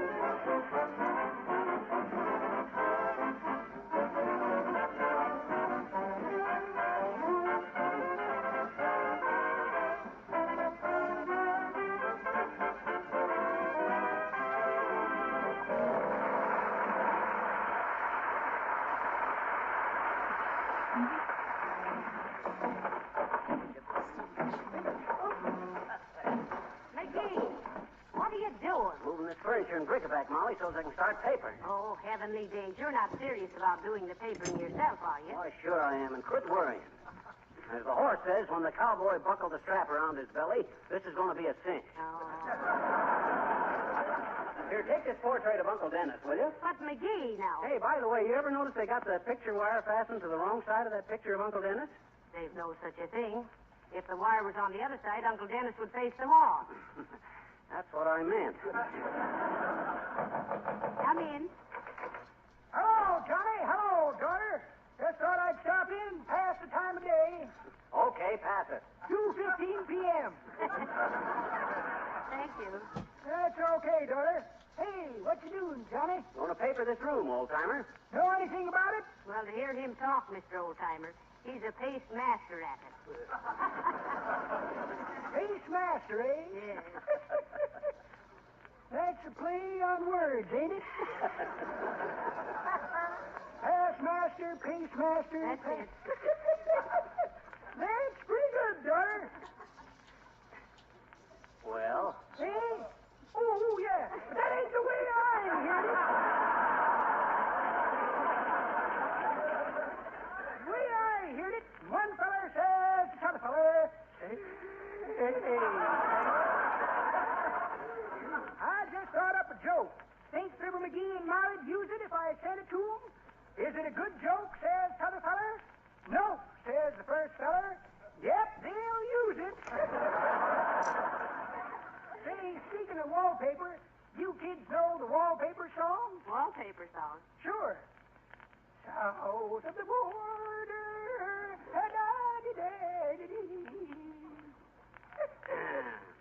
Oh, too corny, eh? Well, I'll see you later, kid.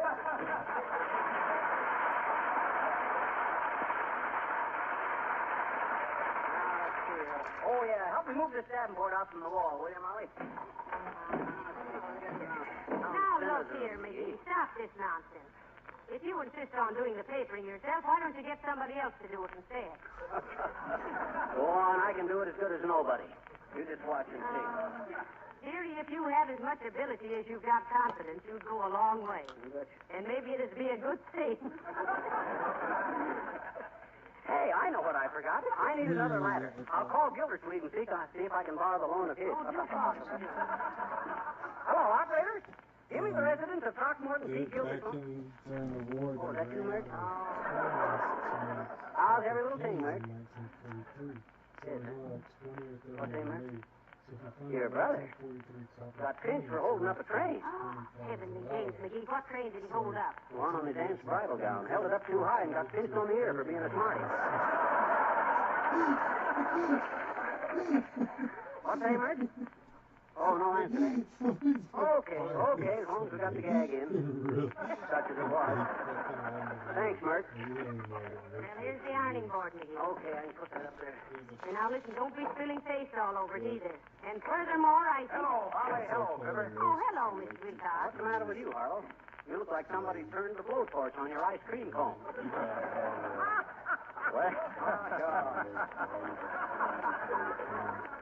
Well, I've got a problem, folks. I have a friend who works in New York and lives over in Jersey. And I've wanted to sell him some Johnson's car new for a long time, so I told him to listen to me on this program tonight. Listen to you? Sure, who else? Oh, my. But my friend is always driving home at this particular time and has to hear the show on his car radio. Look, Harlow, tell us, in your refined Racine accent, what goes with a guy who has to hear your dulcet tones on his car radio? Well, look, suppose I were to say, folks, Johnson's Car New is a wonderful new double-action product that makes your car shine like new again with an absolute minimum of effort. It cleans and wax polishes in one simple operation. That's okay. Just apply Johnson's Car New, allow it to dry, and wipe it off. And there's a beautiful sparkling wax polish that looks like it just came off the sales room floor.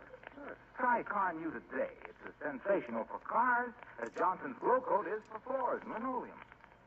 Well, where's your problem? He certainly heard that plain enough, didn't he? Nope. He's driving through the Holland Tunnel. Wrong, pal.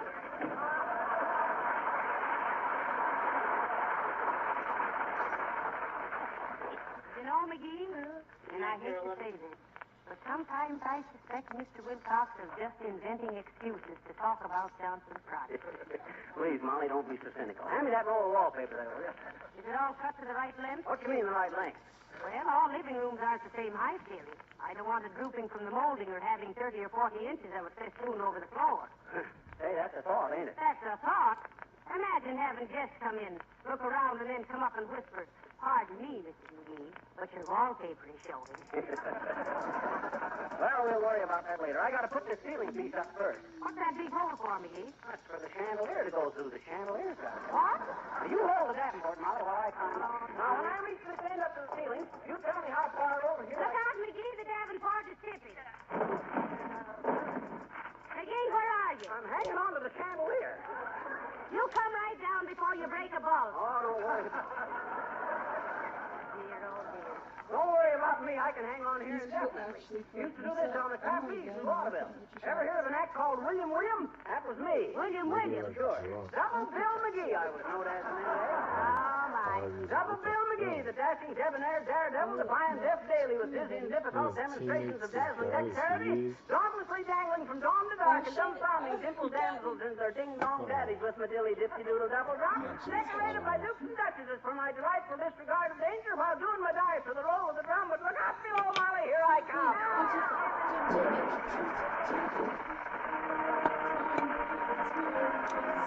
What is it?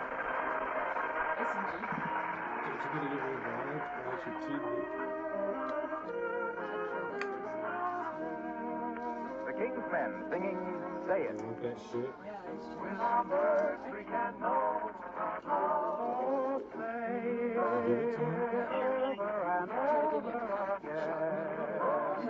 Over and over again. Never stop saying goodbye. How I love you.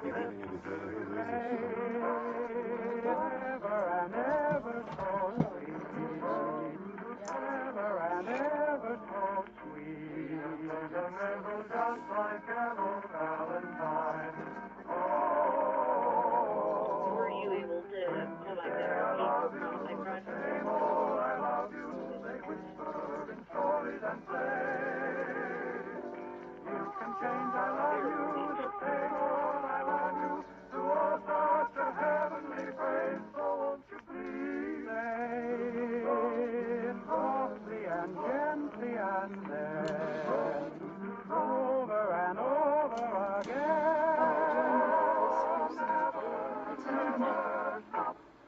Take your mind alone forever and you'll never leave me ever, darling. I don't even see how they do it. And begin the sweet story again. I love to hear you promise you always will be mine. Forever, darling, won't you whisper softly and gently and then say it over and over again. Just for the fun of it, you want something. You want to see what oh, she's letting you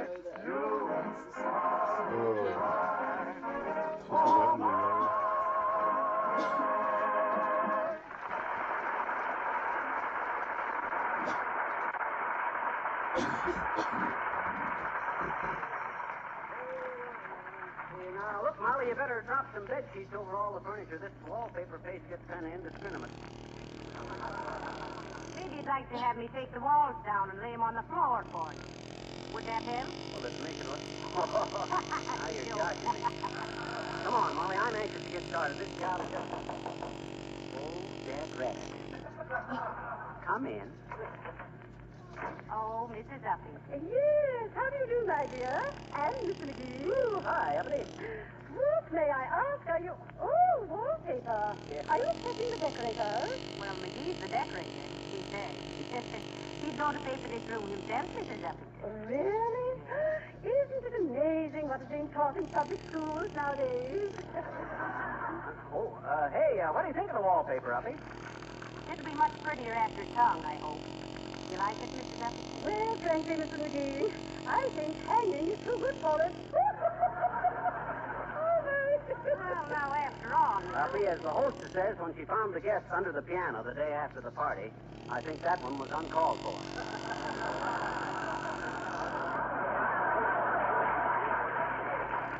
What kind of paper have you got in your living room, Mrs. Uppington? My drawing room, Mrs. McGee, is not paper. Oh, don't you remember, Molly? It's all done in simple cedar. Simple cedar? Sure, you know. Naughty pine.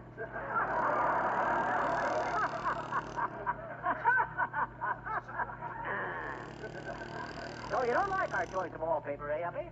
Mr. McGee, anyone who would be so indiscriminating as to purchase such an important item as wallpaper at a cheap, common sidewalk auction sale... Oh, now, hold on there, Ginny. Wait a minute. How'd you know we got this stuff at auction? Because, Mr. McGee, I just purchased the same pattern there myself. Yes, and that scoundrel who sold it to me assured me that I had it exclusively north of 14th Street and west of the railroad track. Ooh, Mary, what did I say? Oh, my, goodbye.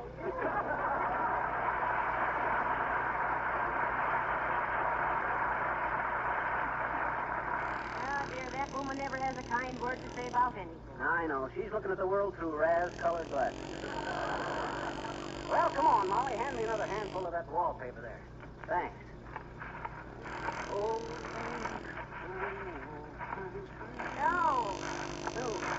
Heavenly days, McGee. Don't splash that paste around so enthusiastically. You're getting it all over everything. Oh, it'll wash off. Oh, there. That's pretty good, eh? It's beautiful. beautiful, except for one thing. What's that? It's upside down. Good thing that was only the second strip I put on. Now all I gotta do is put every other one on upside down, and it'll look like that's the way the pattern goes. You see, just use your noodle in a case like this here, and...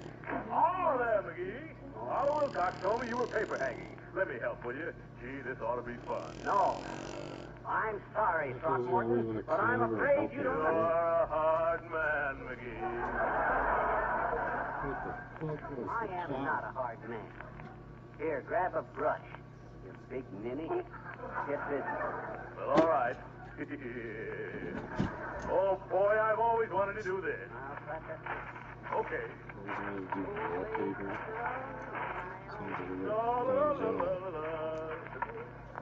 For goodness sakes, boys, don't be so sloppy with that paste.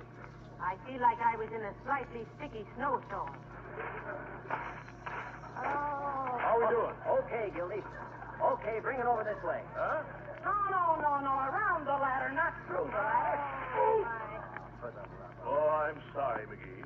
My, this is tender paper, isn't it? What do you think I paper walls with, you dumbbell adhesive tape? No, look here, McGee. Oh, now stop it, you two, and get to work. Yeah. Come on, get busy, Gildersleeve. By the way, it's my first turn to get up on the ladder, McGee. Huh? Oh, okay. Go on. I'll take this end, and you take that. Oh. Now look what you did. Kicked a hole in Uncle Dennis. What's he doing behind the davenport? Come out of there, you! Come on, get to work. Oh, pipe down, Gildersleeve. That's a picture of Uncle Dennis. Oh. Good likeness, though. Well, come on, McGee, let's go. Okay. Up with it. A little more to the left there, Gildy. Yeah. That's it. Okay, now another strip. Yeah. Hey, look out, Gildersleeve. You're splashing paste all over me. Well, get out of the way then, McGee. Oh, yeah? Well, see how you like it. How you like the taste of that? Tastes like that spaghetti you made last week, McGee, only more flavor. Here you are. Try some of this yourself.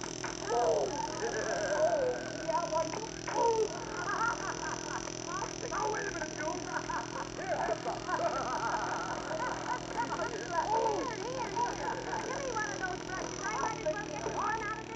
Now, wait a minute, McGee. Cut it out. Now, just a minute, Mr. McGee. Who gets one? That ain't fair. I wonder if people really said that word. Hey, Fibber, Molly. Huh? I think they do. You'll have to hurry. Your time's about up. You mean we ain't got time to finish the show? That's right. Well, thank goodness. I wondered how we were going to get out of this mess. Play, Billy. Whoopee.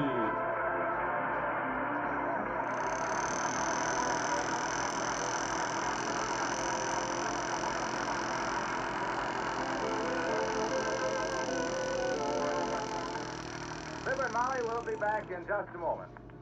Last year, the New York and San Francisco World's Fairs drew millions of visitors. This year, they're out to break last year's record, both in attendance and entertainment. If you attend the New York Fair, you should certainly spend some time in the fascinating town of tomorrow. The 15 model homes here are filled with inspirations of home building, home decoration, and home furnishing.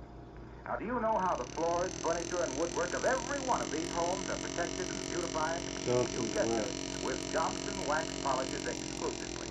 Genuine Johnson wax on floors, furniture, woodwork, paneling. Johnson self-polishing glow coat on kitchen linoleum, rubber and asphalt tile floors. Johnson's cream wax on furniture polish, on furniture and tabletop. Even Johnson's car new on the new cars displayed on the ground. Johnson's wax polishes protect the floor and wood surfaces of the great majority of all World's Fair buildings and exhibits. So you see, you can't go wrong yourself when you insist upon Johnson wax polishes for your own home.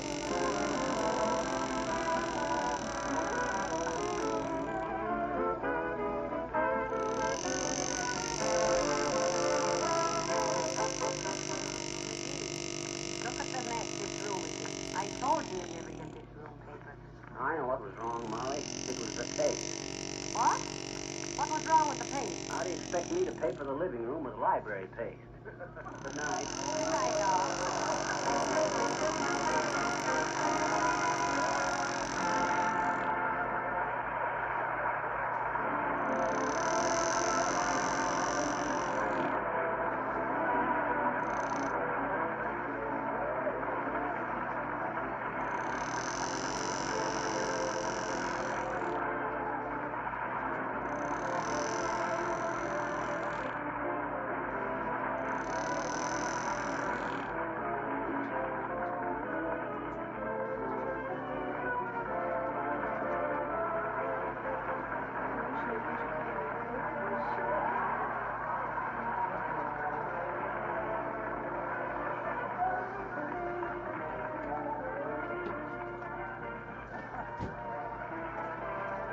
Harlow Wilcox, speaking for the makers of Johnson's Wax, Johnson's Self-Polishing Glow Coat, inviting you all to join us again next Tuesday night. Good night.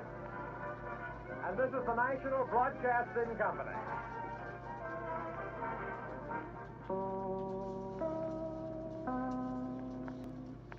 The Johnson Wax Program with Fibber McGee and Molly.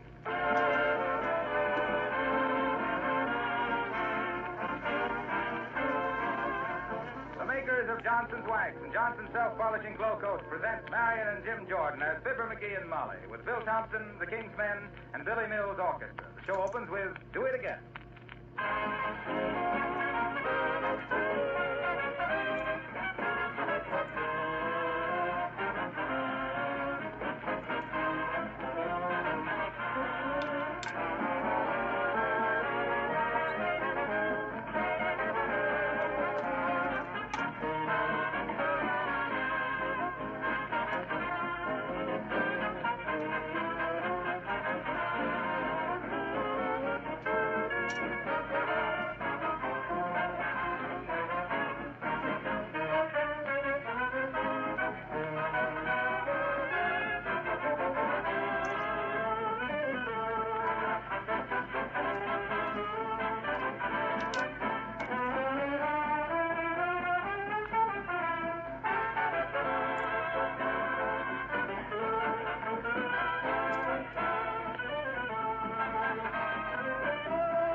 When a man travels, he wants to know exactly where he is. When a woman travels, she wants to know exactly what to wear. And here at 79 Wistful Vista, one studying a road map and the other cutting out a dress for a vacation wardrobe, each intent on his own business, we find Fibber McGee and Molly.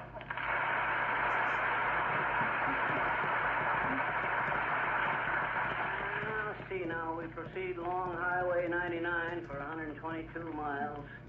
Then turn left at a red schoolhouse for a distance of 5 inches down to the hip. Then detour 20 miles because the regular road has 6 buttonholes. Now, let me see. They start at the neckline and... Stop at the Patty Cake Hotel in Niagara, where the manager will greet you... with a belt in the back. Huh? Ah, dear. McGee, I'm afraid this dress pattern is a little too complicated for me. I'd have to call the dressmaker after all. Hand me the phone. Okay, Ma. Here. Thank you. Hello, operator. Give me Miss Amelia Featherstitch at Wistful Vista 687... What? Oh, is that you, Mert?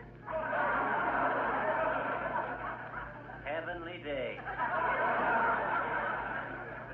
How's every little thing, Mert? It is, huh? What's that? Oh, not really. Oh, that's terrible, Mert. Well, what is it, Molly? Quiet, McGee, Huh? quiet. Tell me that again, Myrtle. Yes? Yes?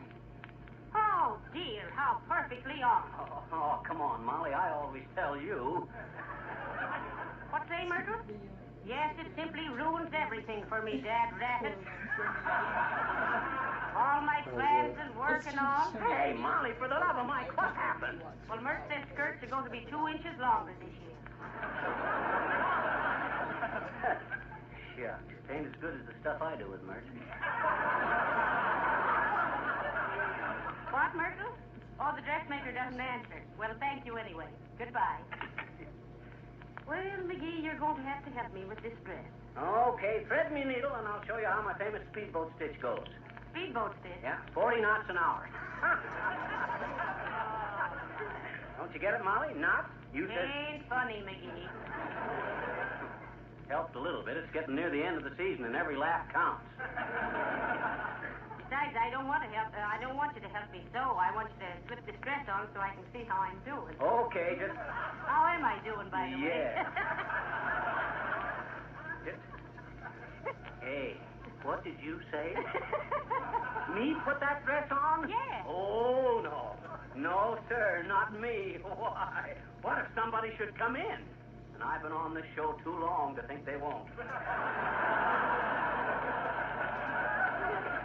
Now, listen, don't be silly. Take your vest off and slip this dress on. Oh, Molly, I don't want to slip into no dress. Gee, Willie. McGee, you owe me that much. Why do I? Well, now, who was it that ruined my dress for him by shooting it full of arrows? Tell me that. That was me in Gildersleeve. The chucks, it was the only thing we could find to shoot at.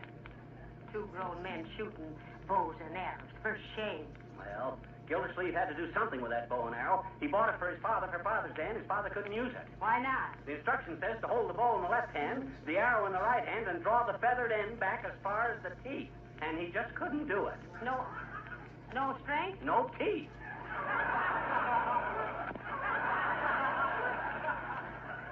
Now, see here, dearie, that's enough nonsense. Here, slip this on. Oh, no, I don't want to. Okay. But lock the door first and pull down the shade. I will not. Anybody think this was the first time you ever had a dress on? When did I ever? You remember that masquerade party you went to as Mary Pickford?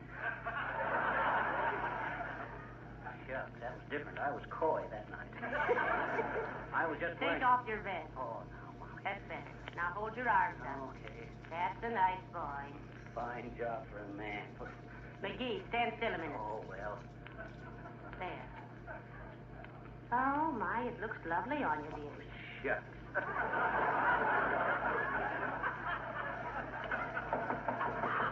Oh, my gosh. Where can I hide? Where can I hide, me, Molly? Oh, Quick. hush. Come in. It's the Bob Hope program. No, this is the Fibber McGee and Molly program. Oh, I saw you two girls through the window and thought it was Brenda and Cabina. I'm sorry.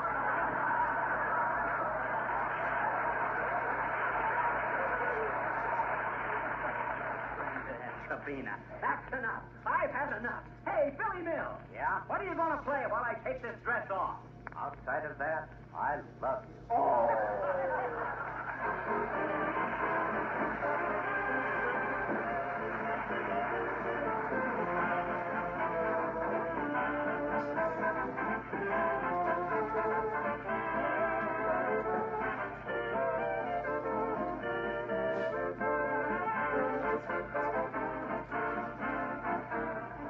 One thing that's welcome any time is a new product or a new idea that will save work. That's just as true in a home as it is in an industry. Look how successful Johnson's self-polishing glow coat is. Because it saves housewives millions of hours of work in taking care of their floors. And just as much of a work saver for you men is Johnson's sensational new auto polish, Car New. Car New does two jobs at once. Both cleans and wax polishes your car in one easy operation. Formerly, to do these jobs cost real money or several hours of hard work. Now, with Johnson's Car New, many car owners tell us they do both jobs in an hour. Imagine cleaning and wax polishing your car in 1 hour. Oh, if your car is very dirty, it may take you a little more, but you'll still say Car New is a miracle worker. As a matter of fact, thousands of the country's leading service stations are now using Car New for polishing customers' cars. There's only one way to find out how easy Car New is to use. What a beautiful showroom shine it gives your car. Try it yourself. Get a can tomorrow from your regular wax dealer, auto supply store, or service station. Remember, your car looks like new when you use Car New.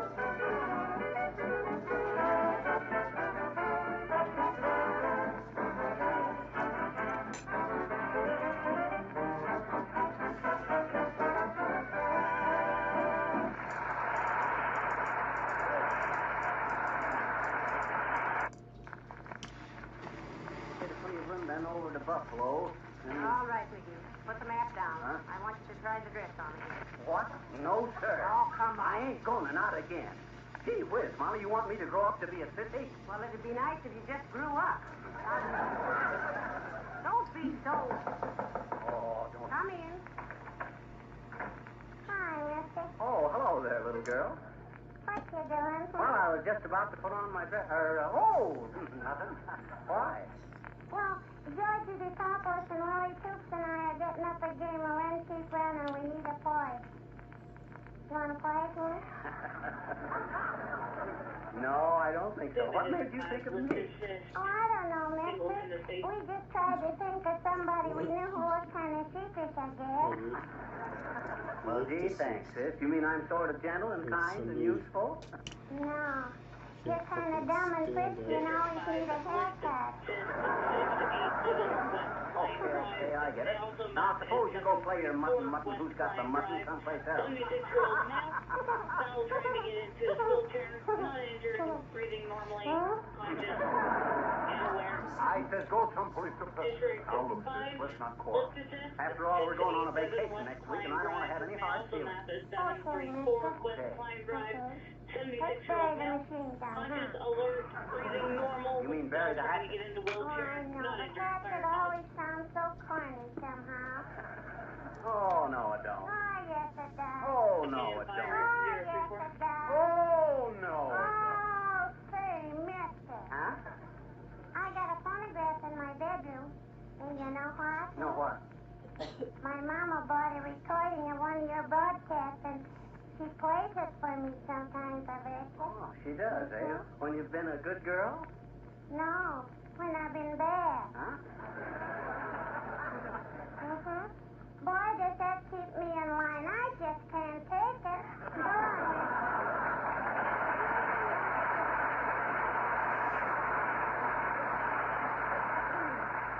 All the fresh kids like her were placed end to end, what I couldn't do with a hairbrush. Come on, McGee, slip the dress on again. Oh, Molly, I don't want to put that. Think of my dignity. Think of my pride. Think of the $3 I'm saving on a dressmaker. Huh? Oh, well, there's that too, I guess. Okay, I'll do it. Slip the garments to me, varmint.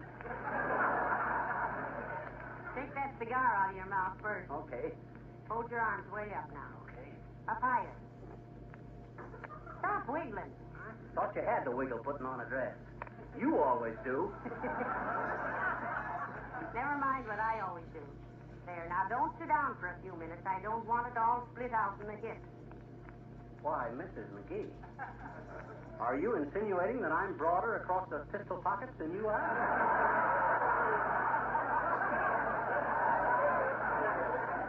Well, I not only think that. Oh, shucks, here comes somebody again. I'll run upstairs. Oh, stop fussing. Just turn around and face the wall. Come in.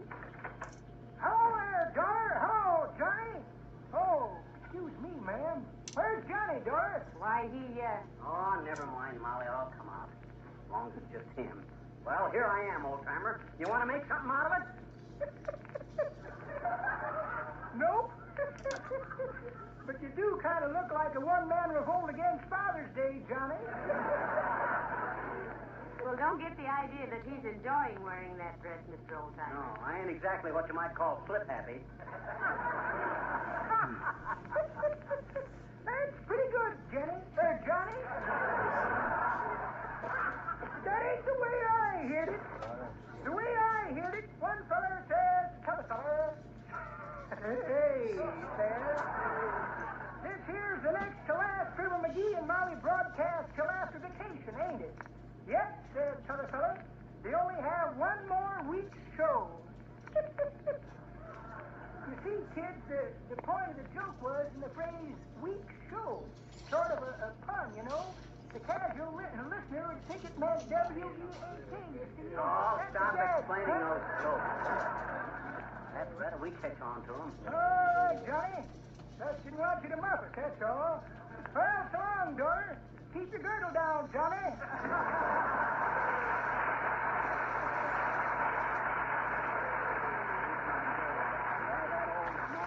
Now, keep your temper down, McGee. He was just kidding. Well. He's really a very nice old man. Yeah, he'd be a very clean-cut sort of a guy if I had a razor handy.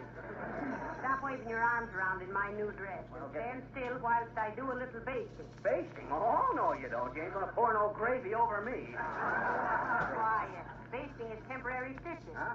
Now, let me see. Hello there, Molly. Hello, Oh, hello. Hello, Mr. Wilcox. Turn around, McGee. It's Mr. Wilcox. Hi, Harlow. Well, hello, Fibber. I didn't recognize... Oh, come on, say it. Well, I just wanted to tell you, if you're taking that motor tour this summer... Excuse me. You mustn't forget to take along some Johnson's Carnew. Well, thank you for reminding us, Mr. Wilcox. We'll do that. I hope so, because, as you know, Carnew will protect the finish from all road dust and rain and scratches. And Fibber can make the whole car shine like new with just a few minutes' work before you leave your hotel. Morning. Of course, all you have to do is apply it, let it dry, and wipe it off. Oh, get a hold of yourself. And there's your car gleaming like Well, as I always say, Johnson's Carnew is as sensational for cars as Johnson's Glow Coat is for floors and linoleum. Oh, boy, Fibber, do you look funny?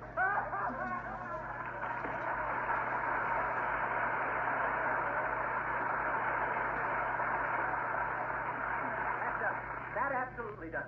Take this dress off of me, Molly. Take it Oh, off. now take it easy, dearie. It won't be long now. And besides, there isn't much likelihood of anybody else coming in to embarrass you because they've all... Anybody at home in there? Oh, it's Mrs. Uppington, Molly. Just if she sees me in this Take dress... it easy, McGee. She wouldn't talk. Oh, no. She's about as close-mouthed as a steam shovel. And she digs up more dirt, too. Now, calm yourself, dearie. Be nice to her because I want her advice on this dress. I won't take it, but I want to hear it. Come in. Oh, how do you do, my dear? And Mr. McGee. Oh, it is Mr. McGee, isn't it? Yes, the dear boy is helping me with my new dress. Oh, a model husband. Or is he just being a silly girl? How do you like the dress, Mrs. Uppington? Oh, May, it's so charming, so flattering, so chic. So what? And those puff sleeves are lovely, my dear. Oh, but here, let me set them in a little closer. Have you the pin? Yes, here. Oh, thank you. You see, the real leg of mutton shoes. What do you know about it, Uppy? You do so much more hawing than you do hemming. Ow! Now, look out where you're sticking them pins. Oh, excuse me.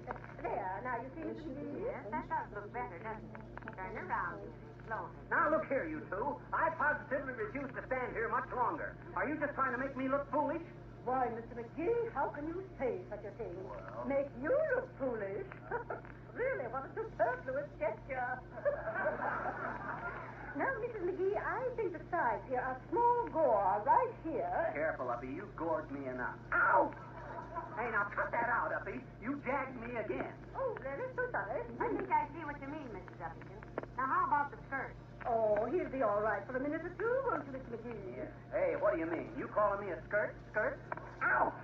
Now, look here, Uppy. I don't mind your making a stab at helping Molly, but stab the dress, not me. You think I'm full of sawdust? Yes, you little doll. Oh. Now, keep quiet for just another minute. Well... How's the length of the skirt, Abigail? Well, personally, my dear, I'd like to see it a bit shorter, like this. Oh, another pin, please. I should say about up to here. Oh! Uppy, one more jab like that, and Of course, it's difficult to estimate the length of the skirt, Mrs. McGee. Those trouser legs of Mr. McGee's are a bit distracting, you know. Trousers have always been kind of distracting to you, ain't they, Uppy? Now, McGee. Is that any way to talk to a lady now? Never mind, Mrs. McGee. Good day, my dear. And, Mr. McGee. Yeah? I would suggest that you take that dress off before you stretch it too much. What you mean? They're not wearing buckles this season. Good day.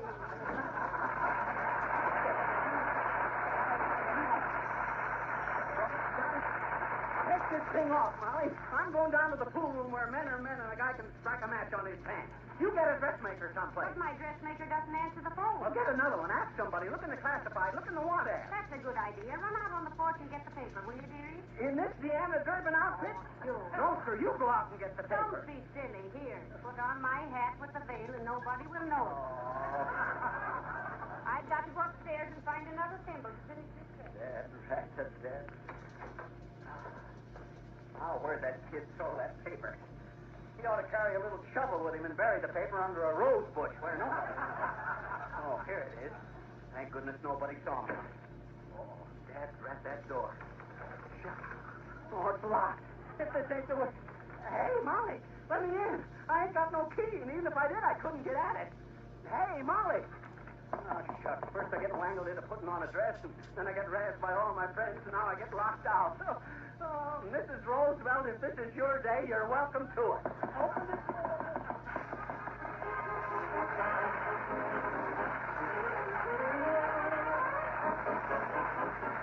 The King's Men singing Ezekiel Saw the Wheel.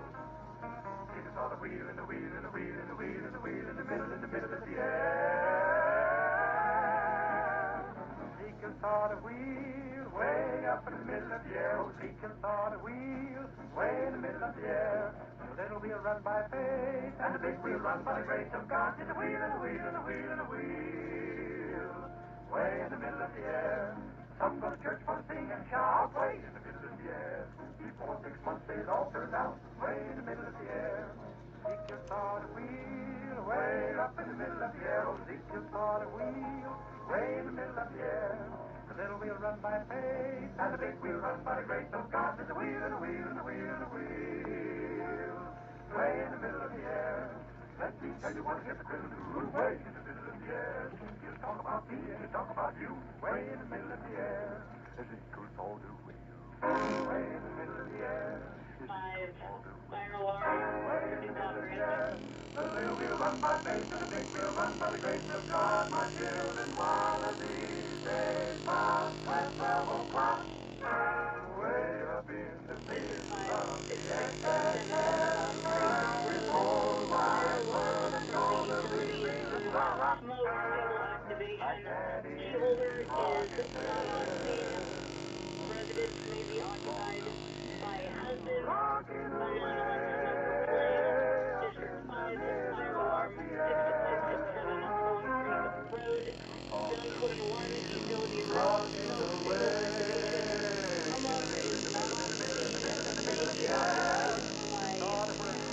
Way up in the middle of the air, way in the middle of the air.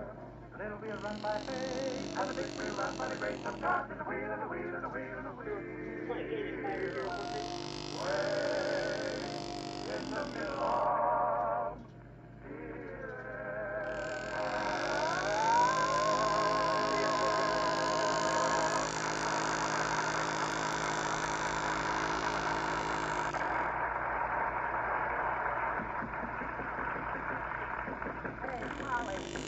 Molly, let me in. It's Fibber, your boyfriend. I'm locked out. Oh, madam. Excuse me, but I don't think the McGees are at home. Oh, really? No, I imagine they've gone downtown shopping. Yes, they're leaving on their vacation next week. Thank goodness. I'm sure somebody must be home. Are you a relative of McGee's, lady? Your voice has a familiar ring. Well, are you Mr. Gildersleeve, that breezy young man who lives next door? Why, yes, I am. Breathing, yes. Did McGee say that I was breathing? Not exactly. He used the word windy. Incidentally, lady, I might as well tell you that if you're trying to sell the McGee something, you're out of luck. Is that so? Oh, yes. That little squirt McGee thinks the eagle on a quarter is the world's most beautiful creature. He's got a bird sanctuary in his pants pocket. How amusing. Yes, it is. Oh, but come. A pretty girl like you. And I'll bet you are pretty under that veil. Why, you can't spend the afternoon beating on people's front doors. Let's walk down to the drugstore and get a soda. Why, we might even get to be very good friends. Oh, really, I couldn't. My husband, you know, he gets very jealous. Yes? The last man I heard of was found floating down the river. What? He was? And I was with him. He had a lovely little canoe. Well, that's very good, yes. But what was your name again? Don't tell me now. Let me guess. Gertrude? No. Lorraine? Beatrice? Well, it must be Daisy because you won't tell. Oh, hello. Hello, Mrs. McGee. I'm just talking to your charming little visitor here. Now tell me, do paraphrase an old joke, who is this lady you see me with tonight? That's no lady, that's me husband. McGee? Greasy, eh? Boy, wait till your wife hears about this Gildersleeve. Or do you want to pay me so much a month to keep quiet? You're a hard man, McGee. If you ever tell my wife... Oh, go on. I knew it was you all the time. You never know such a thing. I did so. Hey, Molly, you know what Gildersleeve... Now look, Mickey, we've no time to talk. I got a dressmaker on the telephone, and she says to come right over. You can't get away to come here. Okay, wait till I run in and get out of this dress. No, there's no time for that. What? There'll be a cab here in a minute. I've got that dress basted up just where I want. Molly, I can't parade around town in this thing. Oh, boy, this is rich. Huh? Wait till I tell the boys down at the F. This'll be something for them to get their teeth into. Come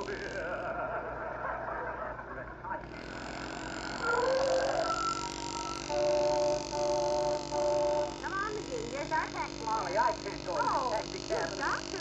Here, let me take your arm so you won't trip and tear my dress. I have two, ladies. Oh, I forgot the street number, dearie, but it's right next door to the hospital. To the Wistful Vista Hospital, driver, and hurry. Just a minute, driver. Yeah? You better drive fast. That lady with the veil is, well, you know. Oh, I get you, buddy. I'm a family man myself, and I know them voices when I see them. Yes, I thought you would.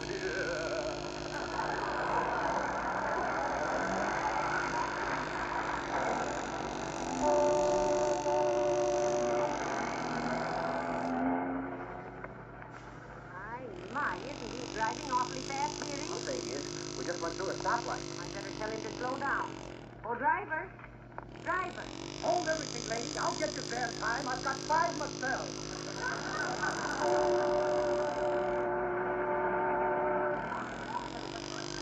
Hey, Molly, this dress is still full of pins. You know what? I can't think. Ow! Oh, Dad, rather. I wouldn't go through this again for anything in the world. I know just how you feel, lady. That's what my wife says every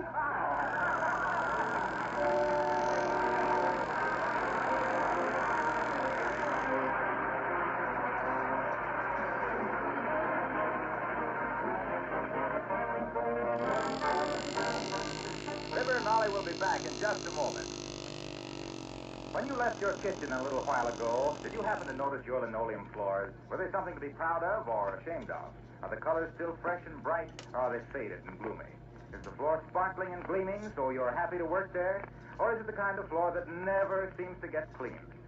Those of you who already use Johnson's self-polishing glow coat know how easy it is to have beautiful kitchen floors with practically no work. Those of you who don't know glow coat, order a can tomorrow. Pour it onto your floors, spread it around, and let it dry. That's all there is to it. There's no rubbing or buffing with glow coat. In 20 minutes, it dries to a beautiful, hard, long-lasting polish that brings out the colors of your linoleum, saves you cleaning work, and makes the linoleum itself last practically forever. You really couldn't ask more than that from any polish, could you? Remember the name Johnson Self-Polishing Glow Coat. It's spelled GLO-COAT.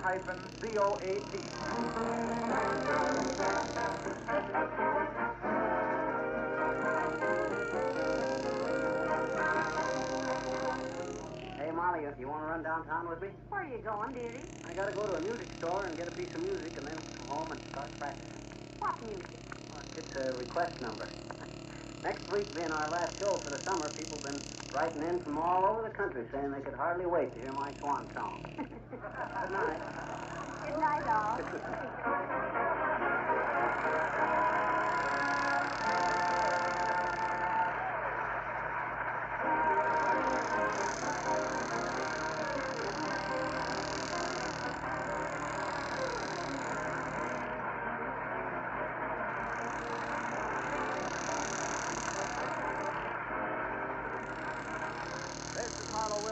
Speaking for the makers of Johnson's Wax and Johnson's Self-Polishing Glow Coat, inviting you all to join us again next Tuesday night. Good night.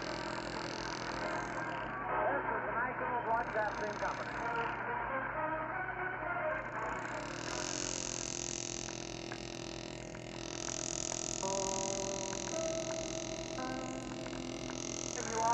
join us again next Tuesday night. Good night. This is the National Broadcasting Company.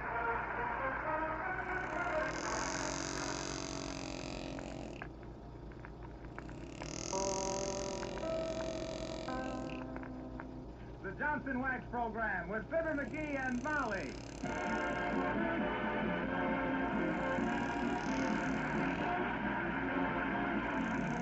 The makers of Johnson's Wax and Johnson's Self-Polishing Glow Coat present Marion and Jim Jordan as Fibber McGee and Molly with Bill Thompson, the King's Men, and Billy Mills Orchestra. The show opens with Shine.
The Squire of 79 Wistful Vista and his lady are about to depart on a vacation trip tonight. But to be sure his successor for the summer will get off to a good start, our hero is composing a musical number, while his wife attends to some minor details, such as carrying the trunks out to the car. And so, Fibber McGee and Molly.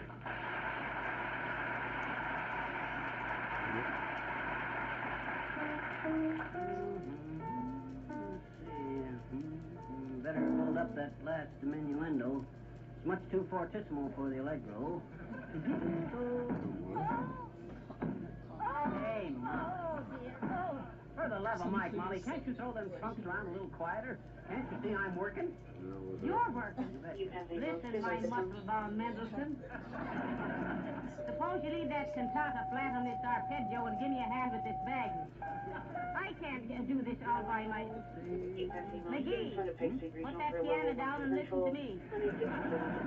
Okay, but this is pretty important stuff, Molly. I'm writing this to demonstrate to Meredith Wilson what can really be done on the summer show in the way of musical progress. Well, your composition will get there all right. Get where? In the way of musical progress. Hello there, Mrs. McGee. Oh, hello, Mr. Gildersleeve. McGee, I happened to be going past and saw this frail little woman of yours carrying some heavy bags out and loading them in your car. You did? She fascinates me with that stuff, too, Gildersleeve. She's strong as a bull. She is not. I am, too. You are? Well, maybe not as strong as a bull, but I'm no frail little woman.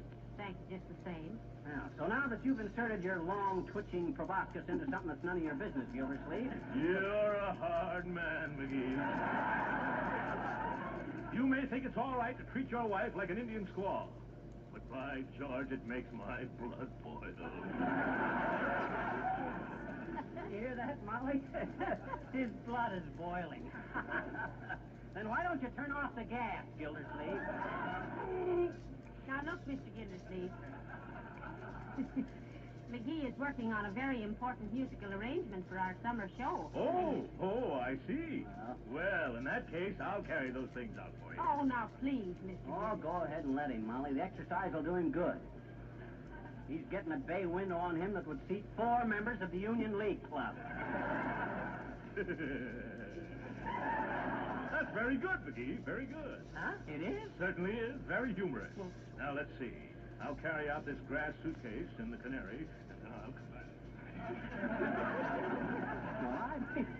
Let's come over, old Gildersleeve, anyway, Molly. A tin-horn sport with lead in his pants and a heart of gold. Hardly worth the effort. Yeah. I'd like to have the mineral rights in that guy. Oh, well, let's see now. Boom, boom. I wonder what the musical notation is when you want the trumpet player to put the derby on. Let's see. Say, McGee, Hmm? did you ask the phone company to shut off the telephone tomorrow? Yep, but it wasn't necessary. They was going to shut it off anyway. Seems like I forgot to pay last month's bill. Nice timing. Did you call the water company and the electric company? Yep. How about the milkman and the egg lady? Yep. Oh, I forgot the egg lady. Well, call her up. We don't want her laying eggs on our back porch all summer. Oh, you do it, Molly. I've been interrupted too much already. Next time I try to write a symphony, I'll go hide in a cave somewhere. What for? Bloodhounds will track you down sooner or later, dearie. Oh, so you don't think I'm much of a musician, eh? Frankly, Why, Molly, that cuts me to the quick. I've got a tender quick. I've always been interested in music. Why, even when I was a little kid, every time a band marched up the street, I'd tag along as fast as my little legs would carry me. Bandy Legs McGee, I was known as. Bandy Legs McGee, the brightest bambino that ever booped a bassoon, blasted a brave and bold blare on the brass-bound bugle, blown the bewitching ballads of Bobby Burns on the Barney bagpipe, bossing big bands with the brisk beat of my baton, ballyhooed as being the best bathtub baritone in the business because of my beautiful, brilliant, bell-like bellow, bombarded with breakfast and banquets galore, but play something, Billy, I'm becoming a bore.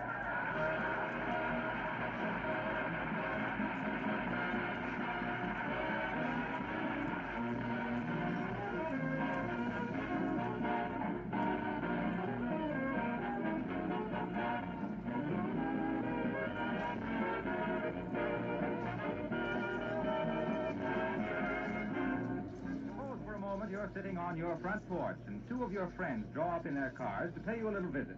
The first car is dull, dingy, and weather-beaten, hasn't been polished in months. The other one is no better as a car, but it's all shined up like a mirror. Which one makes the better impression? Which of your friends do you unconsciously have more respect for? Well, I'll admit that's an easy question to answer. And I can tell you, too, that it's easy to keep your car shining like a bright silver dollar. Why? Because of the sensational new labor-saving polish, Johnson's Car New. Why is Car New a sensation? Because it does two jobs in less time than it used to take to do one.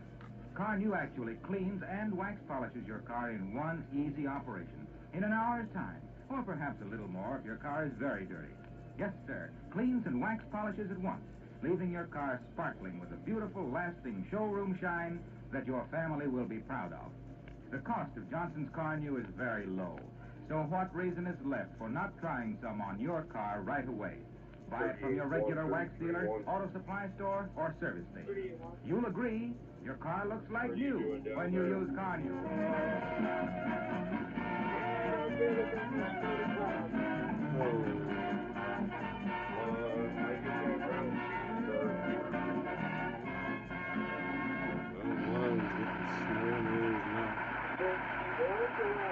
Let's see now, I'll write a 4-bar tacit in here.